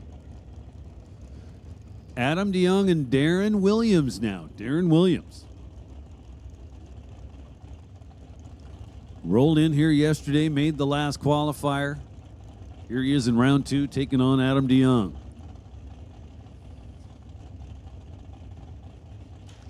Chevy versus Dodge.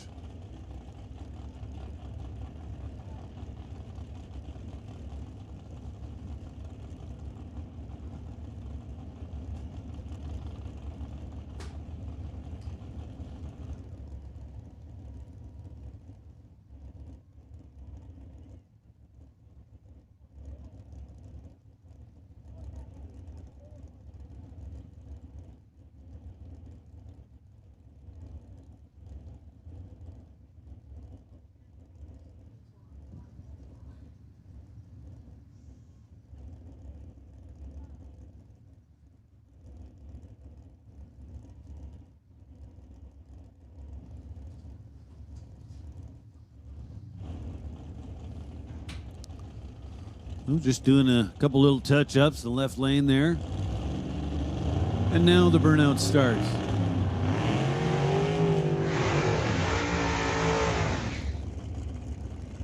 Adam DeYoung going to hang back just a little bit. He'll keep his burnout on the short side. So Darren Williams backed up.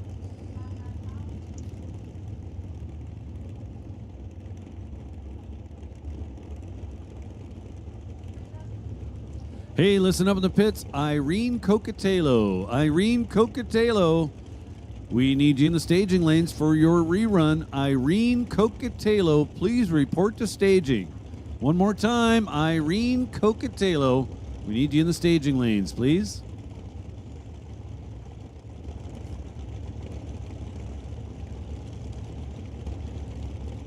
So Adam DeYoung dialed 832.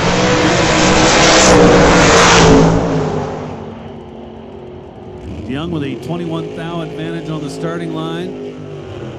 That's good for the win light. Adam DeYoung to the stripe first by 7 thousandths of a second. That's an eensy-weensy little bit.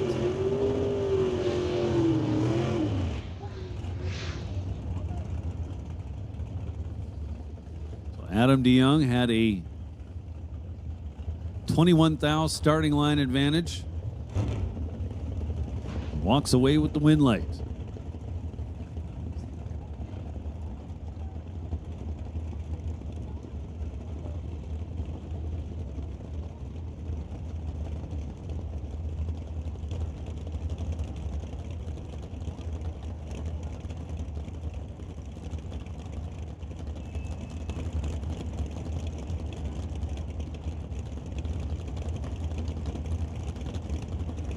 Now Steve Lowe and Poe Freeborn.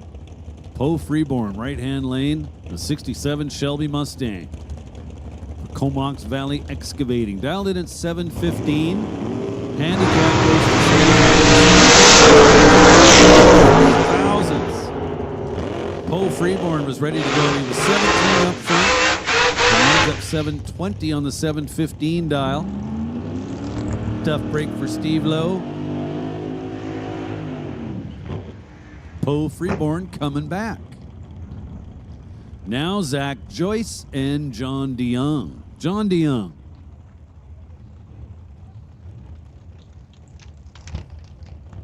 For Artex Racing and Dreesen Dairy. John DeYoung driving Tony Dreesen's farm truck. Dialed in at 777.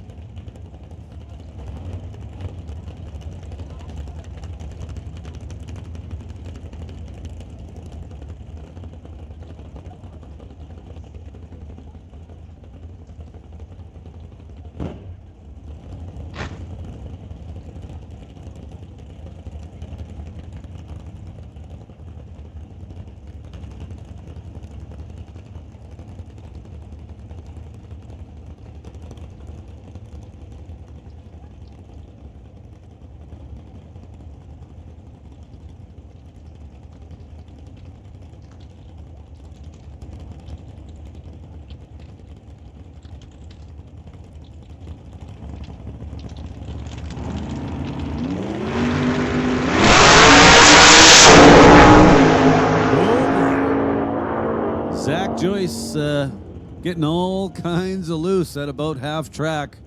Fortunately decided, no, I don't want any more of this. So John DeYoung continues on. Just 2 thou separated them by the reaction times. John DeYoung did have the advantage. Comes up 793 on the 777 dial. Kind of thinking John saw he had room and got off the gas before the finish line as he was doing just 154 miles an hour. Now Scott Grant, Paul Stretch.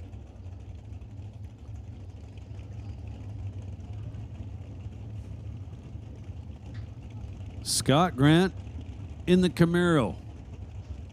Red with yellow flames. Tower Lane, dialed 828. So Paul Stretch is going to have to hang back for just a little over 1 full second.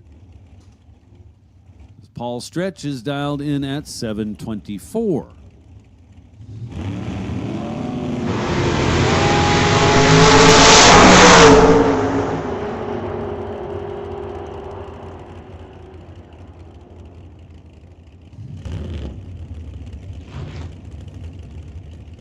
Paul Stretch is your winner, 728 on the 724 dial. Not sure what happened to Scott Grant on the starting line, but he was a little on the late side. Now Brian Ritchie and Rod LeClaire. Brian Ritchie, for all intents and purposes, is Ritchie Racing Engines.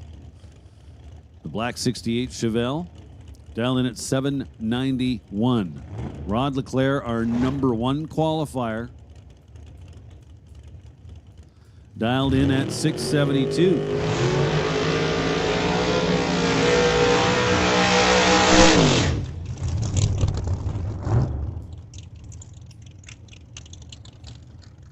So LeClaire, I'm thinking, is dialing it safe. He's planning on running it all out.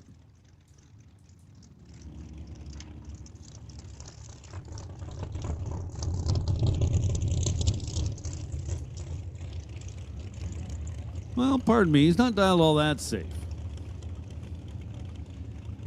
Been running 673. It's dialed 672.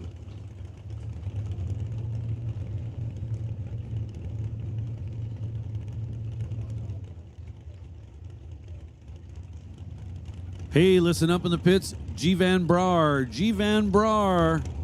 We need you in the staging lanes. G. Van Brar, please report to staging. Got the bye run, buddy. You don't want to miss that. Once again, G. Van Brar, we need you in the staging lanes.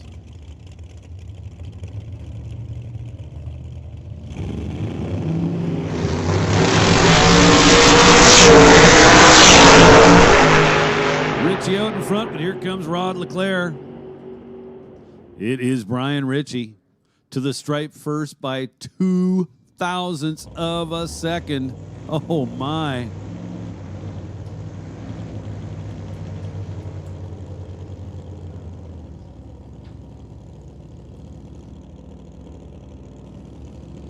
That is going to do it for Door Slammers action.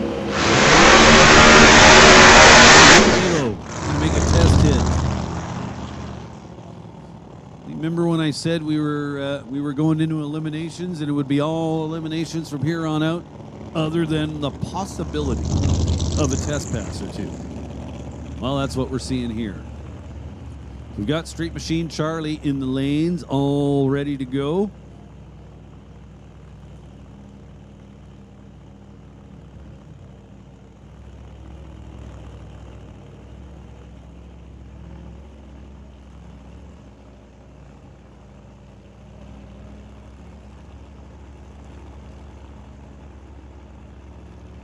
Luke Balo be making a test hit right-hand lane. Little 31 Ford. This is a cool car and awesome.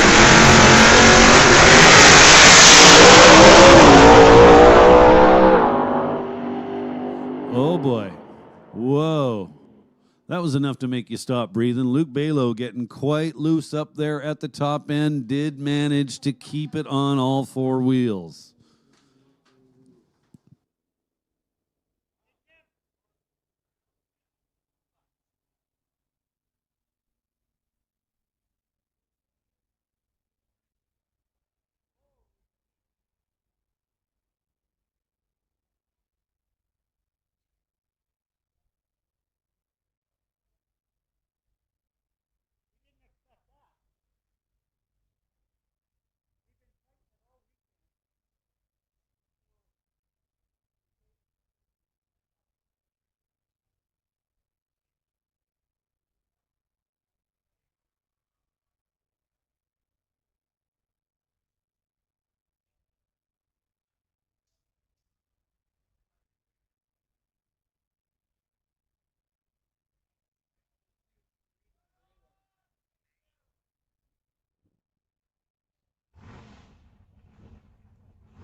So we're going to make a call now for Street Machine B. Street Machine B. This is your call to the staging lanes. Street Machine B, come on down to the lanes.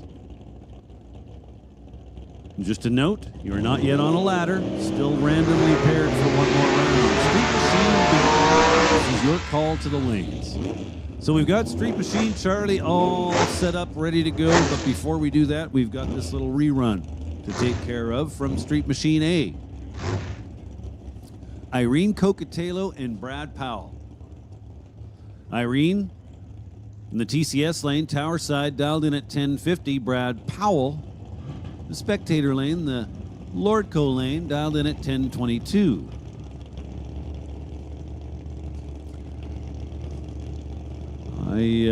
Kind of surprised by the dials that I'm seeing. Brad Powell and try to put a fender on her. And Irene Cocatello is moving on. Not sure what Brad Powell was up to, but it did not work. Irene Cocatello coming back for round two.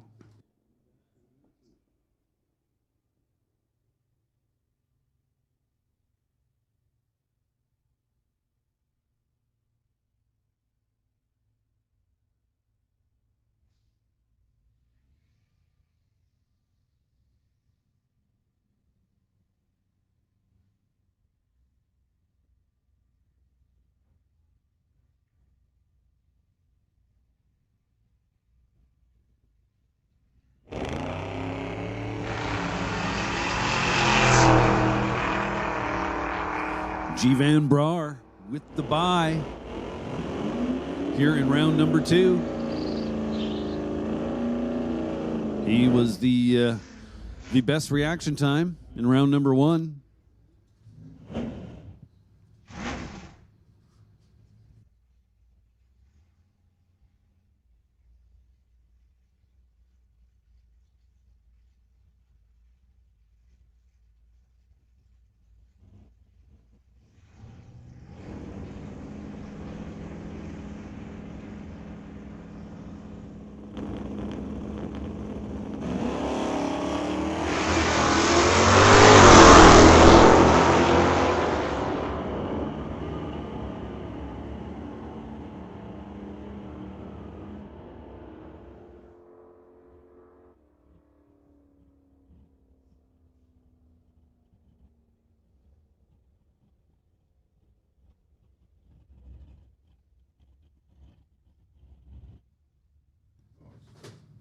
Mark Muscant and Ron Clark now. Well, we missed Tyler Smith and Veronica Hodgson, but it was Veronica Hodgson getting the win. Had the starting line advantage, then went 1194 on the 1193 dial.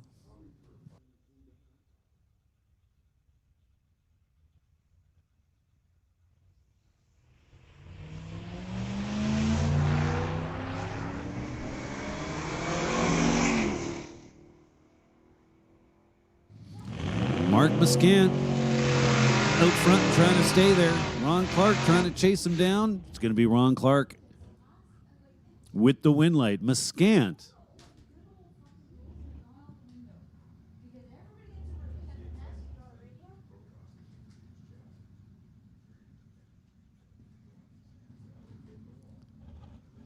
So Ron Clark with the win. 12:53 on the 12:55 wins him a double breakout race. Now Caleb Smith and Sean Chevliner. Chevliner in the chop down C10 down to 1170. Caleb Smith will leave first. There he goes, dialed 1563.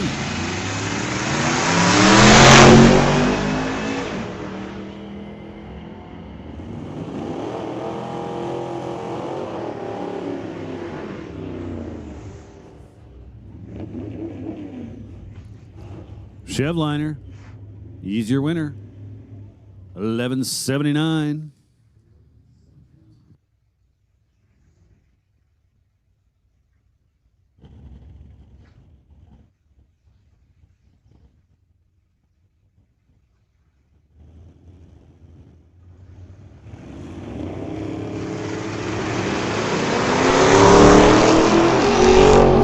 McCartney's your winner. Daryl Tippy turns it red by 0.2 of a second. I hate those trip zip red lights. Mitchell McCartney, 1394 on the 1375 dial.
Trucks at the tower.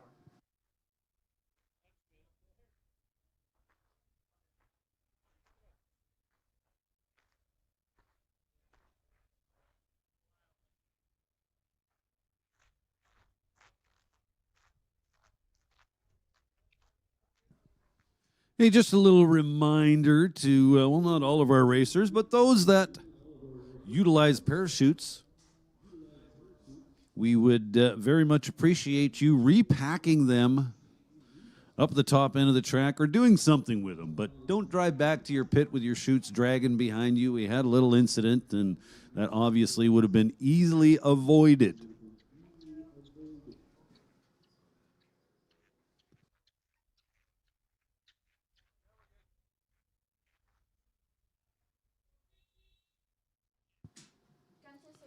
So it looks like they're just doing a little bit of a cleanup in the right lane. Looks like they're done with that. I think we're going to get back to the action here in round 2 of Street Machine Charlie. Eric Hansen and Cassidy Langley.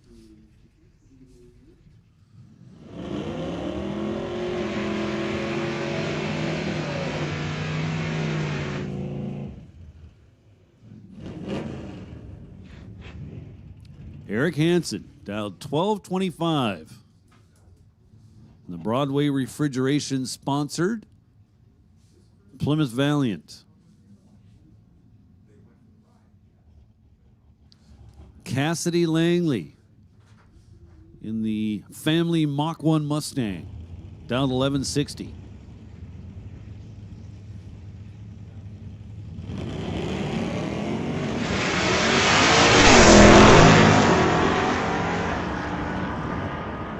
Cassidy turns it red by 32 thousandths of a second. Eric Hansen was solid on the tree with a 26 light, then goes 1232 on the 1225 dial. So Eric Hansen will be coming back for round number 3, and that's going to bring up our final pairing in this second round of Street Machine class, or Street Machine Charlie. Terry Hoogstens and Ryland Cook. Ryland Cook dialed 1440 in the Falcon. Gotta say, I like that guy's wheel choice. 2 different styles of Jags wheels. Pretty sure I've seen that combo somewhere before.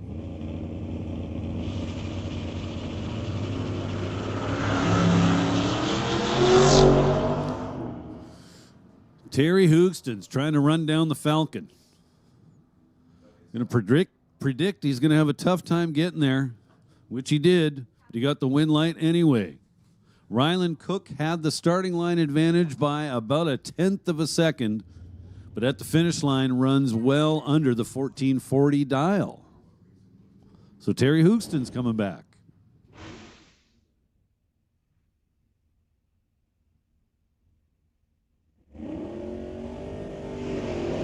Street Machine A. Street Machine A. This is your call to the staging lanes. Street Machine A.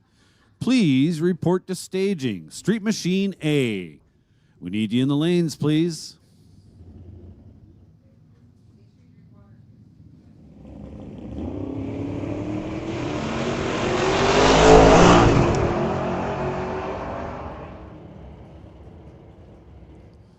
Bill Halicki. Blaine Chernopsky. Chernopsky with the win. 1096 and the 1089 gets him the win. Halicki goes 51 on the 63, taking 6/10 of a second at the stripe to be under by 1/10. Oops. Now Kevin Clark and Mal Patterson. Mal Patterson's in the right lane, dialed 1010. Kevin Clark's in the left lane, dialed 1083.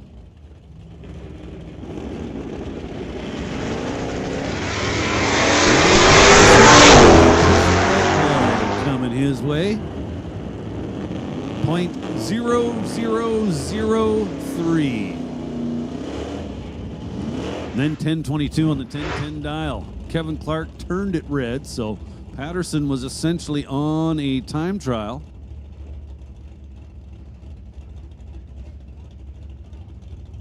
which might have been a good thing.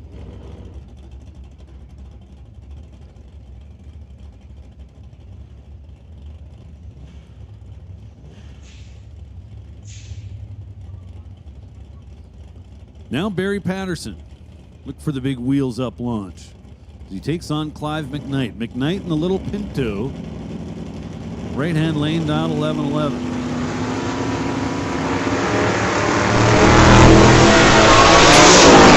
This race is on. Pinto way out front. Looks like he's going to be able to stay there. And yes, turns the wind light on.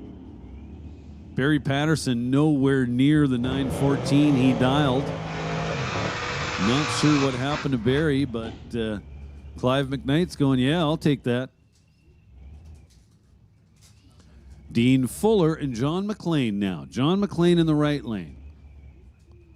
In a 1969 Ford Falcon. And Dean Fuller in a 1970 Datsun 510.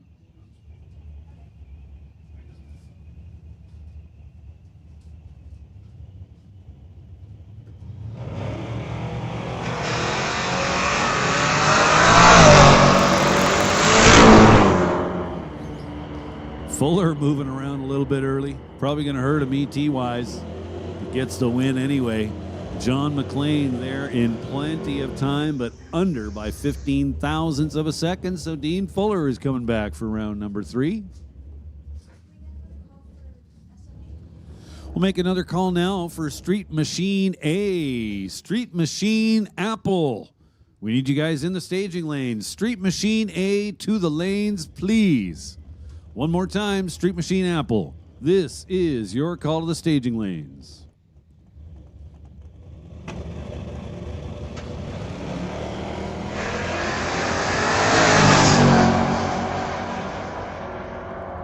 Doug Rumley turns it a little bit red, 23 thou red. So Troy in the right lane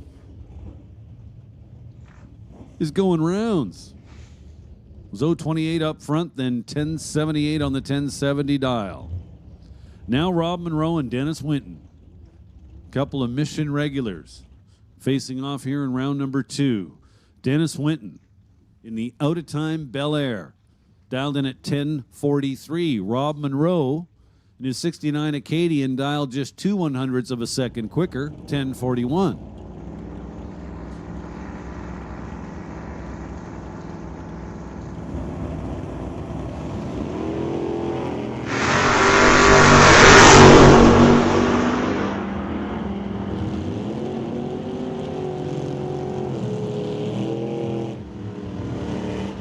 And it's Rob Monroe, 20 up front, then dead on with an 8.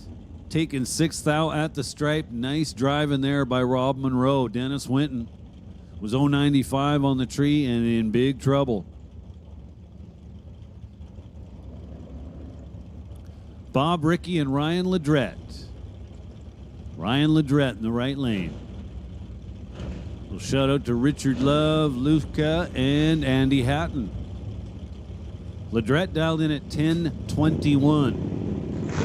Bob Rickey dialed 1081. Ryan Ledrette with the wind light on. Goes dead on with a 3, taking 62 thousandths at the stripe.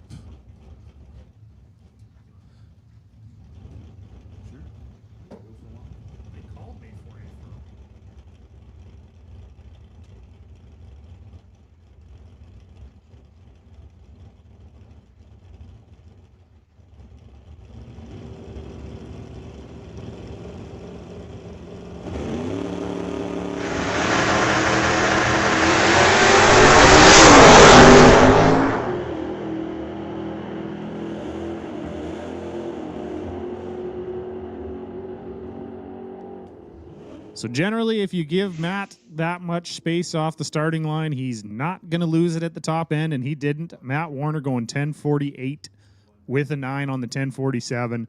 Moving on into the next round here, Street Machine B. Bringing up Susan Fugere with the bye in the right lane here in her little 1968 Pontiac Firebird.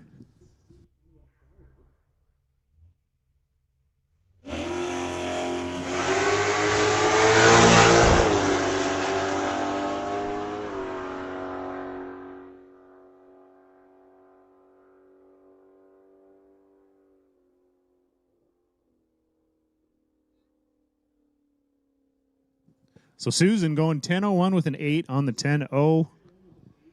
She's going to move on into the next round here of Street Machine B. We will have Street Machine A, second round of eliminations, coming at you just shortly here.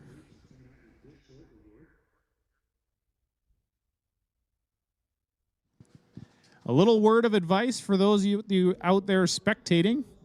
We got the Northwest Double Bs coming back up again in about 40 minutes here, so I would personally recommend now would be the time to go get yourself some food, some merchandise, some snacks, any of that sort of stuff. We got the Half Track Snack Shack serving up chicken strips and fries, burgers, hot dogs, you name it. There's Dave's Barbecue down there, as well as the Piston Parlor serving up some hand-scooped ice cream. Multiple different flavors of ice cream there. I know it's kind of a cool day, but hey, ice cream's always good. Even when it's -5, I'll eat ice cream.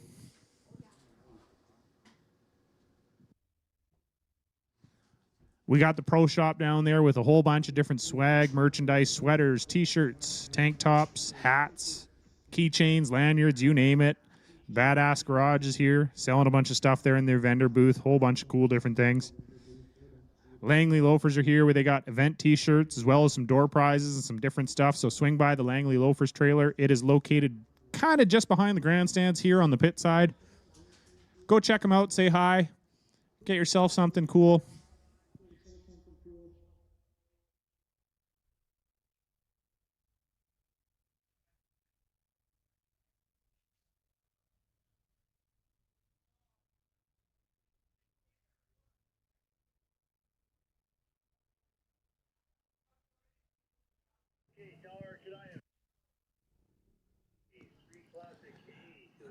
Hey, attention in the pits out there. Attention in the pits. We are looking for Street Classic A. Street Classic A. You are making your way down to the staging lanes, please. Street Classic A, we need you down to the staging lanes. Street Classic B, you're going to be put on a standby. So Street Classic A, you should be coming down. Street Classic B, you're on standby. Street Machine A, if you're not in the staging lanes, we're going to be running without you.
So moving into Street Machine A, it's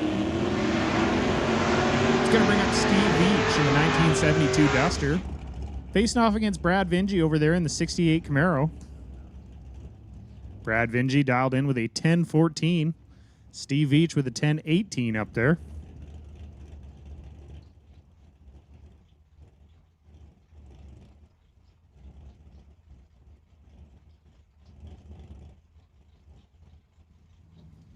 So the majority of the people running this class, being a Pro 5 tree, are mostly our Super Combo competitors.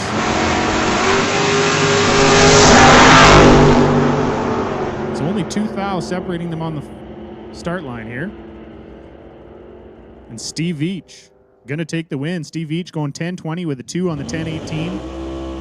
Brad Lindsay 10-13 with a 9, breaking out on the 10-14. Brad was 0-10 on the tree. Steve was 0-12. So Brad with the advantage off the tree there, but breaking out at the top end. And Steve Veach going to move on into the next round of our Street Machine A. I'm just going to bring up Irene Cocatello here in the 63 Nova. Going against Dan Parsons in the 1970 Duster. Irene with a 1050. Dan with a 1049.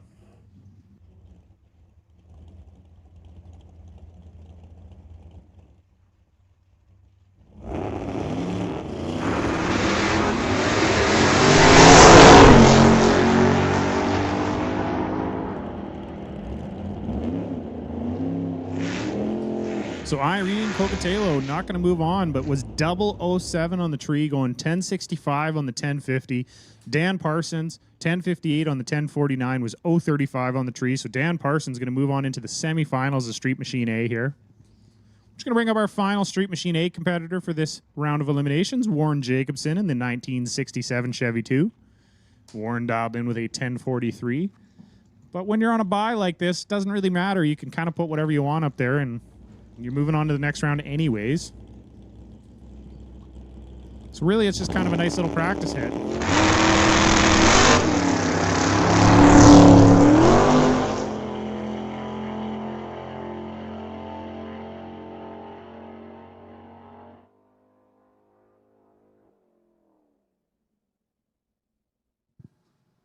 So Warren Jacobson going 1042 on the 1043, was 015 on the tree.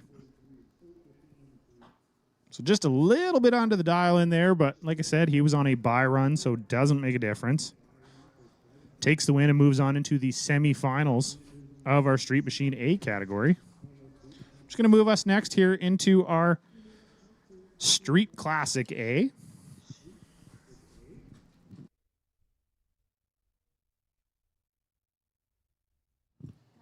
Hey, attention in the pits, attention in the pits. Daryl Stobie, car number 64. Daryl Stobie.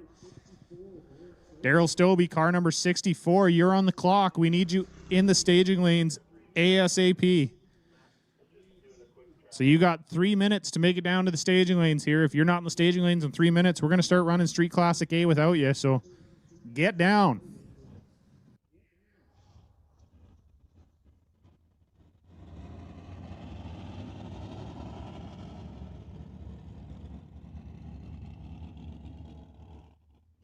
With that, I'm going to make a call for Street Classic B. Street Classic B, we need you to the staging lanes, please.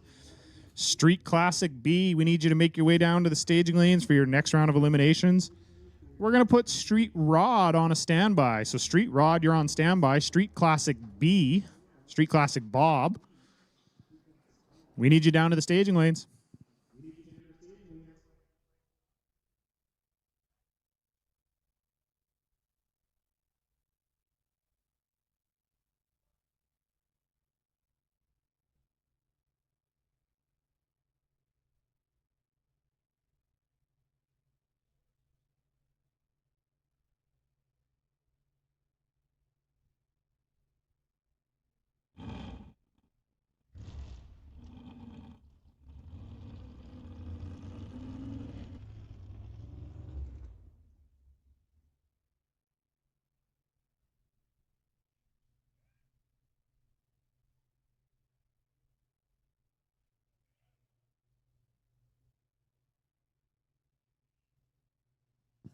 So with this being the 60th running of the Langley Loafers old time drags, requires a lot of sponsors, a lot of people, a a lot of different things to make it happen and make it a success every single year. So we'd like to give a big shout out to BC Scale, Capit, Fryby Gourmet Foods, Historic Dudney Pub, Alder Auto Parts, Badass Garage, Lee's Market, SoCal Speed, Shafik Lada Real Estate, Torchman Rod and Custom, Johnston Meyer Insurance, Jim Winter Collectible Car Appraisers, Richard Persall, and TCS. All these people and or businesses are instrumental in making this stuff happen, so big thank you to them. And if you have the chance and you're able to, reach out and say thanks yourself. It goes a long way and they really appreciate it.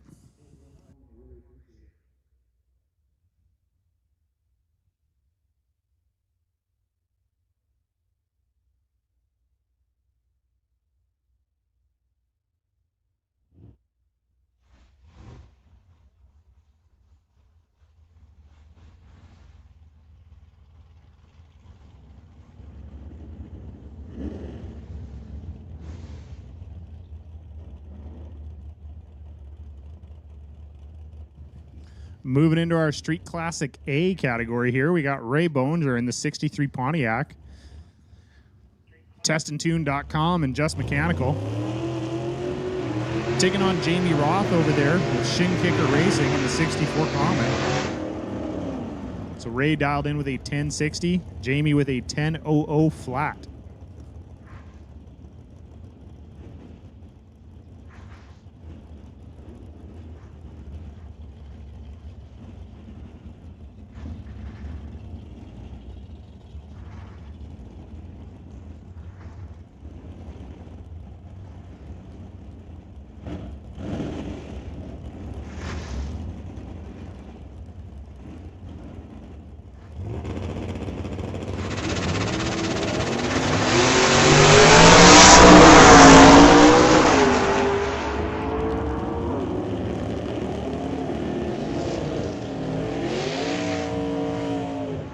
And Ray Boninger going 1059 on the 1060, which means that Jamie Roth going to move on into the next round. Jamie Roth going 1002 with a 2 on the 1000. Jamie was 018 on the tree. Ray was 032. So Jamie Roth taking the win, going to move into the final round of our Street Classic A category, where he will either face off against Keith Winterbottom or Daryl Stobie. Keith driving the 63 Nova here in the left lane. Daryl in the 64 Chevelle over there in the right lane. Keith dialed in with a 924. Daryl with a 1013.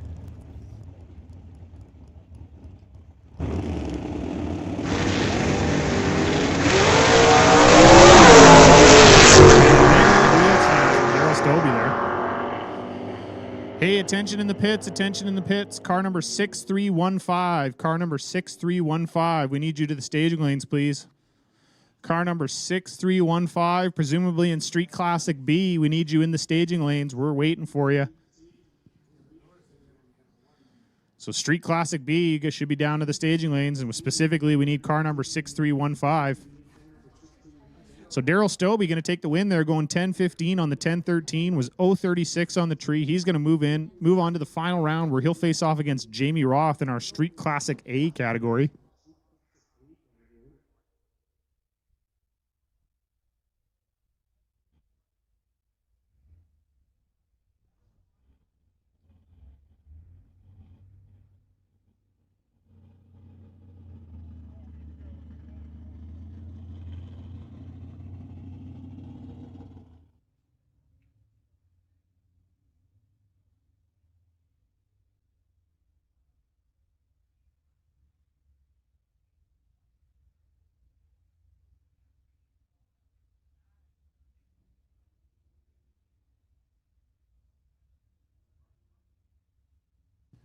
Attention in the pits, attention in the pits. Street Rod, we need you down to the staging lanes, please. We're making the call for Street Rod to the staging lanes. And with that, we're going to put Flathead, our Flathead final, on a standby. Yes, Flathead final, you're on a standby. Street Rod, we've made the call for you to come on down to the staging lanes. We're going to move into our Street Classic B category here.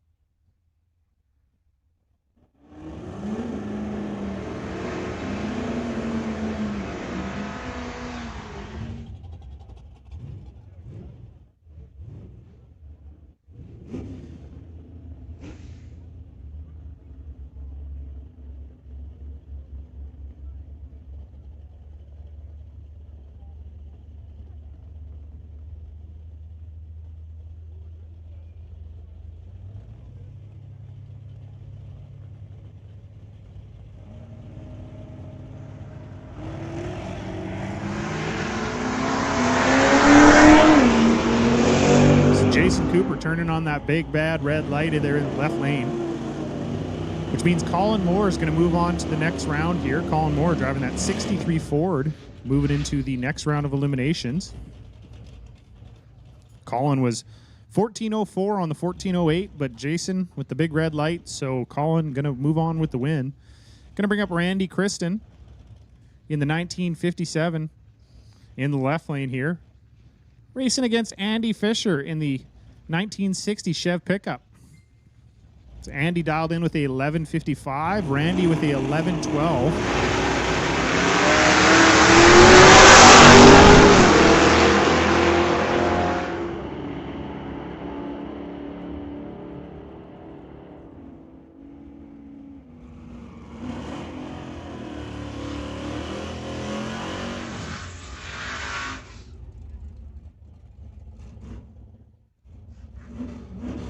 So Randy Kristen taking the win there, going 11:20 on the 11:12. Andy Fisher was 11:61 on the 11:55.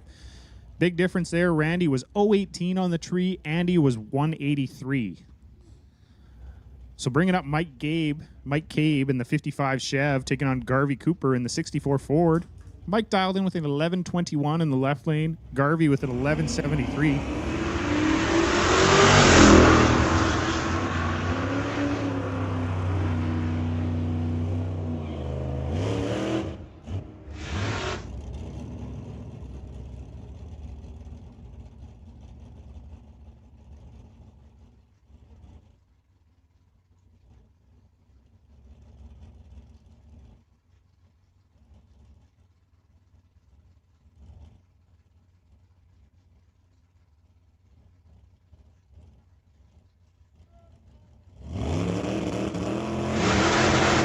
Jerry Brayman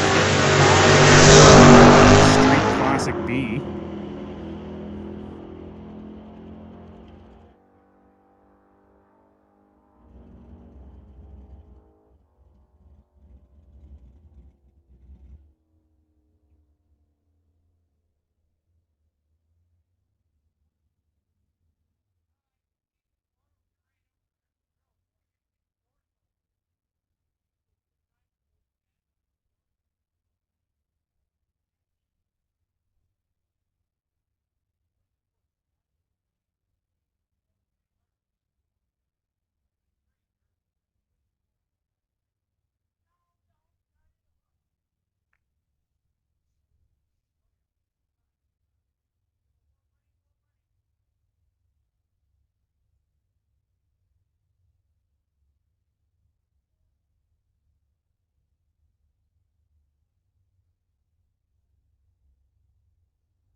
Hey, attention in the pits, attention in the pits. We're going to make the call for Flathead.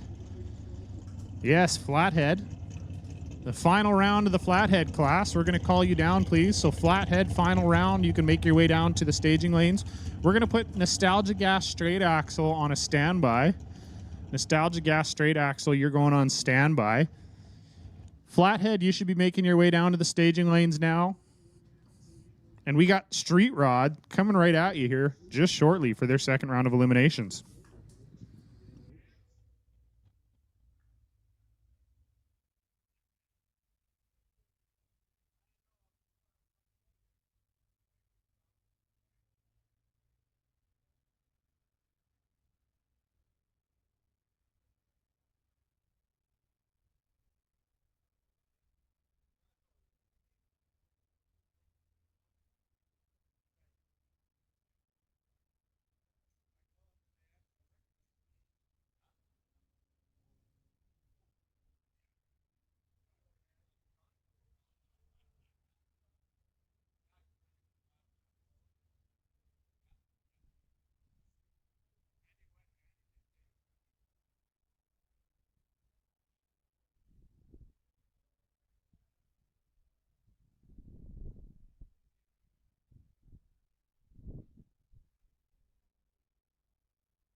So we're just getting our street rod cars all paired up in the back of the staging lanes there.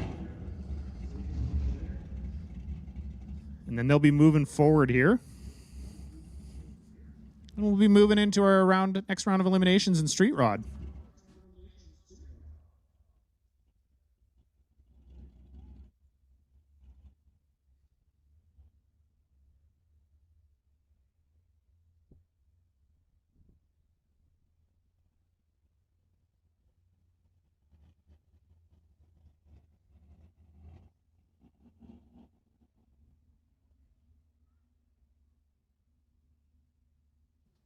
Hey, attention in the pits, attention in the pits. Nostalgia Gas Straight Axle. Nostalgia Gas Straight Axle, we're going to make the call for you.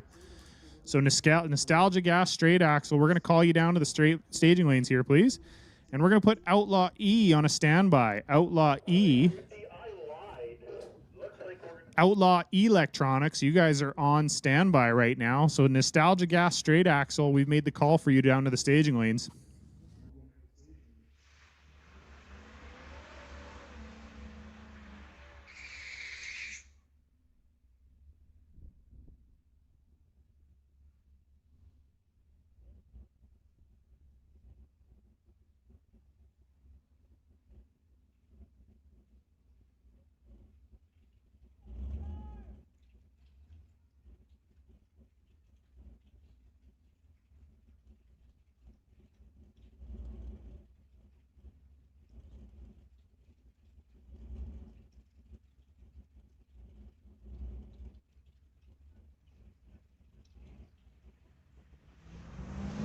So Will Friesen here in the left lane, dialed in with a 1538, going against Jerry Barron in the right lane in the 38 Pontiac, dialed in with a 1420.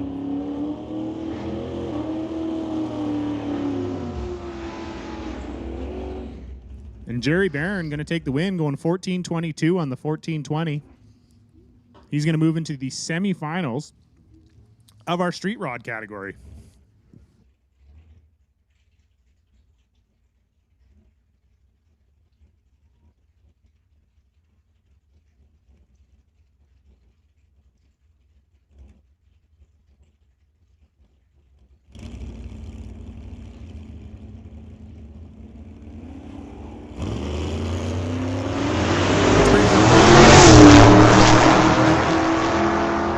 Robin Redding going 003 red.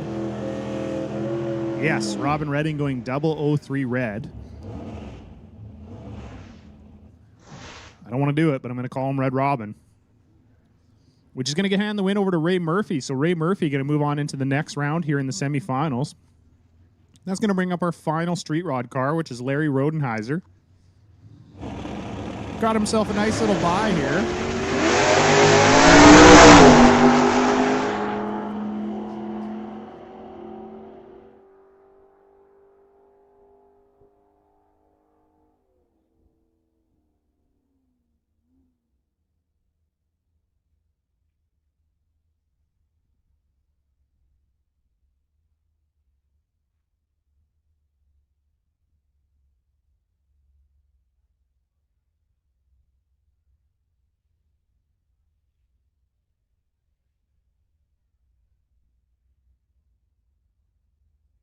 So Larry Rodenheiser going 938 with a 2 on the 941, but was on a bye, so gets the win either way and moves on into the semifinals,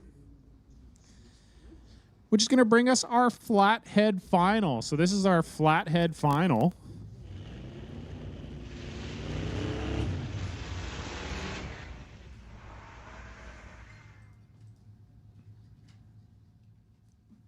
We got Lee Grant here in the 1929 Model A, dialed in with a 1018, going against Craig Ross in the 1937 Ford.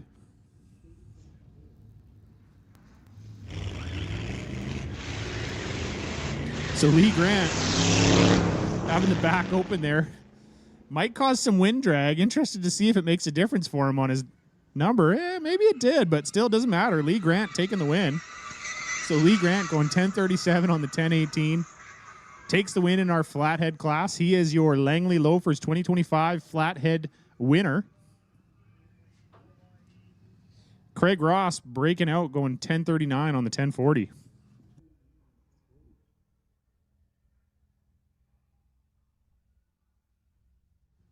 Hey, attention in the pits. Attention in the pits. We're going to make the call for Outlaw Electronics. Outlaw Electronics, you guys are getting called down to the staging lanes. So Outlaw Electronics, you can make your way down to the staging lanes. Outlaw Non-Electronics, we're going to put you on a standby. And the Double B Funny Cars, you guys are going to be on a 15-minute standby. So the Northwest Double B Funny Cars, you guys are on a 15-minute standby, which will be followed up by Pro Nostalgia and then Door Slammer. But for right now, we got just a touch of track prep going on. And then we're going to have our Nostalgia Gas straight axle. Next round of eliminations coming here.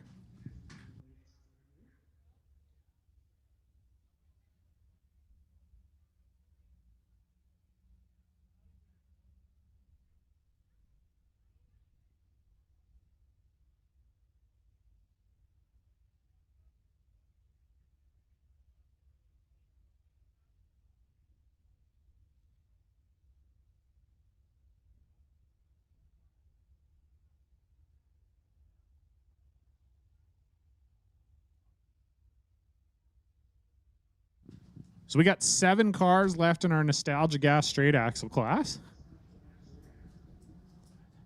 And then after that, we'll be running our Outlaw Electronics class. So Outlaw Electronics, you've been called down to the staging lanes.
So if you didn't know, I have some big information for you right now. You may have not known, you may have known, but you're going to find out either way. There's this little place called BS Espresso. It's located underneath the pit side grandstands. It's this beautiful little shack. It's beautiful. And they serve coffee and mini donuts. I'm going to say that again. They serve mini donuts. Yes. So if you haven't yet, go get yourself a fresh bag of mini donuts and either a cold or hot coffee, hot chocolate, whatever you want. BS Espresso's got it all there. So go see them. They're located on the underside of the pit side grandstands here on the pit side. Go check it out. Go say hi to Barry and Shelly. Get yourself a bag of mini donuts as well as a coffee. Tell them I sent you.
So that is the conclusion of our track prep, which means that we got Nostalgia Gas straight axle coming at you now.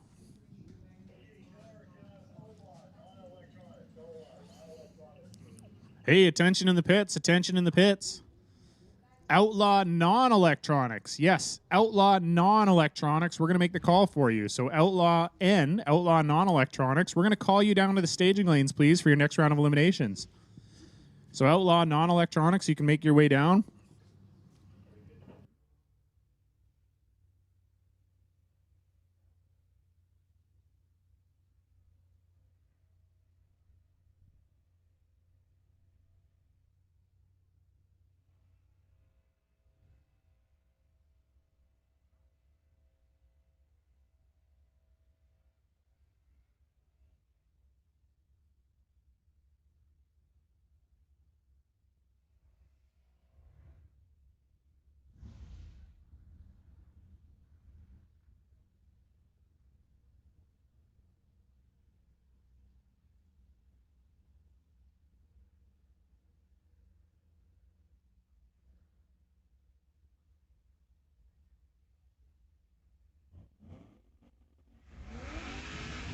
So Lawrence Johnson here in the 55 Chev going to get himself a competition single as his competitor, who had a bye in the first round, didn't even make it for the first round, so not going to be here for the second round either, unfortunately. Good for Lawrence Johnson, though.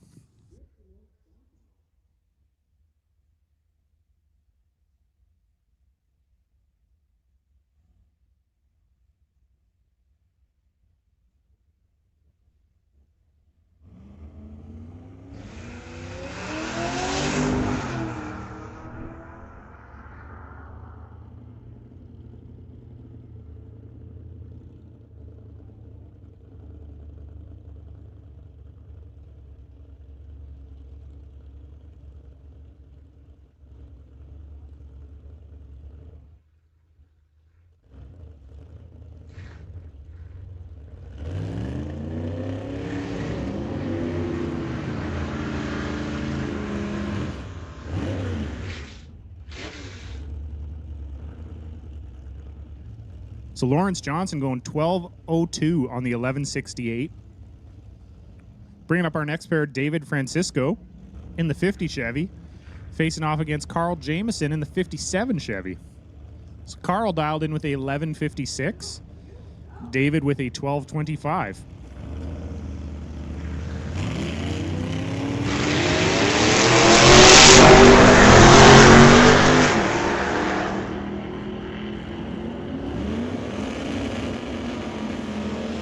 So David with a whole bunch of room to play with up at the top end there. It was 039 on the tree. Carl was 229. So David going 1230 on the 1225, taking the win and moving on into the semifinals of the Nostalgia Gas straight axle class. And my personal favorite, we got Polera Pat in the El Chupacabra 2. The 1964 Dodge wagon, racing off against Norm Fleener in the 1956 Chev. Norm dialed in with a 1205.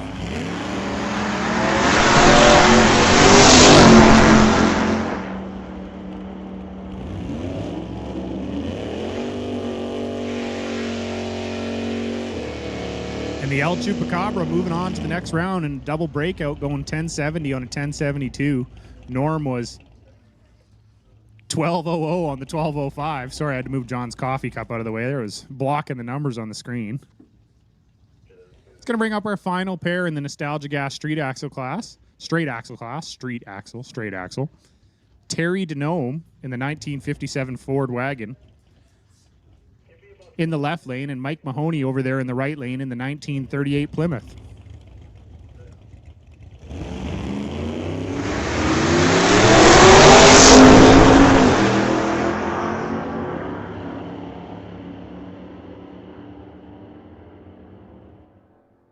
And Terry going to take the win, going 1093 on the 1088. He's going to move into the semifinal, where Terry will face David Francisco, and Polera Pat and the El Chupacabra will face against Lawrence Johnson in our semifinal of Nostalgia Gas straight axle.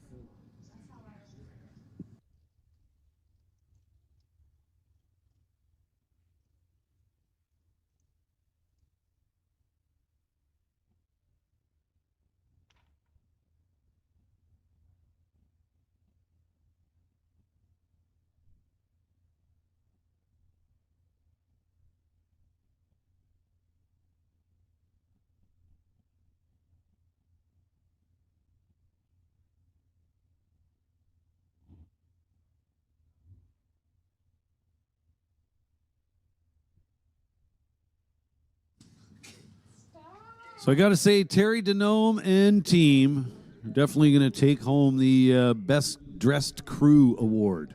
Those guys look pretty cool in all white.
Hey, listen up out there in the pits. Double B Funny Car. Double B Funny Car. We need you guys back. Double B Funny Car, come on down. Lanes 5 and 6.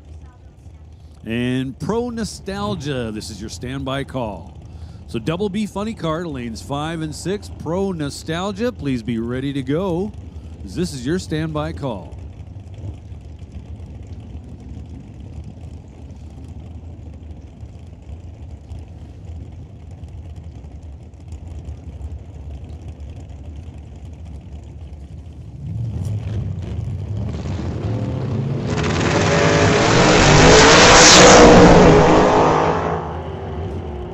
Jan Christensen and Adam DeYoung.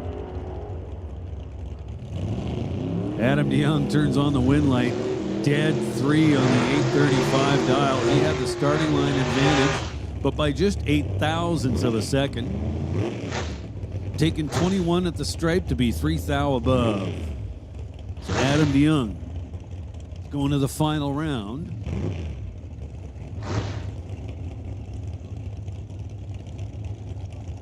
Well, maybe I'm getting a little ahead of myself. Adam DeYoung is going to round number next here in Outlaw Electronics. Brad Powell and Kevin Garlock now. Garlock in the right lane, the brown Camaro. Dialed 872. Brad Powell over here in the tower lane, the TCS lane. He's dialed 841.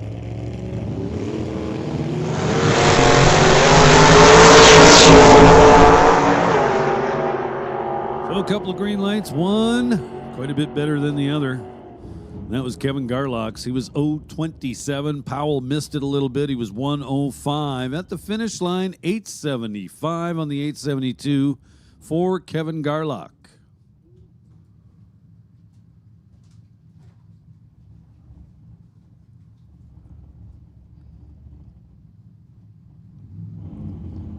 So I do believe that was the semifinal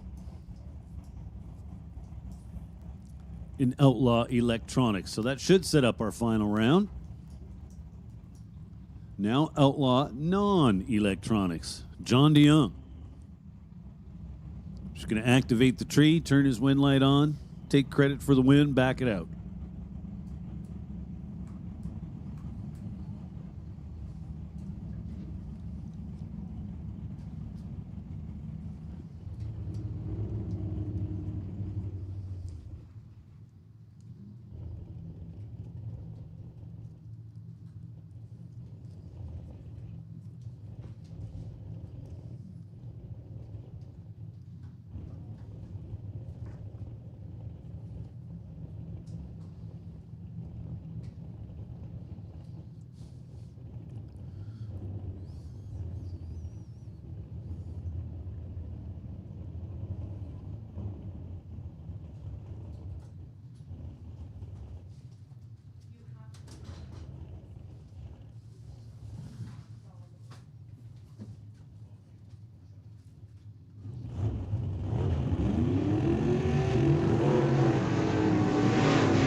John DeYoung had the bye in Outlaw Non-Electronics. Here's our first pair. Keith Winterbottom and Blair Criddle. Blair Criddle in the Lordco lane, dialed 893. Keith Winterbottom will leave first over here in the Tower lane or TCS lane. He's dialed 915 in the stick shift Camaro.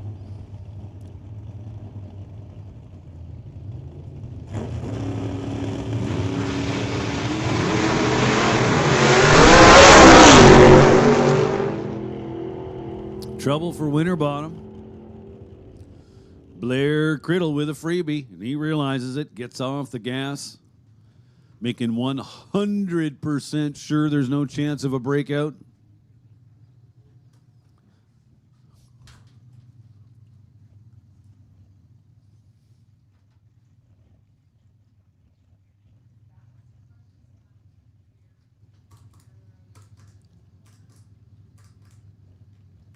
So Blair Criddle's going to get the bye into the final. And we'll see who faces John DeYoung in the semifinal round. It's going to be either Mike McMahon or Shea Svedick.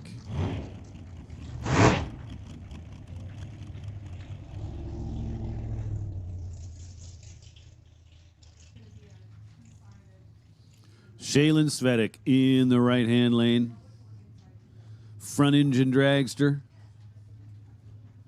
Dialed 911.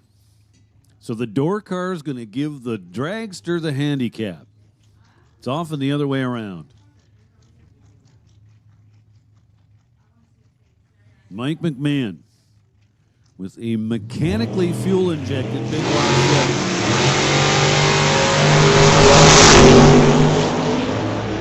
So, pretty close in reaction time department. Wind light on for Shea Svedick. Goes dead 4 on the 911 dial. Dad Dennis is going to be pretty happy with that. So Shea Svedick will go to the final round to face John DeYoung.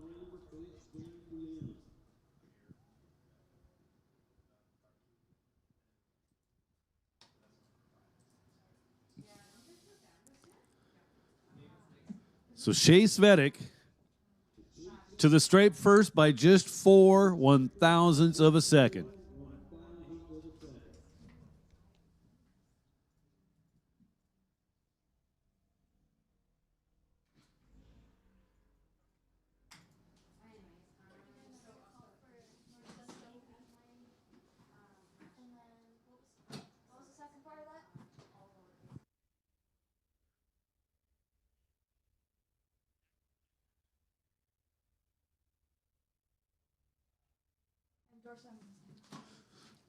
So we'll make another call for Northwest Double B Funny Car. Northwest Double B Funny Car, you guys should be in the lanes. We're going to make a call now for Pro Nostalgia. Pro Nostalgia. Come on down. Pro Nostalgia. This is your call to the staging lanes. Pro Nostalgia to the net lanes, please. Hey, Dennis.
So we have made the final call for Northwest Double B Funny Car. You guys should be in the lanes. I believe you're all there. Well, I hope you're all there.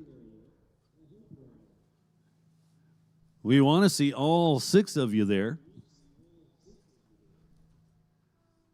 Again, running a Chicago-style format for the Double B Funny Cars here this weekend. So round 1, we had 6 cars. Round 2, we hope to have 6 cars. Round 3 will be the 2 quickest cars returning for the final.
So we got our Double B funny cars back there in the staging lanes. Those guys are getting ready to go. Drivers are getting themselves strapped in. We're just doing a little touch up to the track surface. Want it to be all that it can be.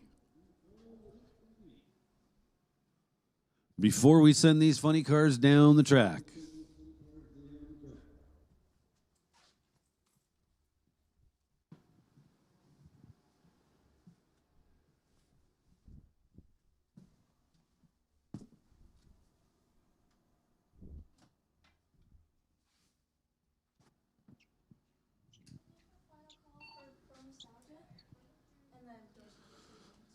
So we'll go ahead and make a final call now for Pro Nostalgia. Pro Nostalgia, this is your final call. Pro Nostalgia, you need to get to the lanes.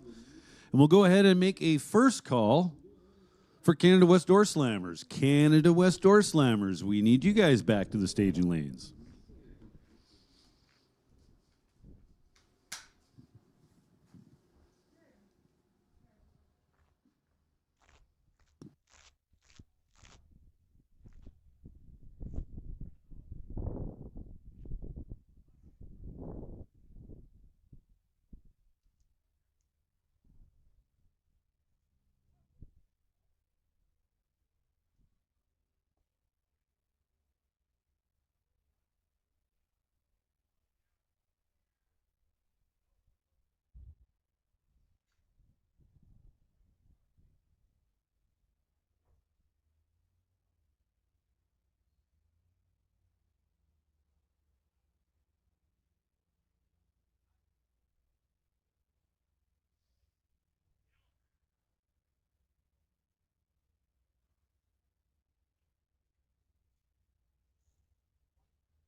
So here we go, round 2, Double B funny car.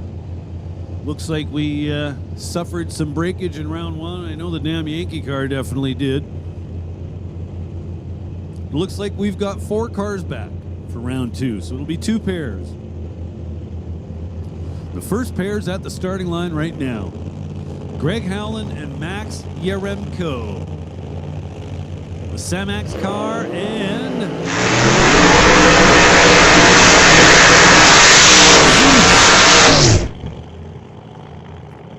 Greg Howland, Tower Side in a 1979 Corvette. Max Yaremko, Spectator Side in a 1978 Trans Am.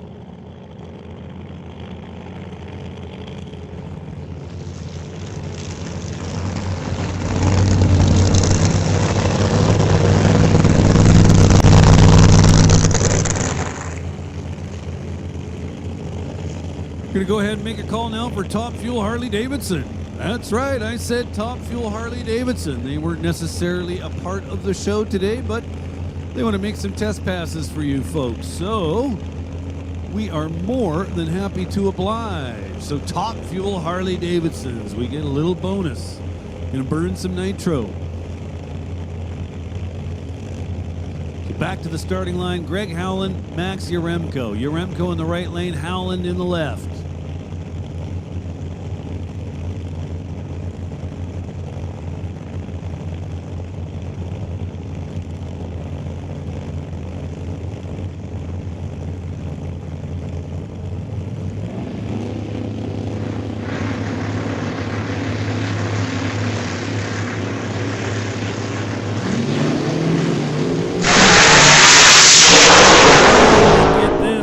high side. Who's getting there? It is the left lane. 663 for Greg Howland.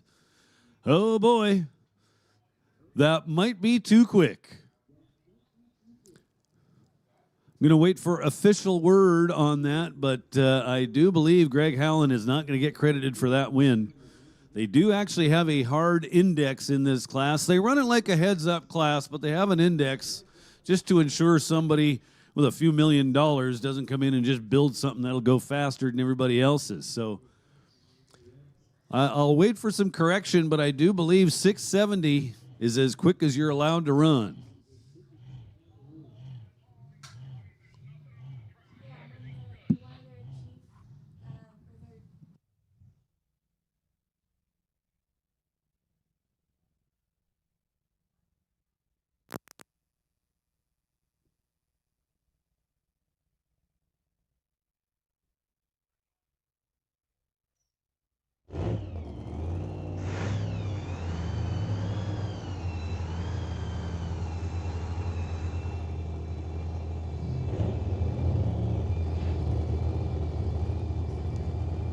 Zach Pederaza and Ralph Hubert going to make up our next pair. Ralph Hubert's going to be in the right lane in the Power Sports Northwest 71 CUDA. Zach Pederaza will be over here tower side.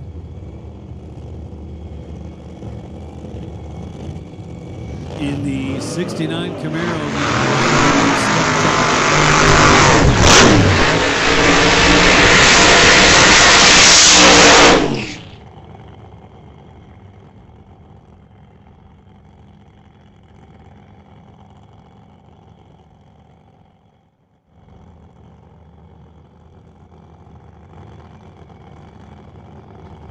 Zach Pederaza, the red-headed stepchild, a 69 Camaro old school funny car body.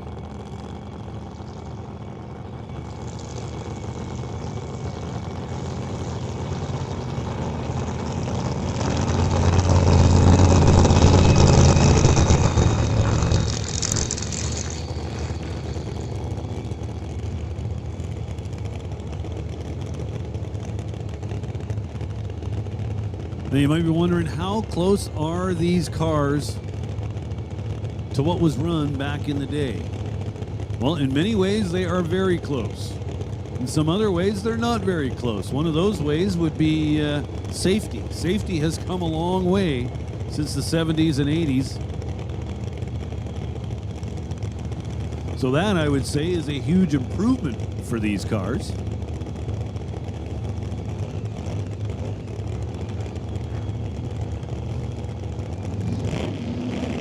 Pre-stage lit both lanes. Here comes the RPM. Let's dump the clutch. This is looking good. Ralph Hubert out front, 668, 214 miles per hour for Ralph Hubert.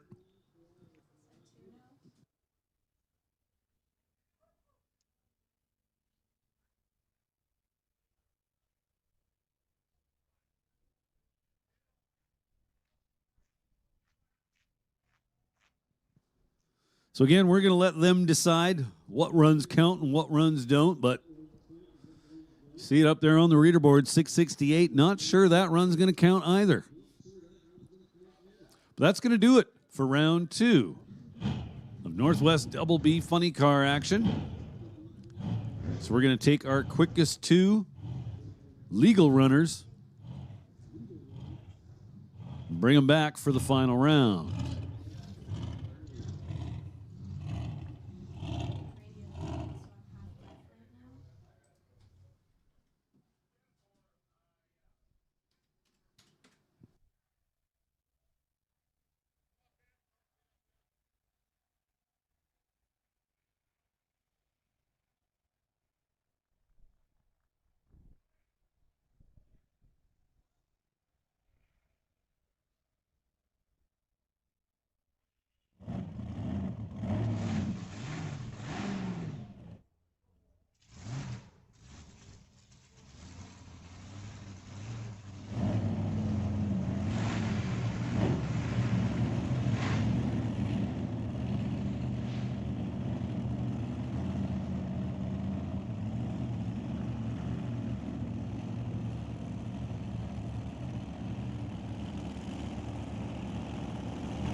So here we go, Pro Nostalgia. Semi-final round, down to just 4 cars.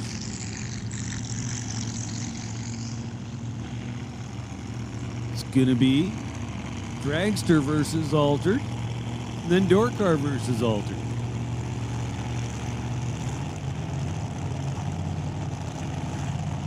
Ray Hadford, tower side of the racetrack out of Everett, Washington.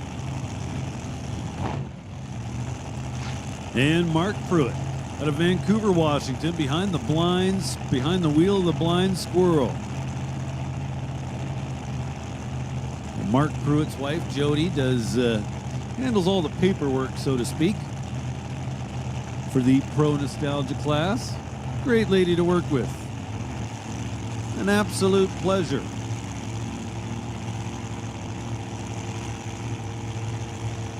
Mark Pruitt in the right lane. Ray Hadford in the left lane.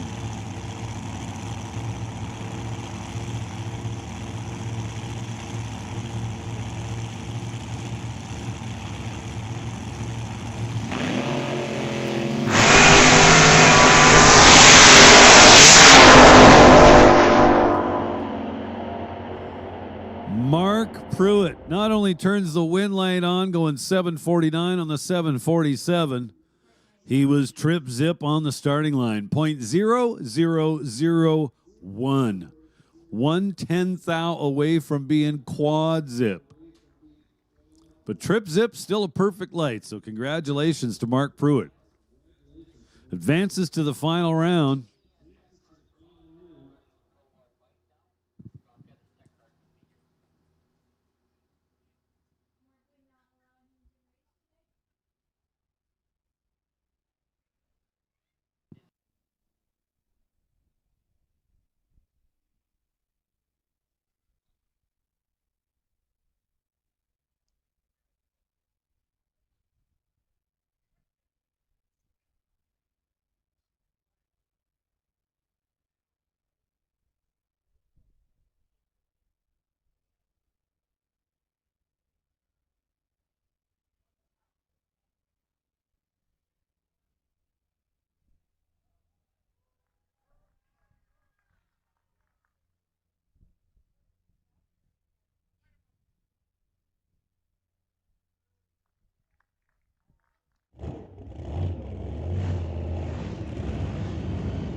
Here comes pair number 2 of this semi-final round.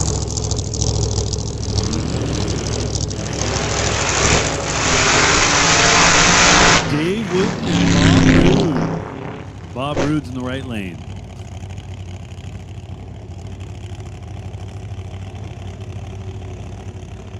Attention in the pits, Street Machine C. Street Machine C, we need you back to the staging lane. Street Machine Charlie to the lanes, please.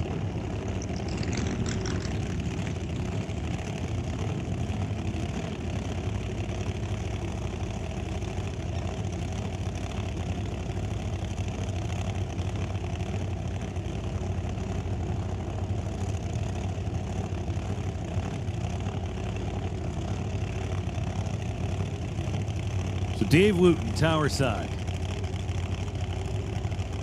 The big winged 41 Willies. Bob Roode, spectator side. In the little Fiat Topolino. Sands wing.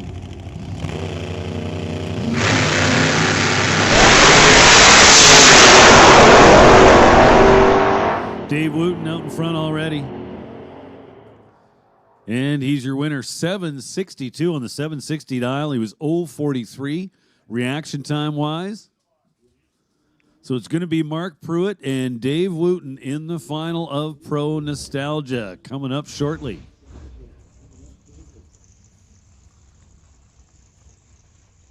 And here we go. with the Canada West Door Slammers brought to us this weekend by Paradise Homes. Thank you very much, Rod LeClaire.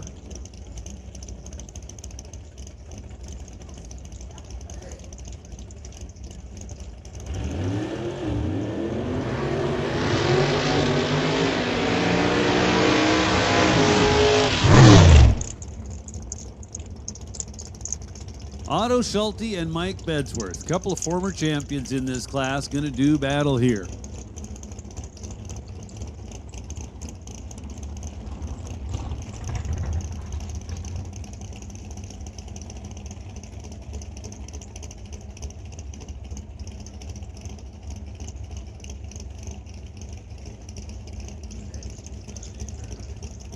So Otto Schulte and Mike Bedsworth. Schulte, tower side, dialed in at 760. Mike Bedsworth dialed 709 in the little Oldsmobile. Bedsworth add a little extra power to that Oldsmobile recently.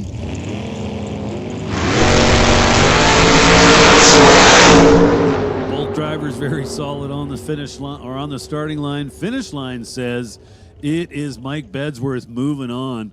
One above, 710 with an 8 on the 709 dial. He was 9 thou up front. How about 27 thou total? Schulte was in it with a 19 light. Then runs under a little bit, just by 6 thousandths. Taking 14 at the stripe. So Bedsworth coming back.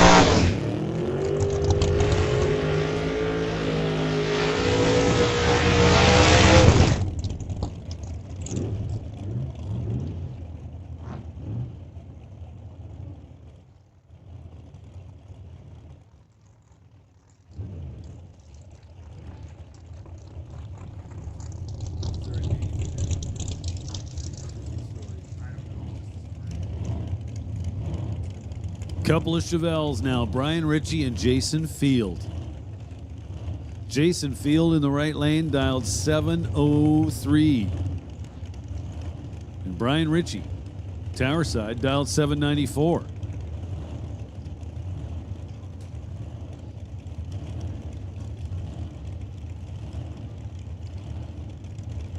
Brian Ritchie builds a lot of horsepower for a number of competitors here in the Door Slammers class, and beyond that as well. Much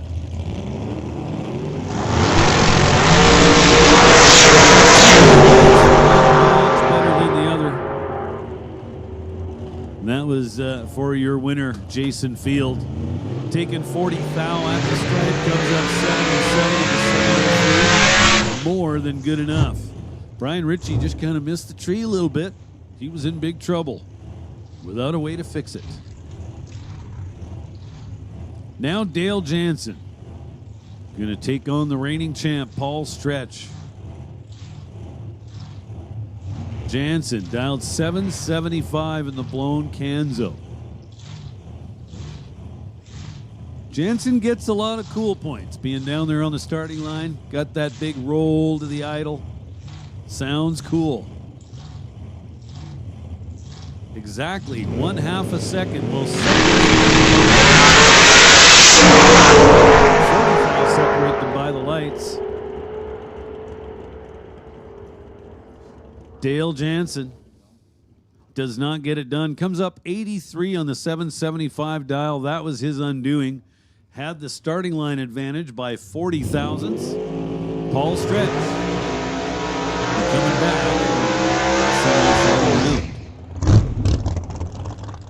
Now Poe Freeborn scores himself the bye here in the odd-numbered quarterfinal round.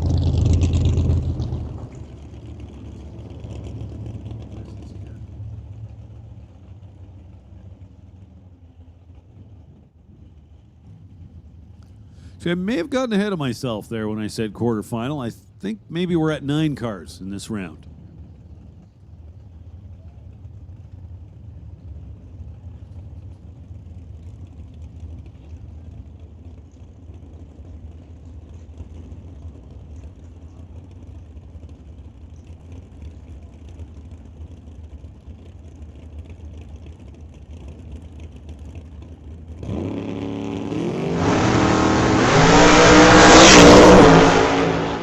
the single, 029 up front. And on the 715 dial, he runs 713 with a 3. Now father and son. I'm pretty sure this is the first time this has ever happened. John DeYoung having some fun beating up on Tony Driesen's farm truck. I don't think John does burnouts that long in his own car.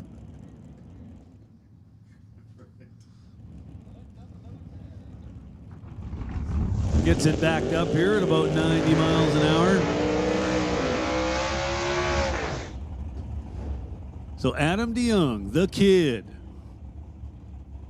behind the wheel of the Camaro in the Lordco lane. Dialed 834, wants to beat up on Dad. Dad, John, over here, as mentioned, driving Tony Driesen's farm truck. Wants to let the kid know who's in charge.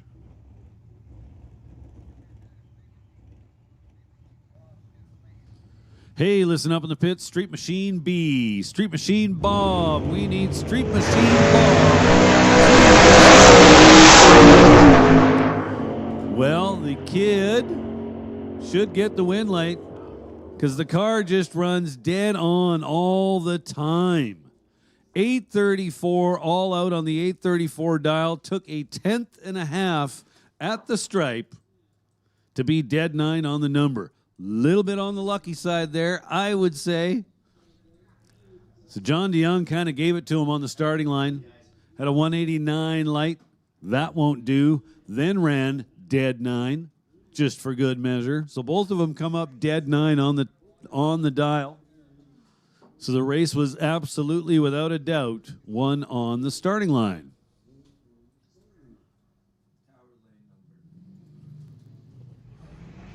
So we're going to see a couple of quick test passes. Not sure if we're running them at the same time or one at a time. Well, they're starting up the Pro Mod bike of Austin Christopher's. So it looks like we're going to go side by side. Top Fuel Harley versus Pro Mod.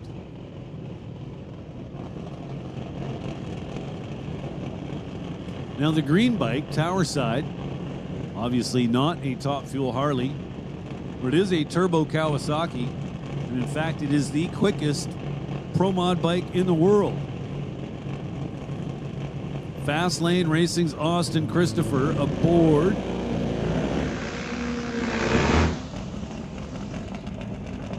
Now I don't know if you noticed, it's kind of subtle, but the bikes kind of sound different to me. Bike in the right lane, just ever so slightly louder.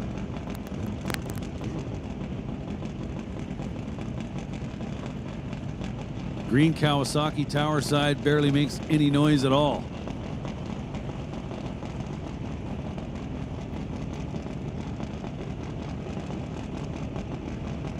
As I understand it, they have thrown the tune-up at this Kawasaki, looking for something big.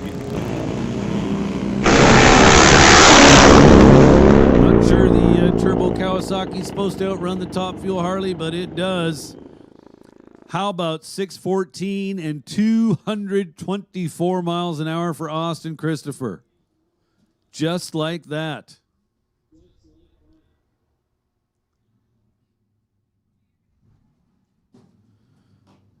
The 689 at 181 for the Rip It Up Racing entry. Jim Schellenberg.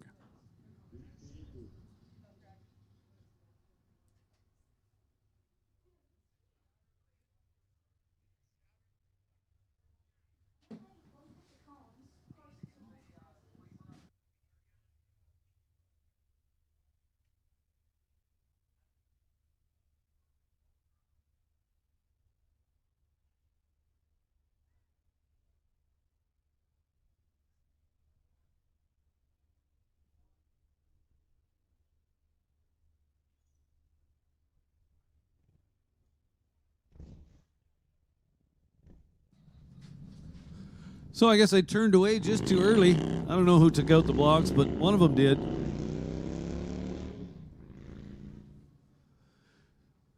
So we've got our Street Machine C cars pulled up, ready to go, but we're going to have to take just a little break here while we get the cones replaced up there at the top end of the racetrack.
Street Machine B, Street Machine Bob. We need Street Machine Bob back to the staging lanes, please. Street Machine Bob, come on down. One more time, Street Machine B, to the lanes, please.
Hey, so we're missing a couple of entries in the lanes. Looking for car numbers 633F, 633F, and 105. 105 and 633F.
So, safety, working hard to get us back to the action.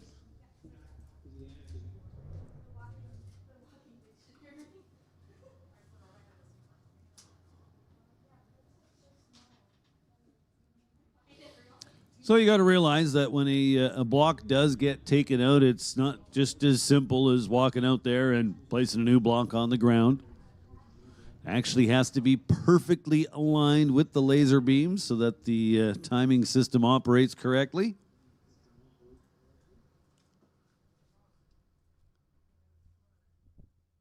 So it is a procedure that does require a couple of minutes of effort.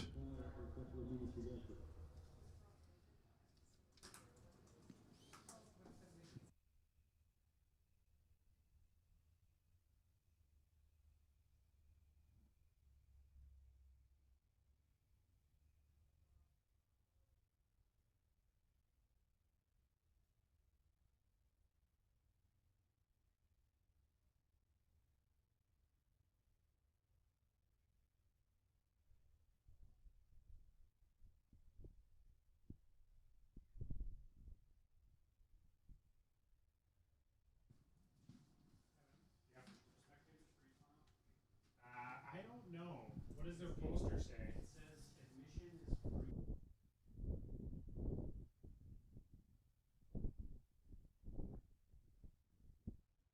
Hey, listen up out there in the pits. Street Machine A. Street Machine A.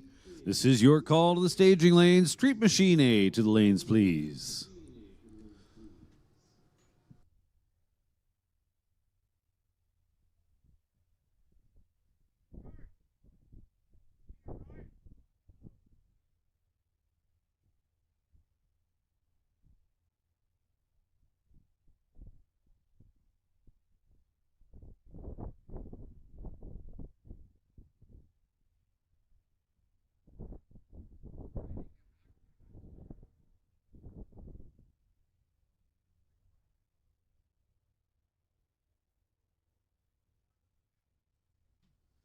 Once again, it was sure good to see George Willard down there on the starting line again.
Well, we certainly appreciate your patience.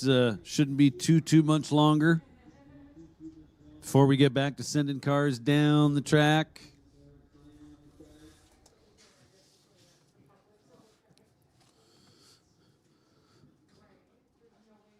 We'll talk about a couple of track sponsors. One of them that's pretty big around here, JBS Equipment. Looking for tough, reliable farm equipment that works as hard as you do? Look no further than JBS Equipment in Mission. From high-performance manure spreaders to custom forage solutions, JBS builds equipment that stands up to the demands of real farming. Whether you're managing a small dairy or large operation, JBS has the innovation, service, and support you need right here in the Fraser Valley. Visit jbsequipment.com or stop by their shop in Mission. JBS Equipment, built for farmers, built to last. Lordco Auto Parts, from Vancouver to Vernon, Kelowna to Kitimat, wherever you drive in BC, Lordco Auto Parts is just down the road. That's true here. With over 90 stores across BC and Alberta, we've got the parts, tools, and accessories to keep your car, truck, or RV running right. Whether you're a backyard mechanic or a pro in the shop, Lordco's expert staff and huge inventory mean you'll find exactly what you need fast. Lordco Auto Parts, proudly BC, always stocked, always local.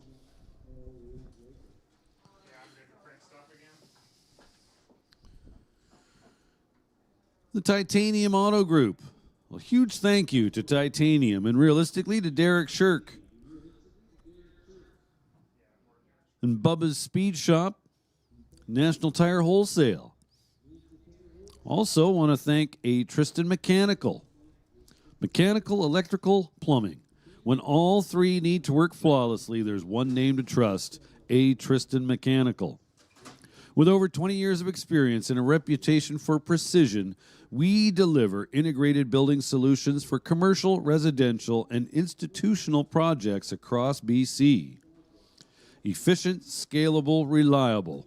That's A. Tristan Mechanical. Learn more at atristan.com.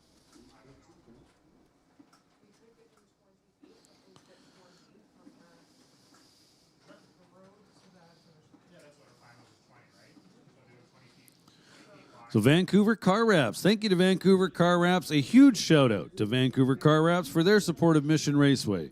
From race-ready designs to custom commercial wraps, they know how to make vehicles stand out on and off the track.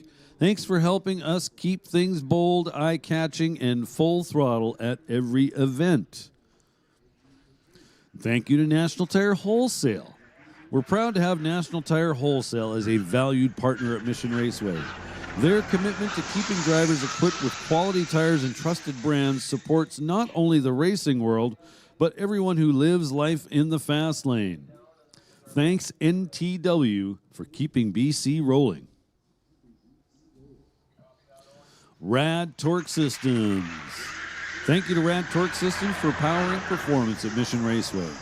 A BC-based global leader in torque technology, Rad brings precision, strength, and innovation to industries and now to the track. We're grateful for your support of local motorsports and engineering excellence. Big thanks to the Old Car Center for backing the passion at Mission Raceway. Whether it's classic cruisers or hot rods, they've been keeping vintage rides alive and looking sharp for decades. Thanks for preserving car culture and supporting the scene from the garage to the grandstands.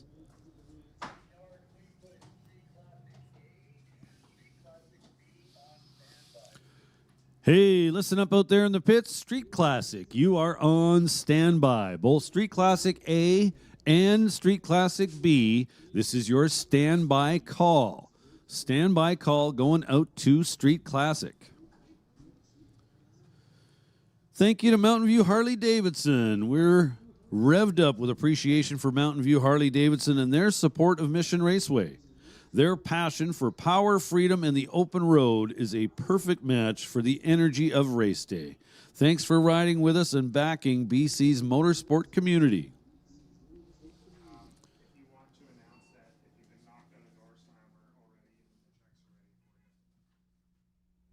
Hey, little heads up.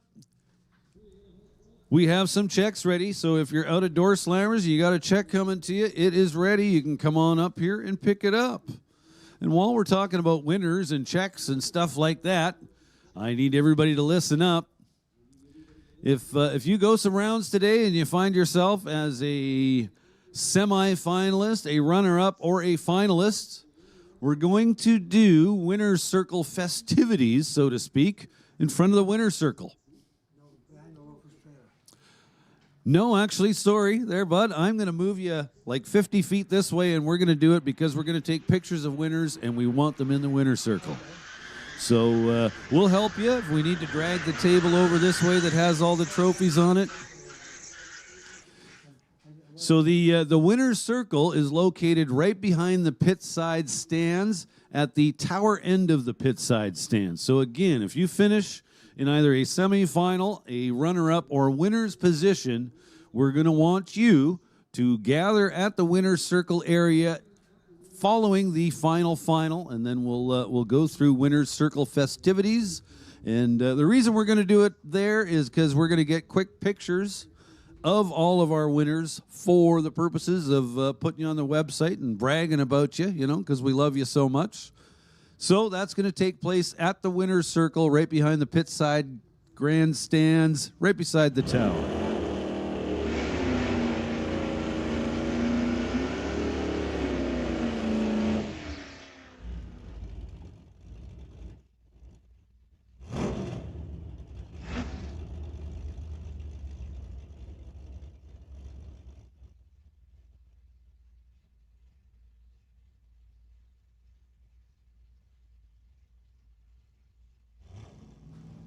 So here we go, Street Machine Charlie.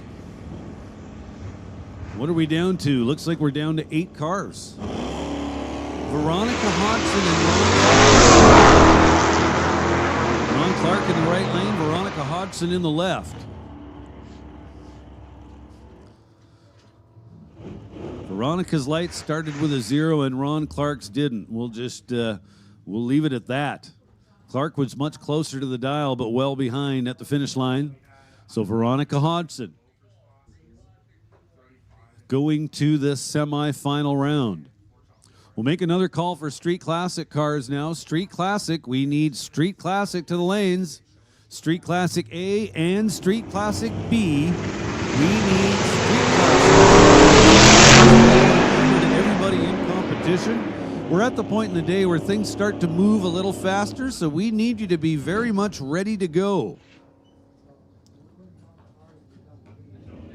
So Mitchell McCartney goes 1385 in the 1375, and that ain't going to work. Sean Chevliner is coming back for the round of 4. Goes 1175 on the 1170. So we'll see the chopped C10 pickup back for more. Now Eric Hansen and Terry Hoogstens. Hansen's pre-staged. Now Terry Hoogstens is pre-staged. Who's going in first? It's Hansen. Now Hoogstens, 4 bulbs lit. Here comes the tree.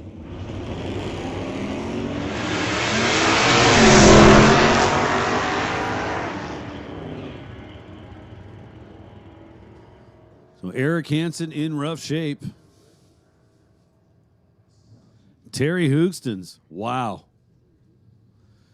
Wins a double breakout by a big margin. Hoogstens had a huge starting line advantage. Takes the stripe by 24, but still winds up going 1190 on the 1197 dial. Good thing for him, Eric Hansen went 1218 on the 1232 dial, so he was further under. Well, that's going to set up mother and future son-in-law. If the future son-in-law has any brains at all, he knows what to do here. Turn on mother-in-law's wind light. That should be the job of the day. He fails to do it. I'm not sure of that young man's future, but he is going to the round of 4. Jeevan Brar goes 1172 on the 1166. Thirsty Kirsty had the starting line advantage, but wound up 1523 on the 1490 dial. Mal Patterson.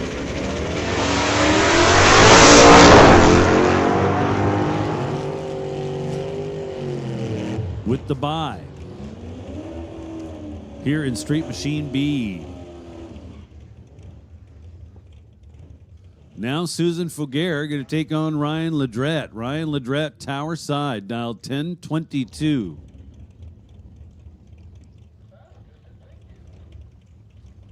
In the Chevy 2, Susan Fougere. In the Firebird, 68. Over there in the Tower Lane, dial 10 seconds exactly.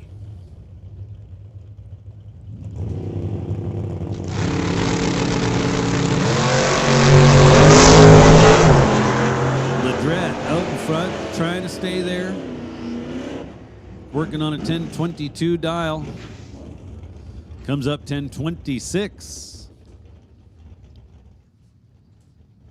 So Ryan Ledrette with the win light. Moving on.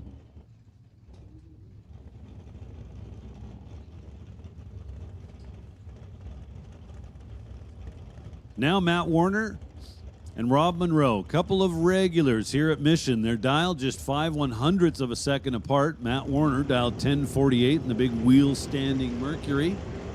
Rob Monroe dialed 1043 in the Acadia. Well, things aren't looking so good for Rob Monroe.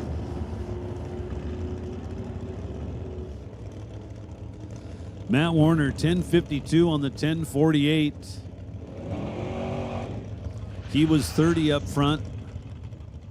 Rob Monroe kind of missed the tree there.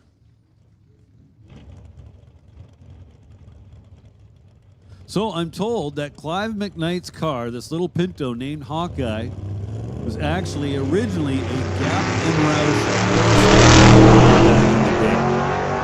How cool is that? Blaine Chornopsky doesn't care. He's winning. Tough break for Clive McKnight, turned it red by a bunch. So Chornopsky in the fair lane will be coming back. Now Dean Fuller. And Troy S. So maybe Troy needs to work on his handwriting. I've got a little note on my screen here. It says, we can't read the last name. So all they could make out was the first letter. After that, it was just a wash.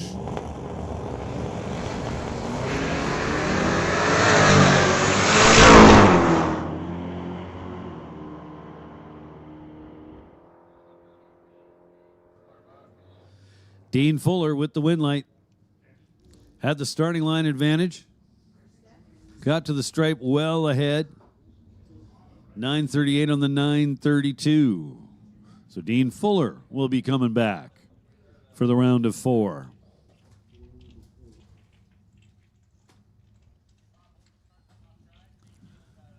Now we roll into Street Machine A.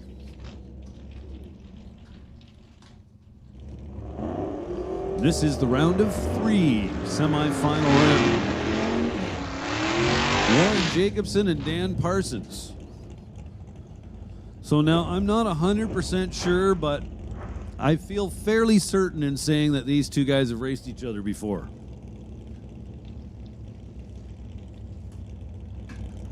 Yes, they most certainly have. Warren Jacobson and Dan Provo, or Dan Parsons, regulars in the Super Combo Series here at Mission Raceway.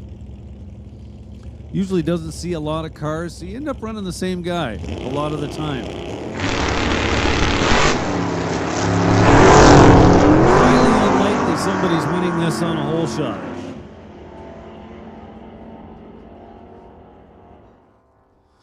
Look at that. Dan Parsons gets to the stripe first by 35 thou, but in doing so goes under by 9 thou. So Warren Jacobson going to the final. 1046 on the 1044 dial.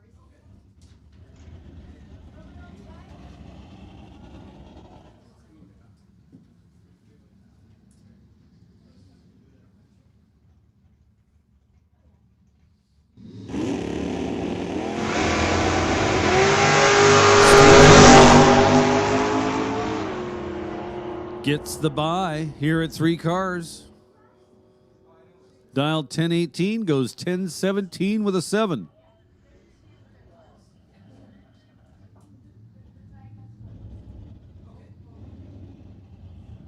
Was that a call for me?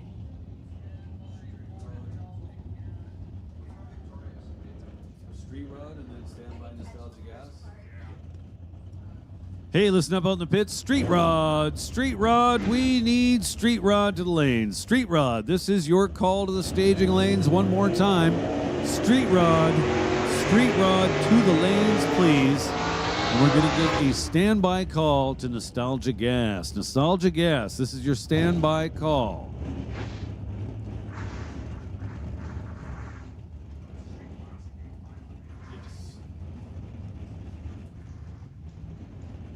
Street Classic A final round. Daryl Stobie, Jamie Roth. Jamie Roth in the Stick Shift 64 Comet. Shin Kicker Racing. Dial 10 seconds exactly.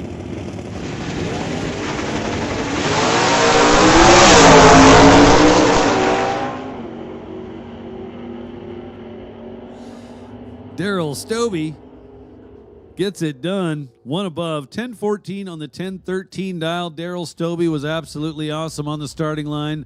008. Jamie Roth goes dead on. 10 seconds exactly on the 10-second dial, but he was 065 on the tree. Was not able to fix that.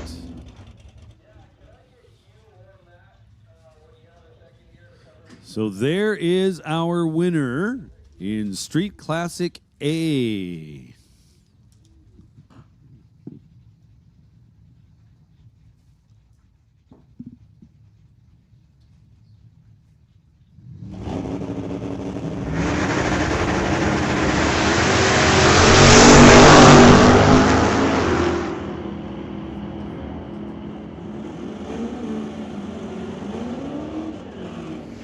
Randy Kristen and Jerry Brabander. It's Jerry Brabander who's going to go to the final round in Street Classic B.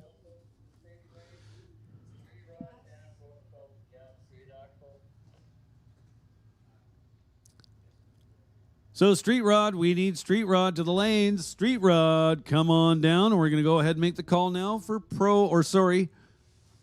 Nostalgia Gas. Nostalgia Gas. This is your call to the staging lanes. Nostalgia Gas to the lanes, please. Street Rod and Nostalgia Gas to the lanes. A couple of fair lanes out there now. 63 and a 64. Colin Moore and Garvey Cooper.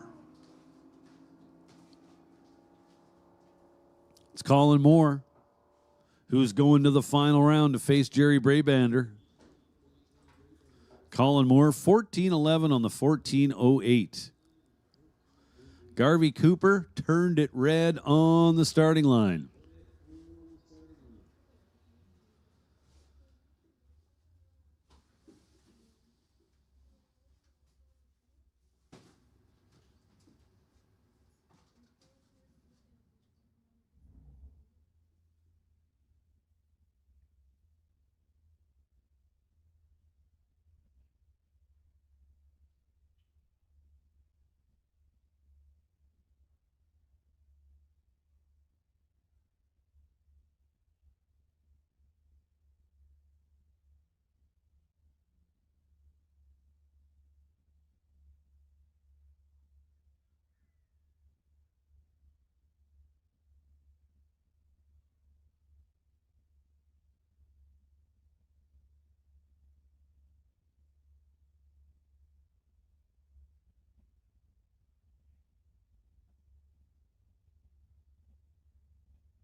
So we have made the call for Street Rod and Nostalgia Gas. Street Rod and Nostalgia Gas. If you're not in the lanes, we hope you're on the way.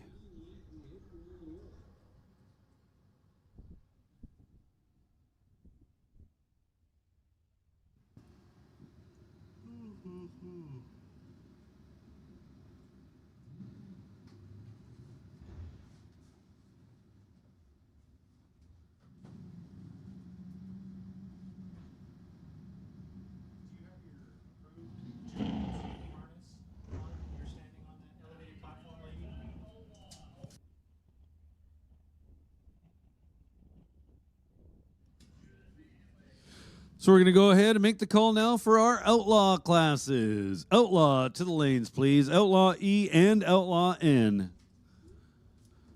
Outlaw Electronics and Outlaw Non-Electronics. This is your call to the staging lanes. Outlaw to the lanes, please. Please realize we are very close to the point in the day when we're just going to go ahead and call all winners back to the lanes. How many cars do we have left in street? Oh, we're going to the final street classic B. Yeah, we're almost into the finals on a lot of things. So 3 left in Street Rod. So it looks like we're down to 3 cars in Street Rod. Here comes 2 of them, Jerry Barron and Larry Rodenizer.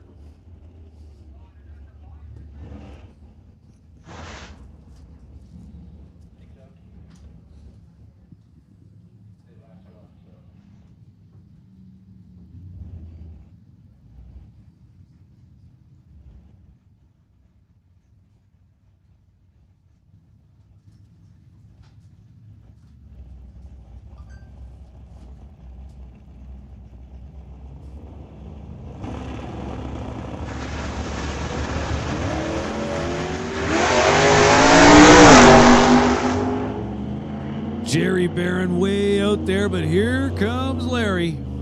Larry gets it done to the stripe first by, well, almost a 10th and a half.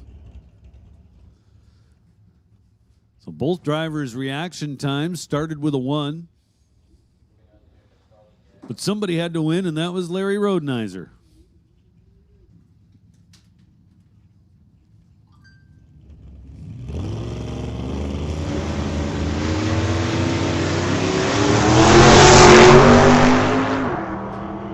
Ray Murphy scores the bye.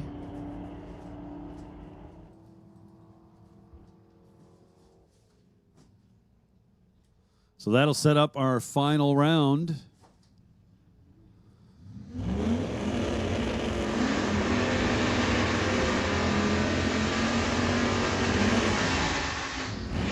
In Street Rod. Really had to think about where we were there. And here comes Nostalgia Gas. Nostalgia Gas down to 4 cars. So here's where we set up our final round. The El Chupacabra 2.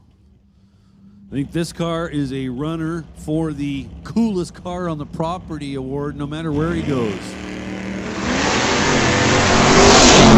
Already turned it red by 12 thou. Polera Pat is going to the final round. 1081 on the 1072. So we'll see the El Chupacabra come back for the final in Nostalgia Gas. Now Terry Denome. Check out Terry's crew members down there on the starting line. All white with straw hats.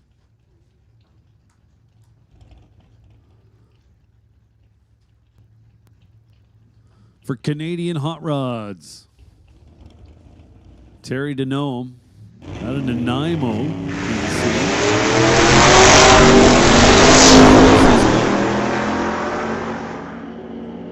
And that white 1950 Chevy.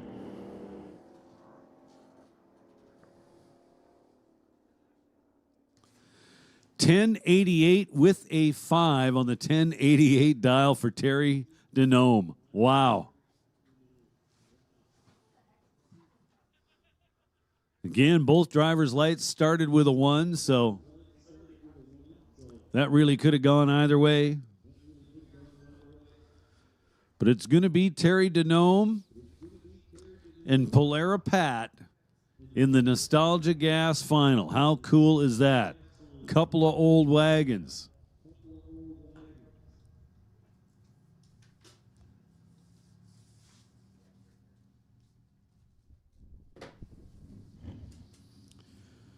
So we have made the call for our outlaw classes to the lanes.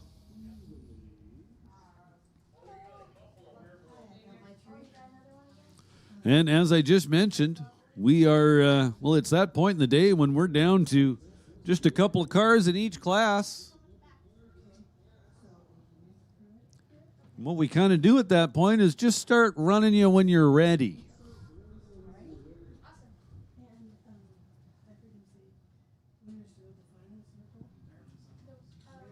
Yeah, winner's circle. And they're also taking pictures where? So we're going to do it after.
Hey, so listen up, especially if you are pitted toward the back of the pits. If you're anywhere near the road course, this is very important. You're going to have to vacate your spot tonight or very, very early in the morning by 8 a.m. By 8 a.m., we would need all cars clear of the road course. So if you are pitted towards the rear, and you're in any way part of the road course, so that would include what we know of as the tech area. You are going to have to either vacate tonight or very early tomorrow morning by 8 a.m. We'll go ahead and make the announcement again regarding Winner's Circle picks and Winner's Circle festivities, so to speak. If you are a winner or runner-up or semifinal in the Loafers classes, we need you, the drivers, not the cars, just the drivers, to come to the Winner's Circle area once all racing has completed. So the Winner's Circle area is the little paved spot right behind the pit side grandstands. And this is the way it'll go. We'll call out our semifinalists, followed by the runner-up, and then the winner, and we're going to grab a picture of the winner. As far as Door Slammer, Pro Nostalgia,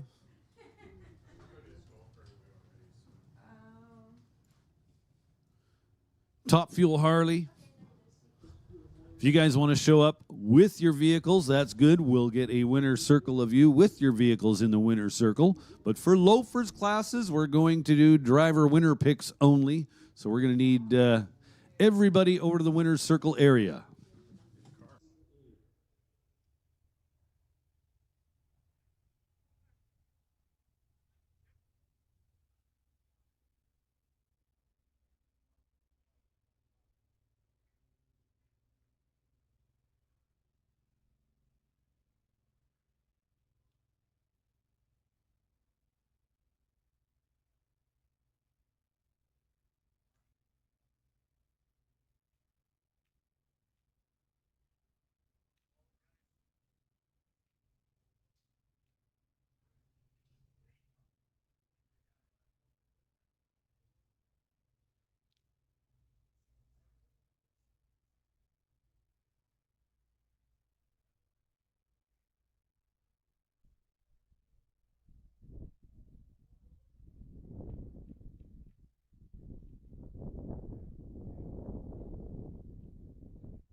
Outlaw E final round. Here we go. It is Adam DeYoung and Kevin Garlock. So as I understand it, Kevin Garlock's got a power plant between the frame rails of that Camaro because of the help of a lot of people. They thrashed hard to get this car here and ready to go for this week.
So that was Blair Criddle.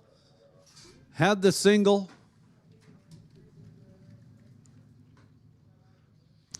So batteries just died on my microphone. I'm not sure if I was even talking during that last pairing.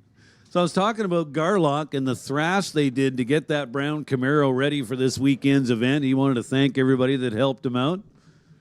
And of course, Adam DeYoung getting the win. Garlock turned it red by 11. DeYoung was 003 on the starting line.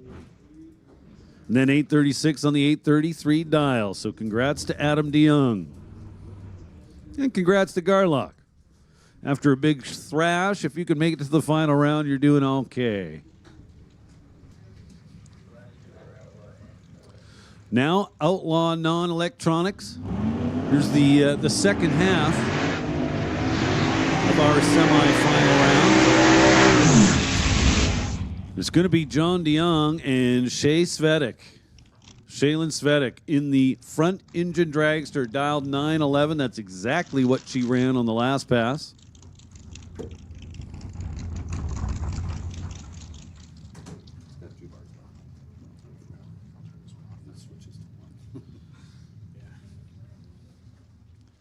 So John DeYoung in the right lane, driving Tony Dreesen's farm truck, dialed 783.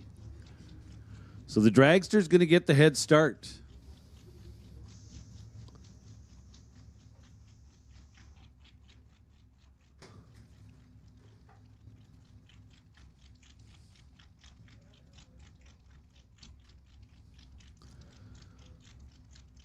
So Shay Svetic.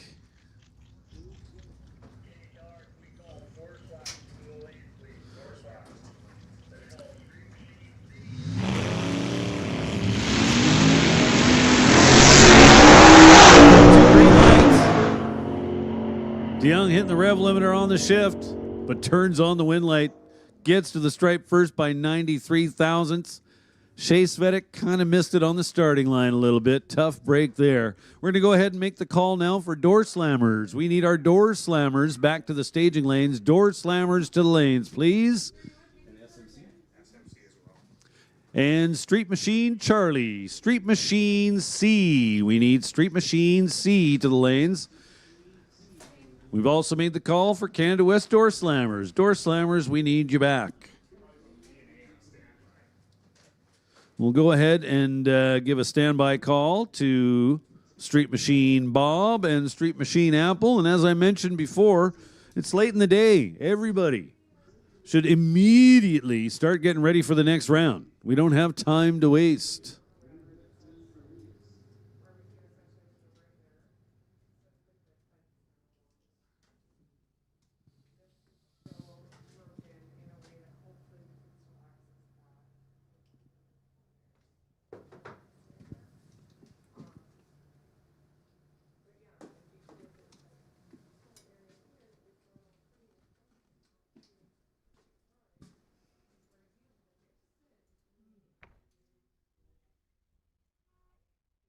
Street Machine Charlie. We're looking for Street Machine Charlie in the lanes.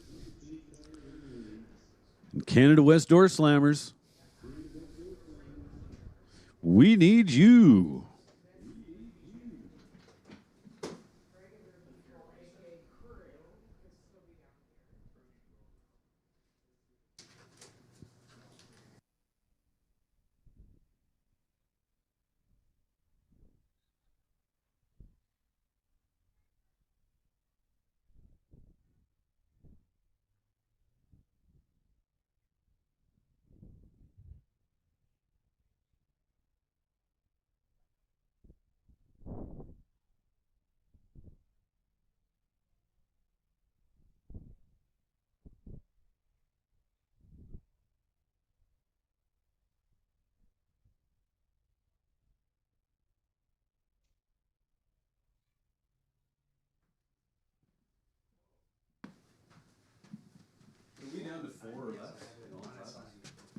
No, there's still 3 more rounds of Street Machine B.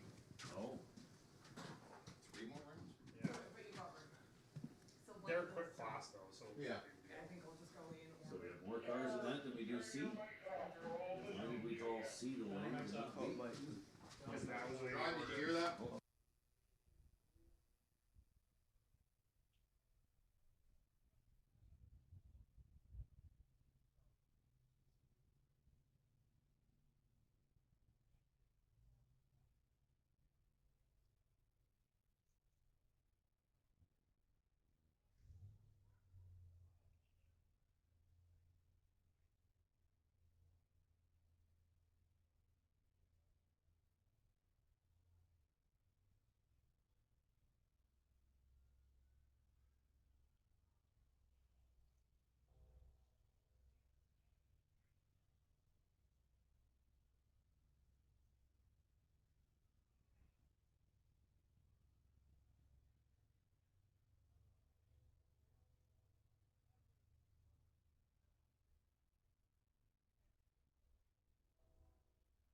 all Street Machine? Yeah. Street Machine B and A. C's already here. I'm looking at him right there. So we're going to go ahead and make the call for Street Machine B and Street Machine A. Street Machine B and Street Machine A. You guys can come on down to the staging lanes.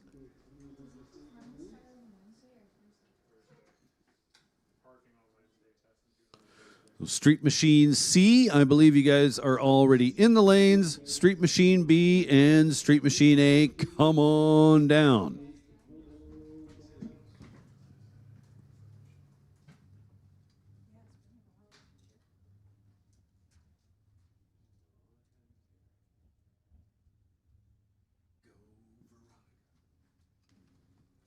Veronica's got Terry and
Street Machine C, here we go. Semi-final round. 4 cars.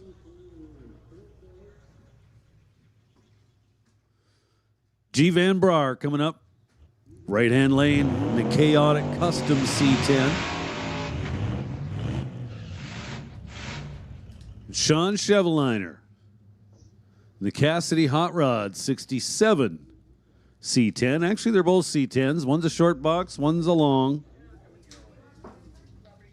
one has a terrible ugly rooftop.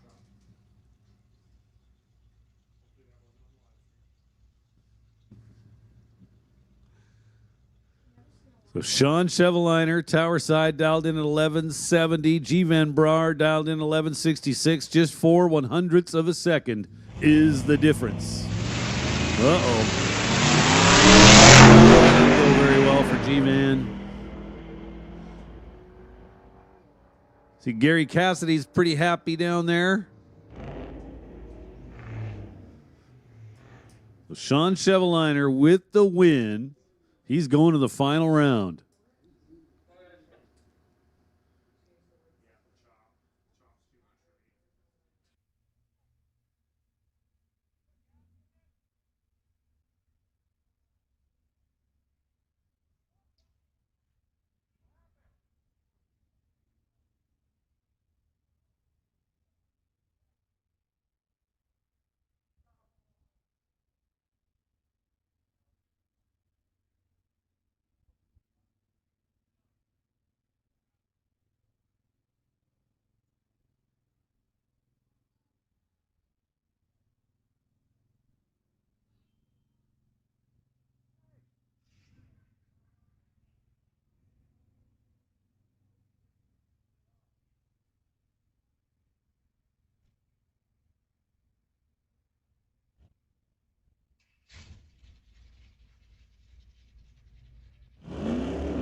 Veronica Hodgson and Terry Hoogstens. Here we go.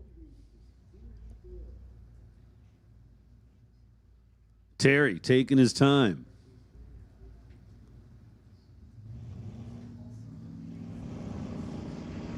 So Veronica off the foot brake, Terry off the button.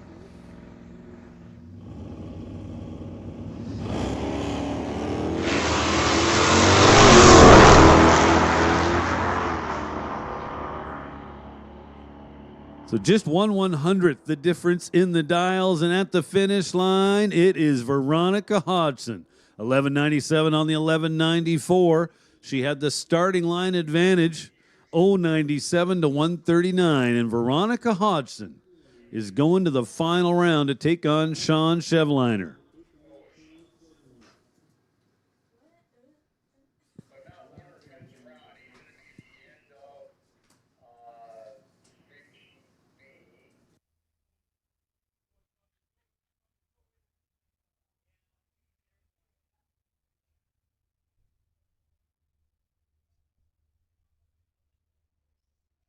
So that sets up our final round in Street Machine Charlie.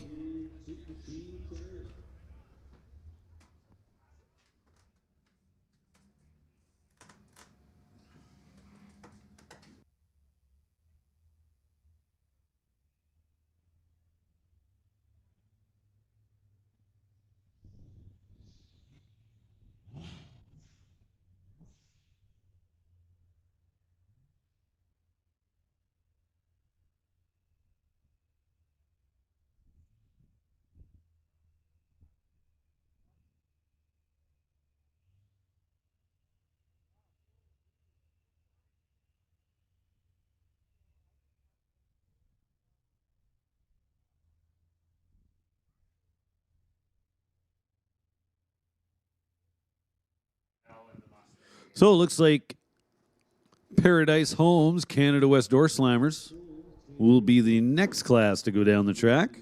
They're down to 5 cars. Quarterfinal round.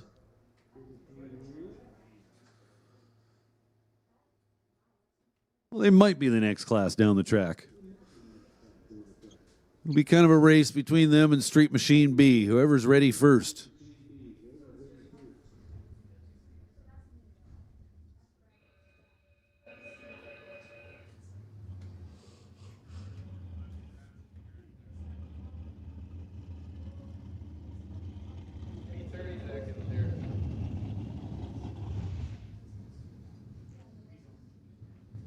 That's fine. Stretch is gonna go back lane anyways, and he gotta do his burnout stuff still.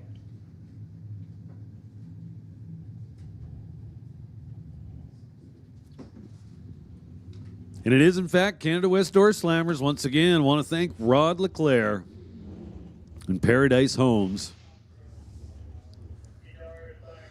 for being the Door Slammers presenting sponsor this weekend. Associated Tire, the class sponsor for 2025.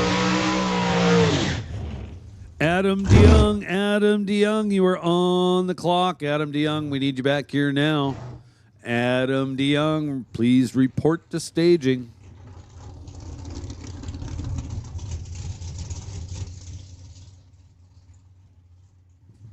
Paul Stretch with the single. He gets the bye at 5 cars.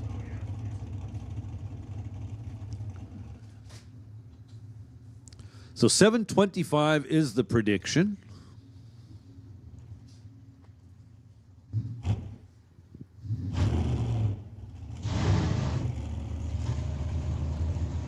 Huh.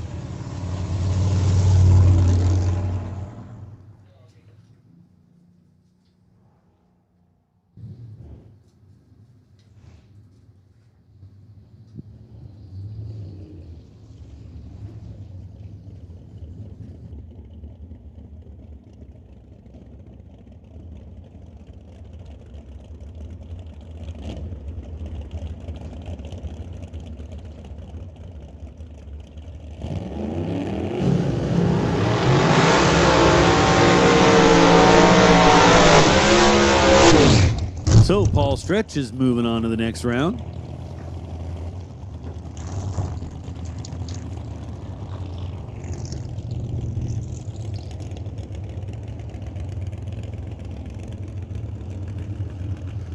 Now Poe Freeborn and Jason Field. Couple of low 7-second cars. Jason Field in the right lane dialed in at 7:04. Poe Freeborn dialed 7:12. Poe for Comox Valley Excavating over here, tower side of the racetrack in the TCS lane, dialed 7:12 behind the wheel of his Shelby Mustang.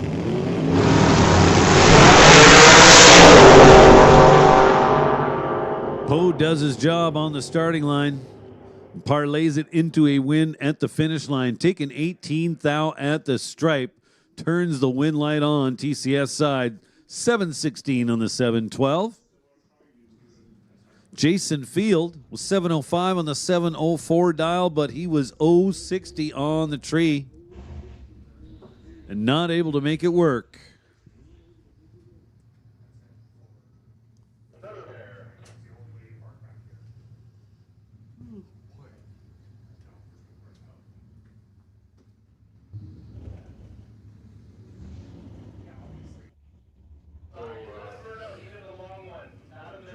Now Mike Bedsworth and Adam DeYoung. Adam DeYoung, fresh off of his win in Outlaw Electronics.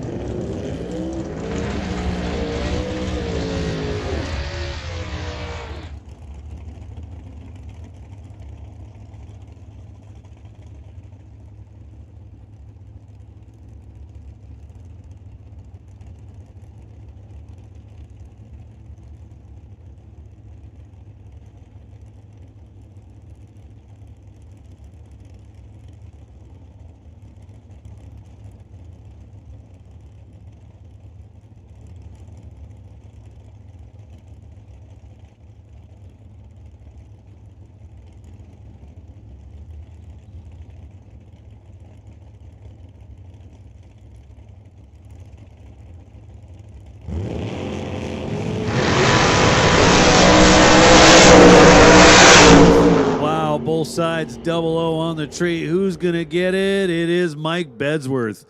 007, then dead 6 at the finish line to be 13 thou total. Adam DeYoung was game. He was 003, then another 836 on the 833 dial. So Mike Bedsworth going to the round of 3.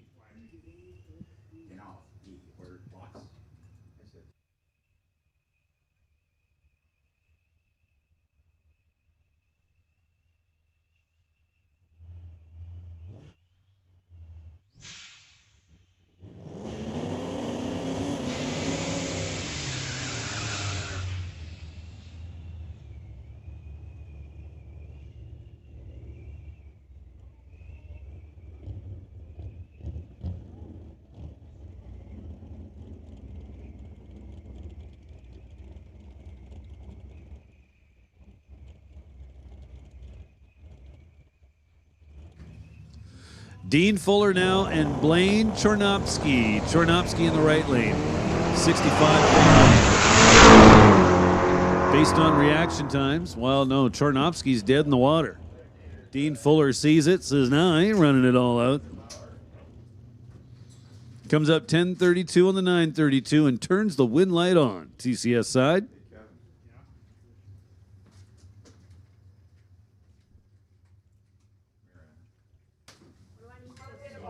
So Dean Fuller will be going to the round of 3.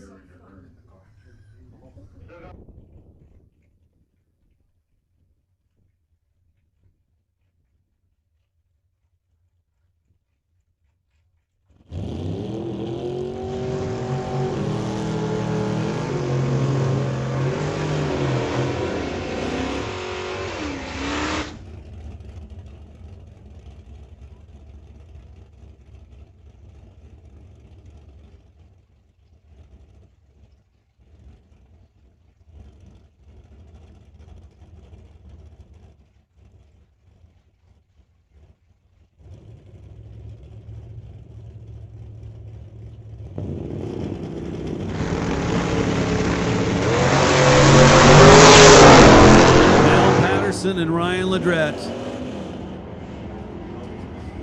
Patterson in the left lane, Ledrette in the right, and Ryan Ledrette gets the win light. He was 007. Mal Patterson was trips.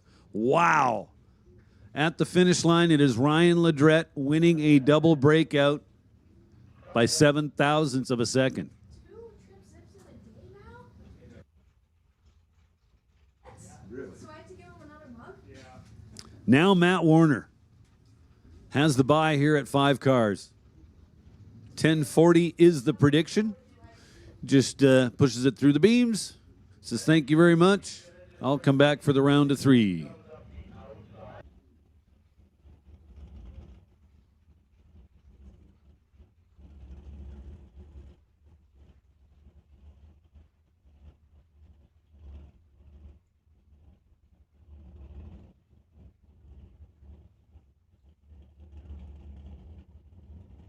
Get on down here.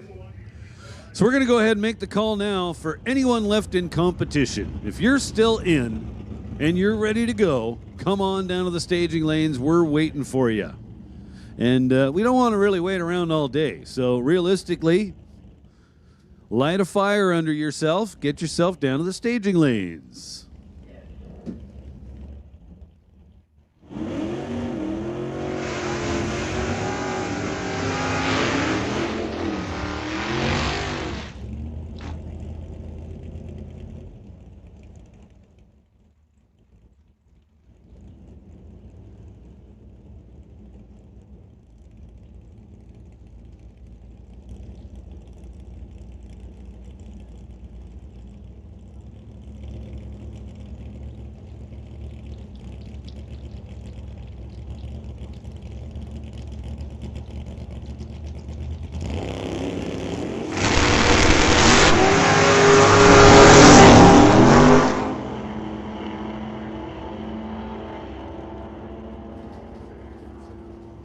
The top end, it is Steve Veach. How about that?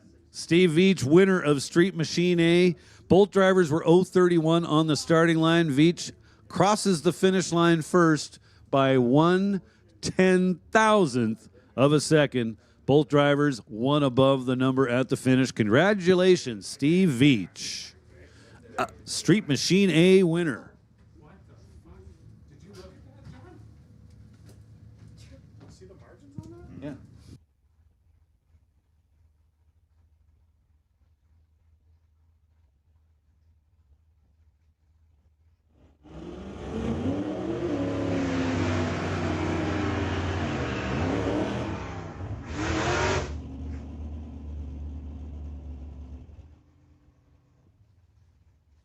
Now Colin Moore and Jerry Brabander. Brabander right side dial 1070. He's going to have to wait around a little while and watch Colin Moore just drive away. Colin Moore in the 63 fair lane.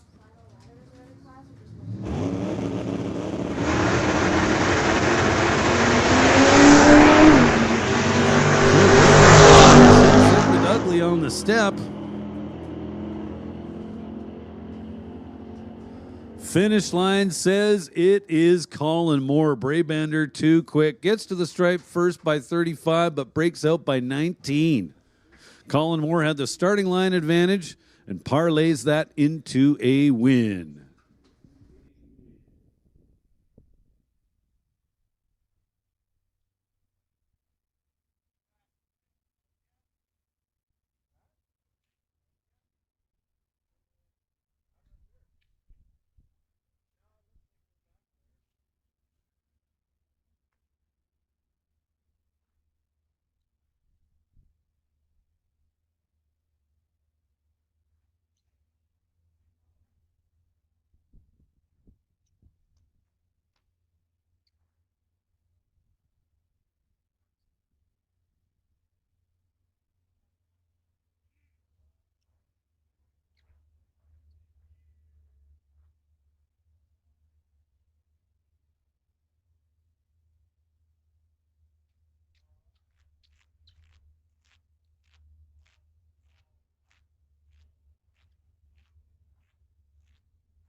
So we have made the call for anyone left in competition to just come on down to the staging lanes.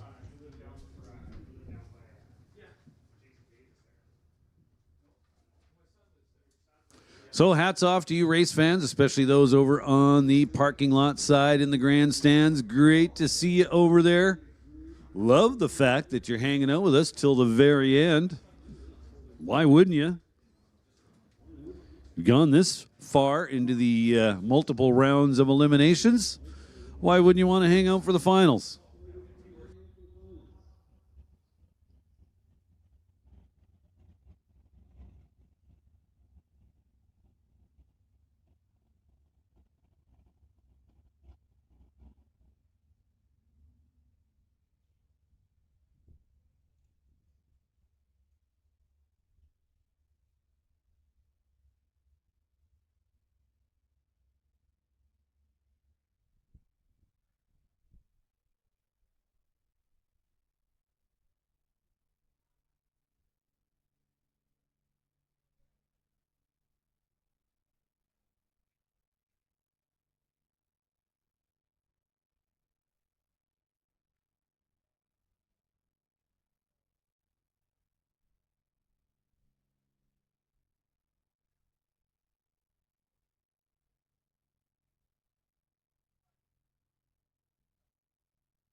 So it looks like we've got our Nostalgia Gas finalists behind the tower, ready to go. Looks like Street Rod is there as well. So again, if you're still in competition, we need you to the staging lanes. Anyone left in competition, come on down.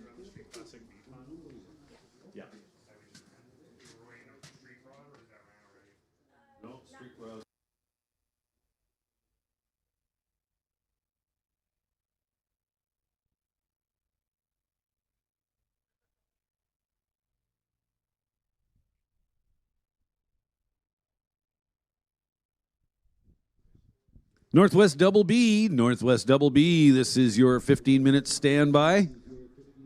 Northwest Double B funny car, 15 minutes standby, going out to you guys.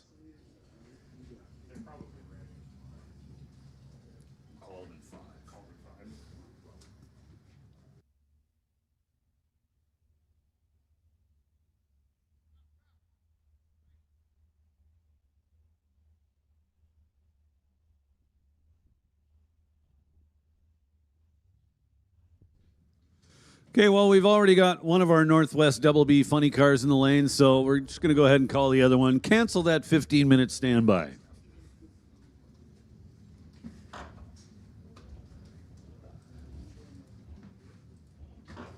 Here comes our Street Rod final round.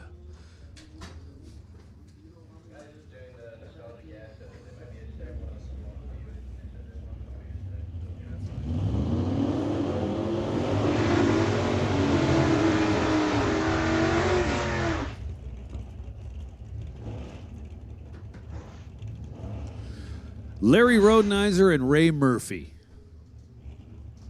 Ray Murphy from right here in Mission. Dialed 1025 in the 37 Chevy.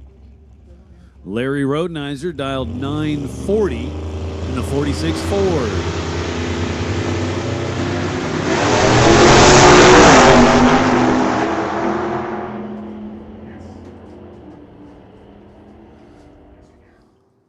Rodenizer hangs on for the win, takes 13 thousandths at the stripe, had a hefty starting line advantage and put it to good use up there at the finish line. Larry Rodenizer, our winner in Street Rod.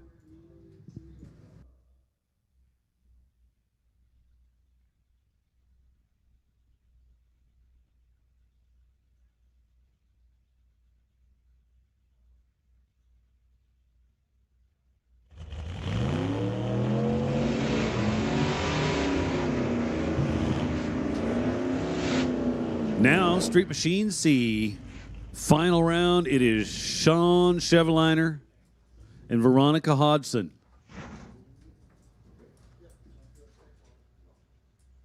Sean Cheveliner, The Cassidy Hot Rods C10 pickup truck.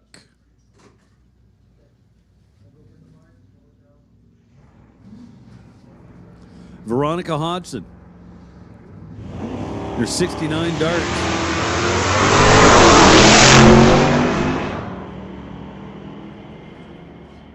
Veronica Hodgson way out in front. Looks like she's got lots of room. And she makes good use of it. 1196 down to 96 miles an hour on the 1194 dial. Veronica Hodgson, our winner in Street Machine C. Look after yourself, man. Come on. Sylvia.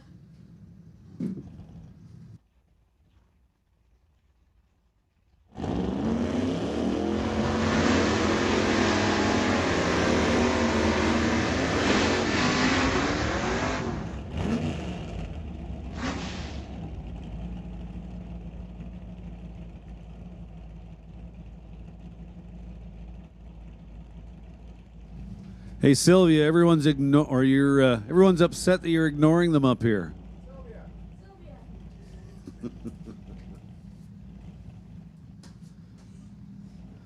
Well, here's a cool final round. A couple of wagons, Polera Pat and Terry Denome. The El Chupacabra 2.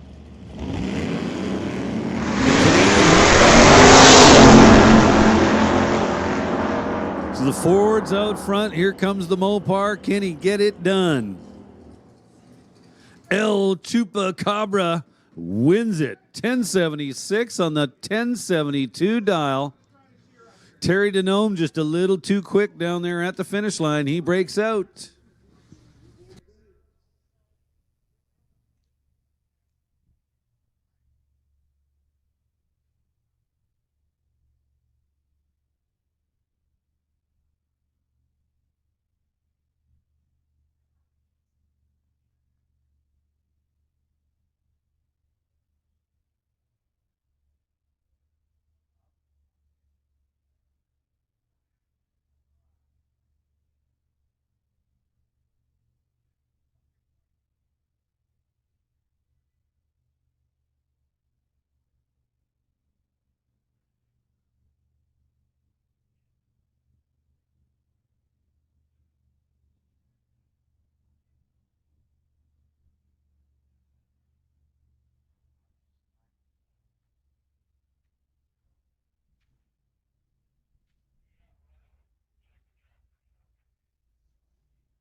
Outlaw Non-Electronics final round. Here we go. So Outlaw Electronics was won by a DeYoung. John down there in the farm truck, I'm sure would like to keep that streak going. John DeYoung taking on Blair Criddle. Blair Criddle in the Roadster, dialed 893 over there in the Lordco lane. John DeYoung will be running TCS side of the track, dialed 783.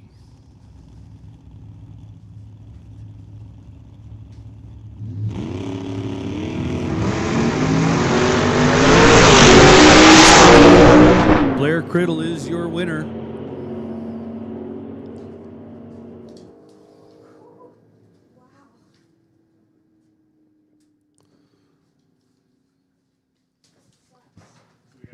Top end, Blair Criddle goes 9 seconds exactly, but his win light was already on. John DeYoung turned it red by 20 thou.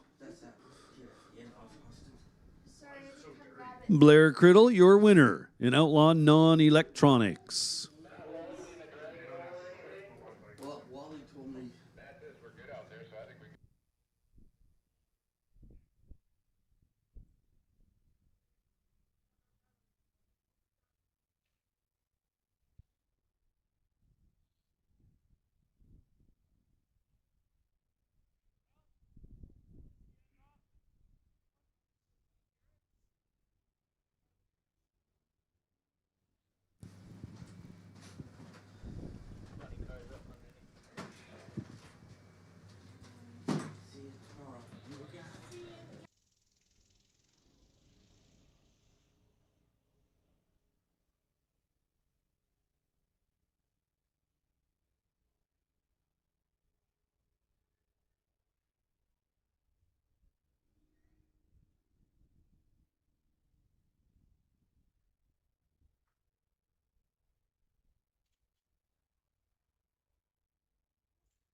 Northwest Double B Funny Car final round coming at us. It's going to be Greg Howland and it's going to be Ralph Hubert. These were the two quickest cars through 2 rounds of running today. Chicago style format.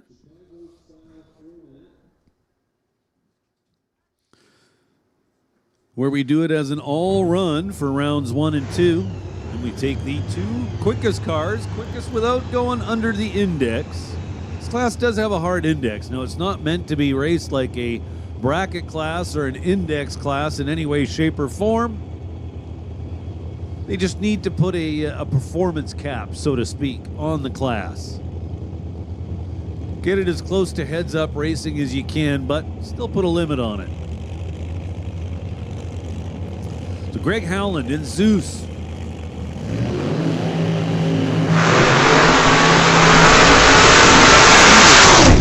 Power Sports Northwest entry.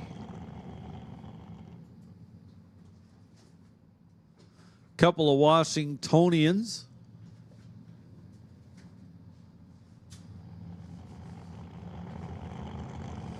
Ralph Hubert in the right lane, Greg Howland in the left.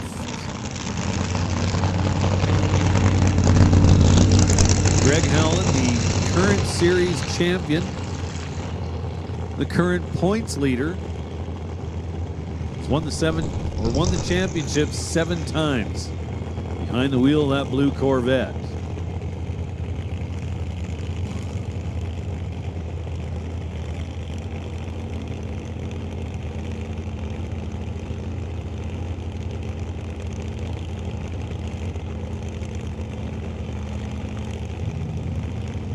Mopar versus Chevrolet.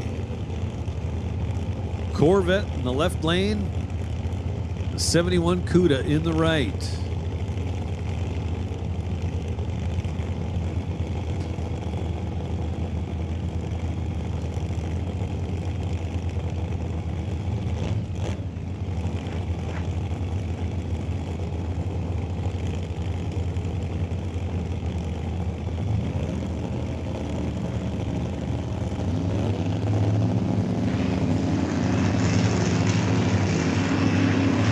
Here we go.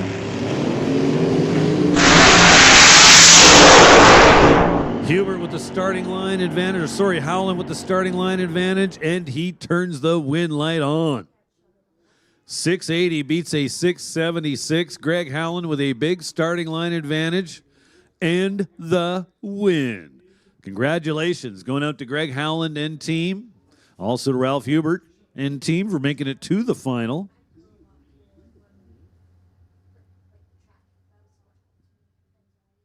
Greg Howland, our winner in Double B Funny Car action here at the 60th running of the Old Time Drags here at Mission Raceway, brought to us by the Langley Loafers.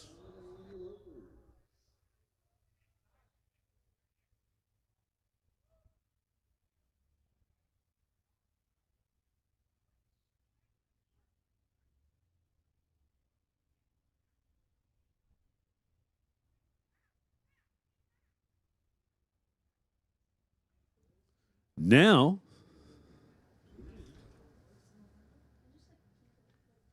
our Pro Nostalgia final.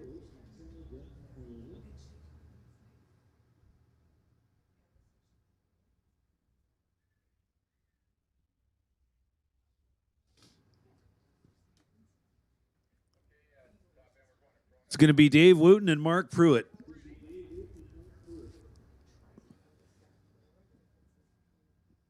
Mark Pruitt in the right lane. Was Trip Zip in the semifinal. Behind the wheel, the blind squirrel. Dave Wooten, Tower Side in a 1941 Willys. Big wings on both these cars.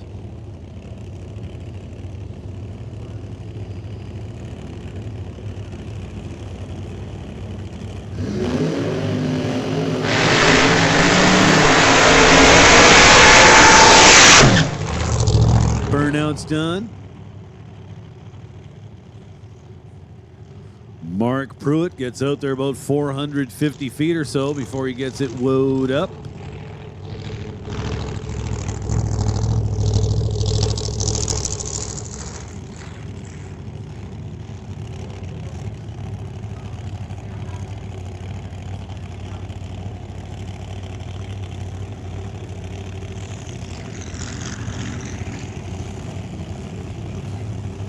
So Mark Pruitt and Dave Wooten. Dave Wooten, Tower Side in the purple Willys. Be Foothills, Alberta versus Vancouver, Washington. Mark Pruitt out of Vancouver, Washington. 1932 Bantam.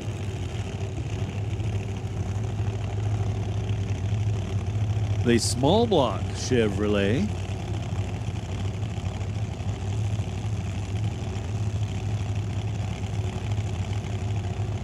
Well, Dave Wooten just goes in there and lights both bulbs.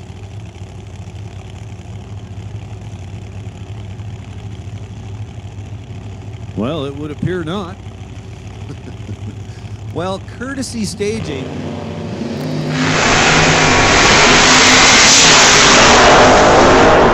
Dave Wooten gets loose, decides to give up on it.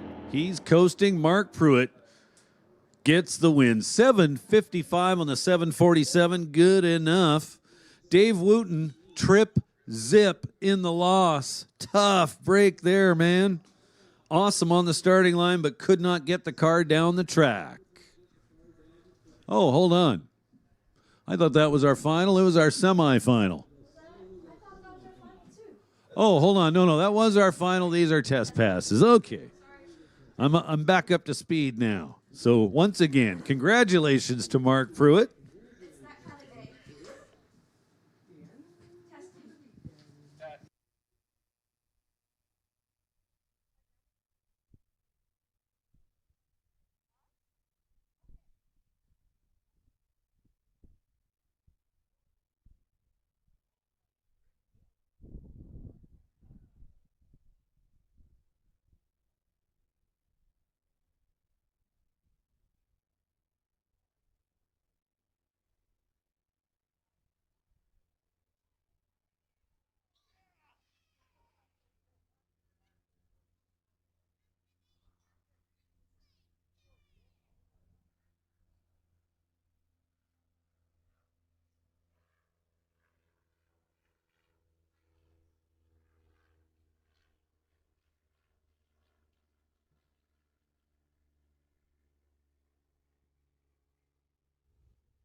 So, going to see a couple of test passes here.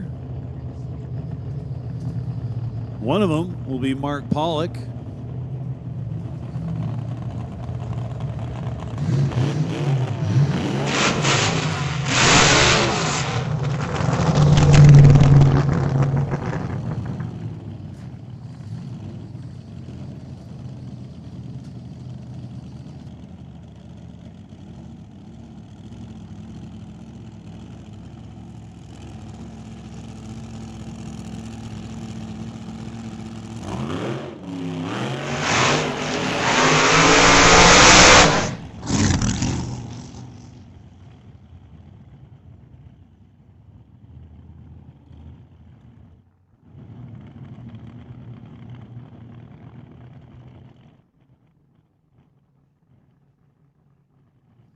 So it's going to be Nick Pruitt in the right lane and Mark Pollock, tower side. Pollock in the A-Fuel car.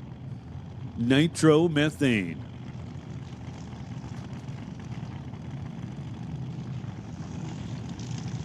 Pollock definitely taking his time getting backed up.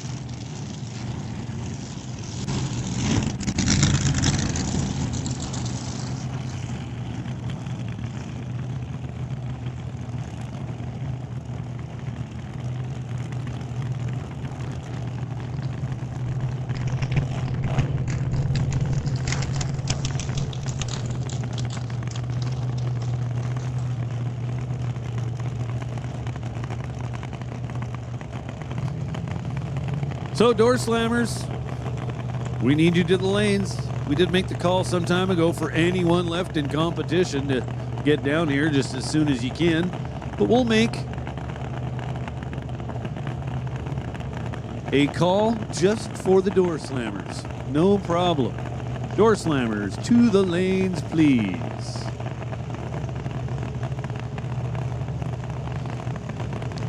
So a couple of test passes here for some pro nostalgia cars. Nick Pruitt in the right lane, Mark Pollock in the left. Alcohol with a blower and naturally aspirated on 100% nitromethane.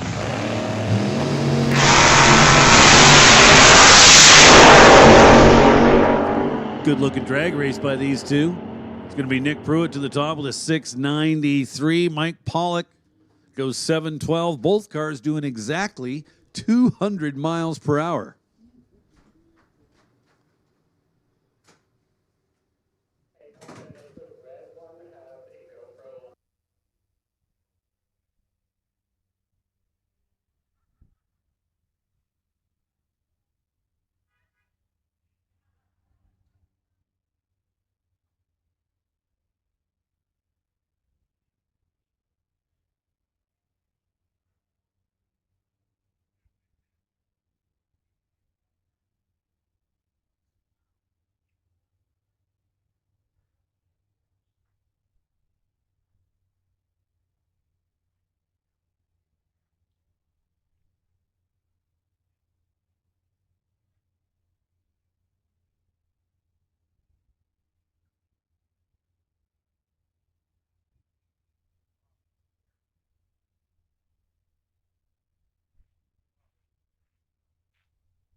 So another test pass coming at us. Austin Christopher looking to put a big number up there on the reader board. Aboard this Pro Mod bike. Record holding Pro Mod bike.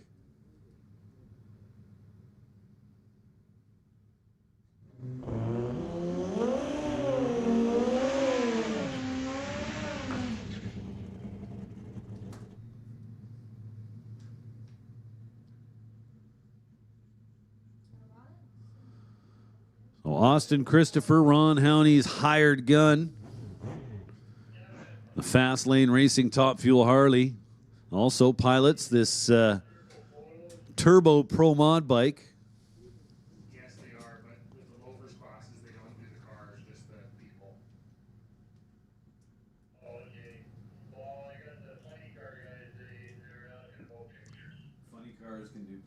Yes, funny cars will do pictures with the funny cars.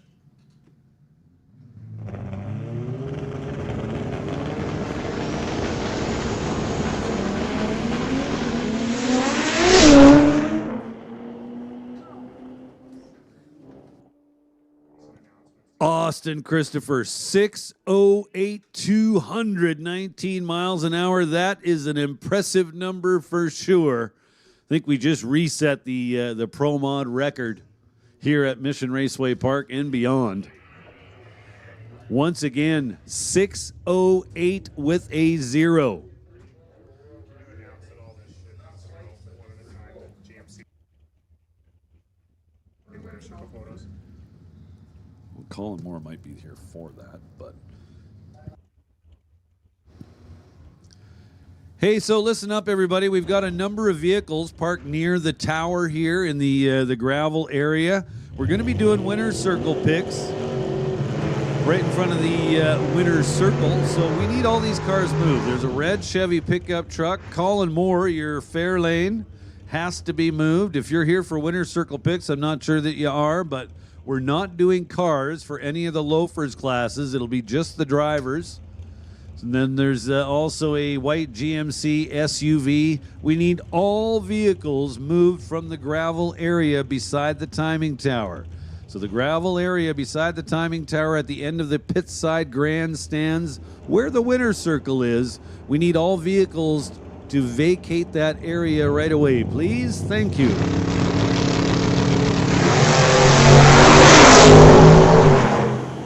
Ryan Ledrette turns it red. It's going to be Matt Warner going to the final in Street Machine B. Be Matt Warner and Dean Fuller. So Dean Fuller with the single here at 3 cars in Street Machine B. Little 1970 Datsun 510.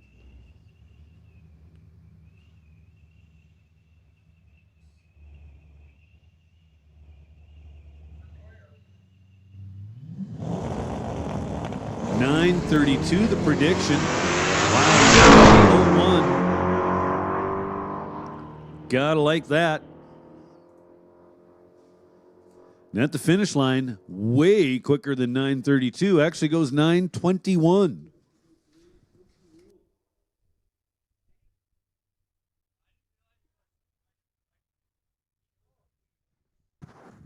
So we'll go ahead and make the call again. We've got a number of vehicles parked in the, well, we got one vehicle. I believe it's Colin Moore's fair lane. We're going to need that fair lane moved out of the way. Probably need the blue hot rod over there moved too. Would also be helpful, there's a blue hot rod located right beside the winner's circle pad, so to speak.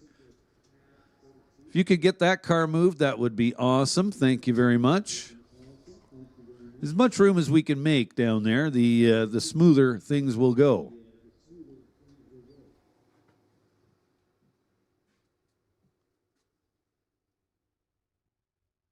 Again, just to be real clear, for all of the loafers classes, which would include Street Classic, Street Machine, Street Rod, Nostalgia Gas, Outlaw E, and Outlaw N, we want drivers only.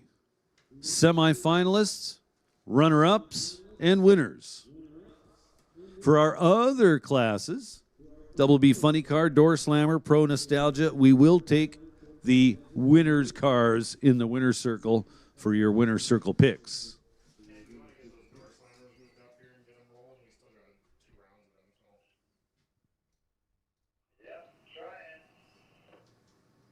See them back there talking to each other.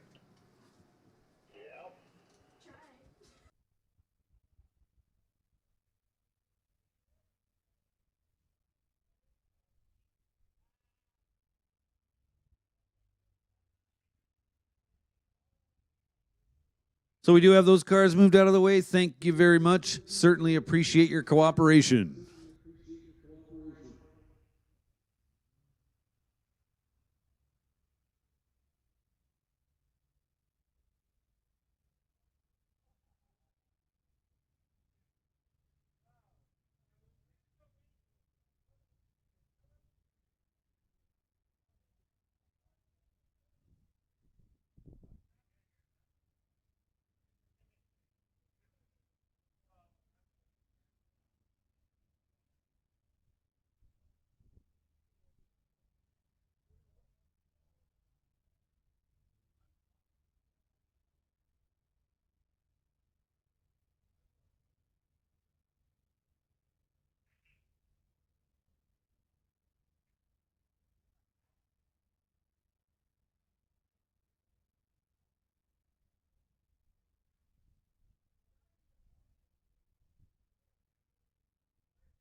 paid him out of our association account and overdrew. I mean, took it down below its minimum balance. So down to our semifinal round for the Door Slammers. Aside from them, we've got our final round of Street Machine Bob. And that will complete the day. Sure, that'd be good. Okay. All good. Thank you, sir. Much appreciated.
So, Street Machine Bob finalists, we need you back here. Street Machine B finalists, please report to staging. And a little heads up to all of our drivers in the Loafers classes that finished semifinal or better.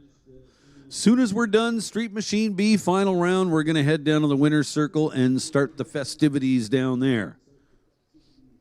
So once again, we have Street Machine B final coming up here. Following that, I'm going to head down to the winner's circle area, and we'll hand out awards for all of our top finishers in all of the Loafers classes. Those classes would be Street Classic, Street Machine, Street Rod, Nostalgia Gas, and Outlaw.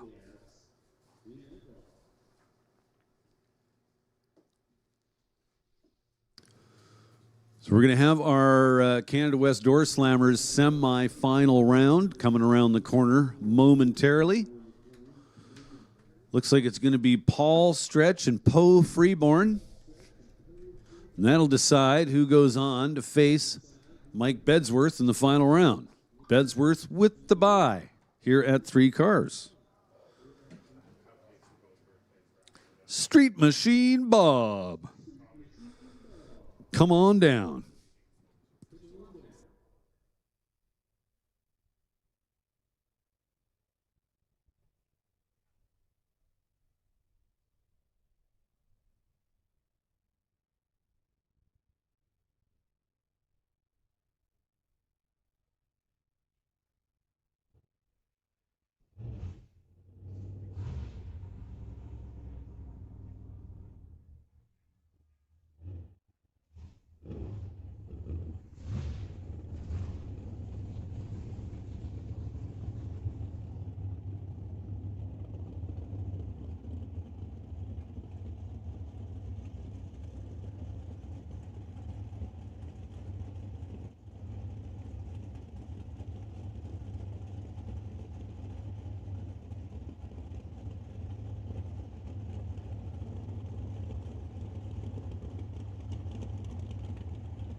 Stretch and Poe Freeborn, just 4th difference on the starting line. It is Paul Stretch going to the final.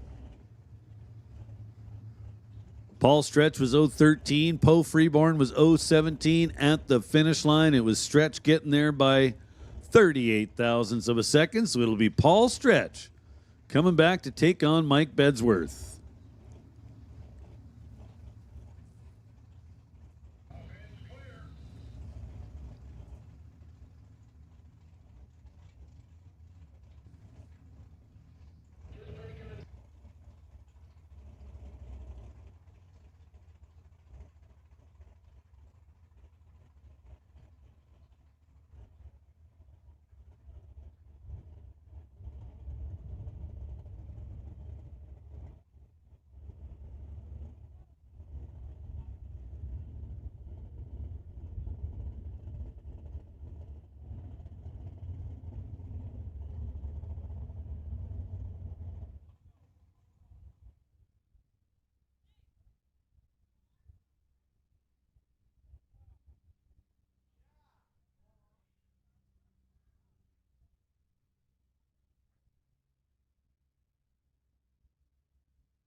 Well, all right, that sets up our Door Slammer final round. As mentioned, I'm going to stay up here and make the call for the Street Machine Bob final round, and then I'll head down and we'll do the winner's circle thing. Kevin Ness has offered to stay up here and call the Door Slammers final when they get back. But for right now, we are waiting on our Street Machine B finalists. Street Machine B finalists to the lanes, please.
So we're down to just 2 pairs to finish off this day.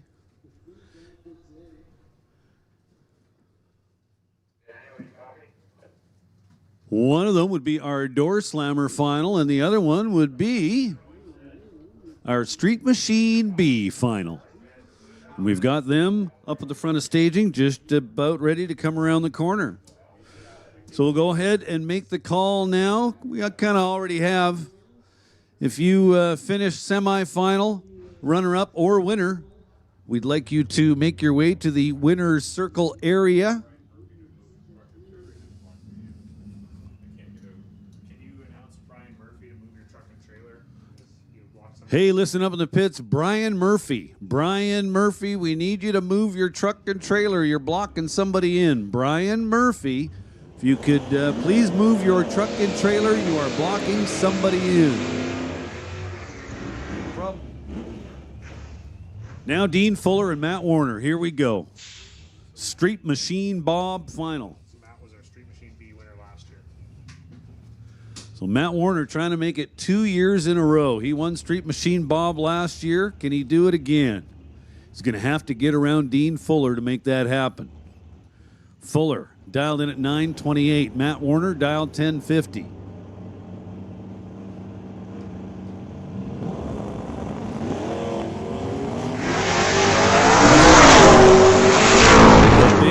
Up launch. Just love watching that car leave.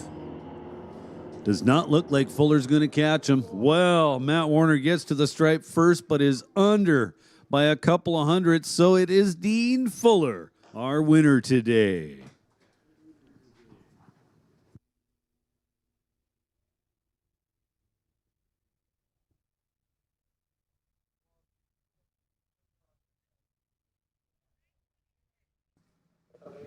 So Matt Warner does not do it twice in a row. So I'm going to leave the mic here to Kevin Ness. He's going to take care of our Door Slammers final round. Before I do that, I just want to say thank you to everybody. Hats off. Great weekend. Great job.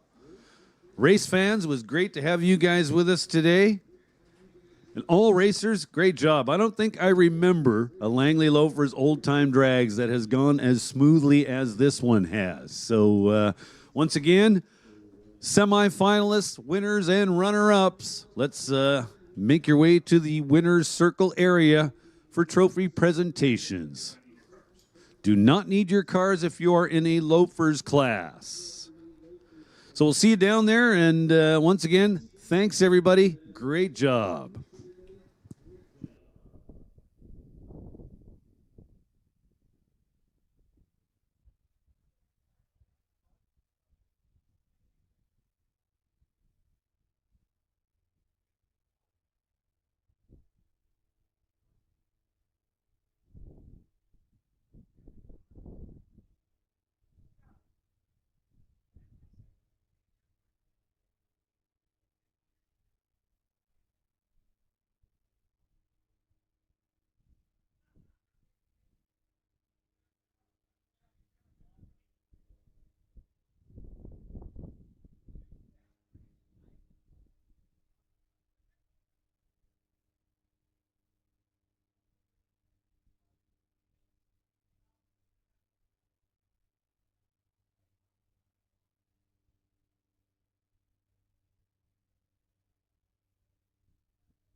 Hey, well, we got some quiet time here. I'm going to make a quick announcement. Door slammers, yes, door slammers. There's some checks upstairs for you. If you went out in if you went out in the second, third, fourth, and or semifinals, we got some checks upstairs for you. I'm not going to call you by name because you all know who you are, but come on upstairs, second floor, pick up your check, please. If not, I'm going to forge your signature and sign it over.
Hey, attention in the pits out there. I'm going to make a call for the Door Slammer final, Canada West Door Slammer final.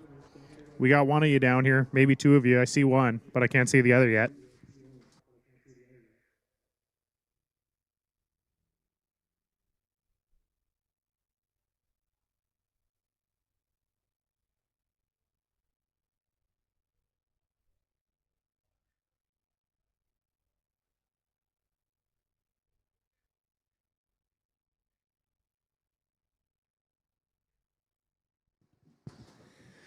We got Bedsworth down here in the staging lane, so I'm going to make a personal invite for Paul Stretch. Paul Stretch, we need you down to the staging lanes for your Door Slammer final, please.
So it appears we got both of our door slammer finalists back there in the lanes. So we will have the door slammer final coming at you any minute here. And then after that, we will be done for the day.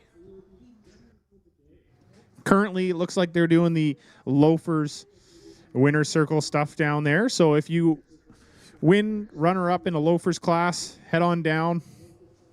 Even semifinals, I believe they have something for you.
So with that, we got our Canada West Door Slammer final coming at you right now.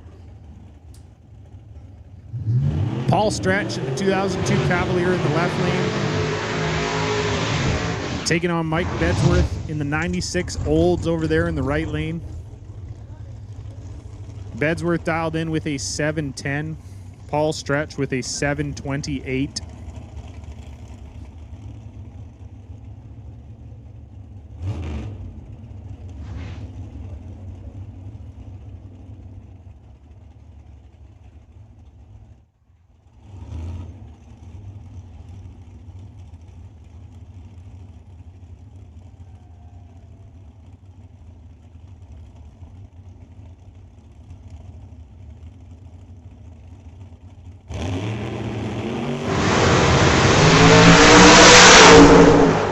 Fourth thou separate them at the start line.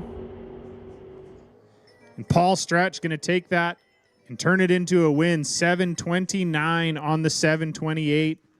Mike Bedsworth going 7:12 with a 9 on the 7:10. So Paul Stretch going to take the win here at the Langley Loafers in the Canada West Door Slammer category. We're done. Thank you. So with that, as you may have already heard, that is it. That is all. That was our final pair of cars down the track. So as John has already said, thank you so much, everybody, for coming out.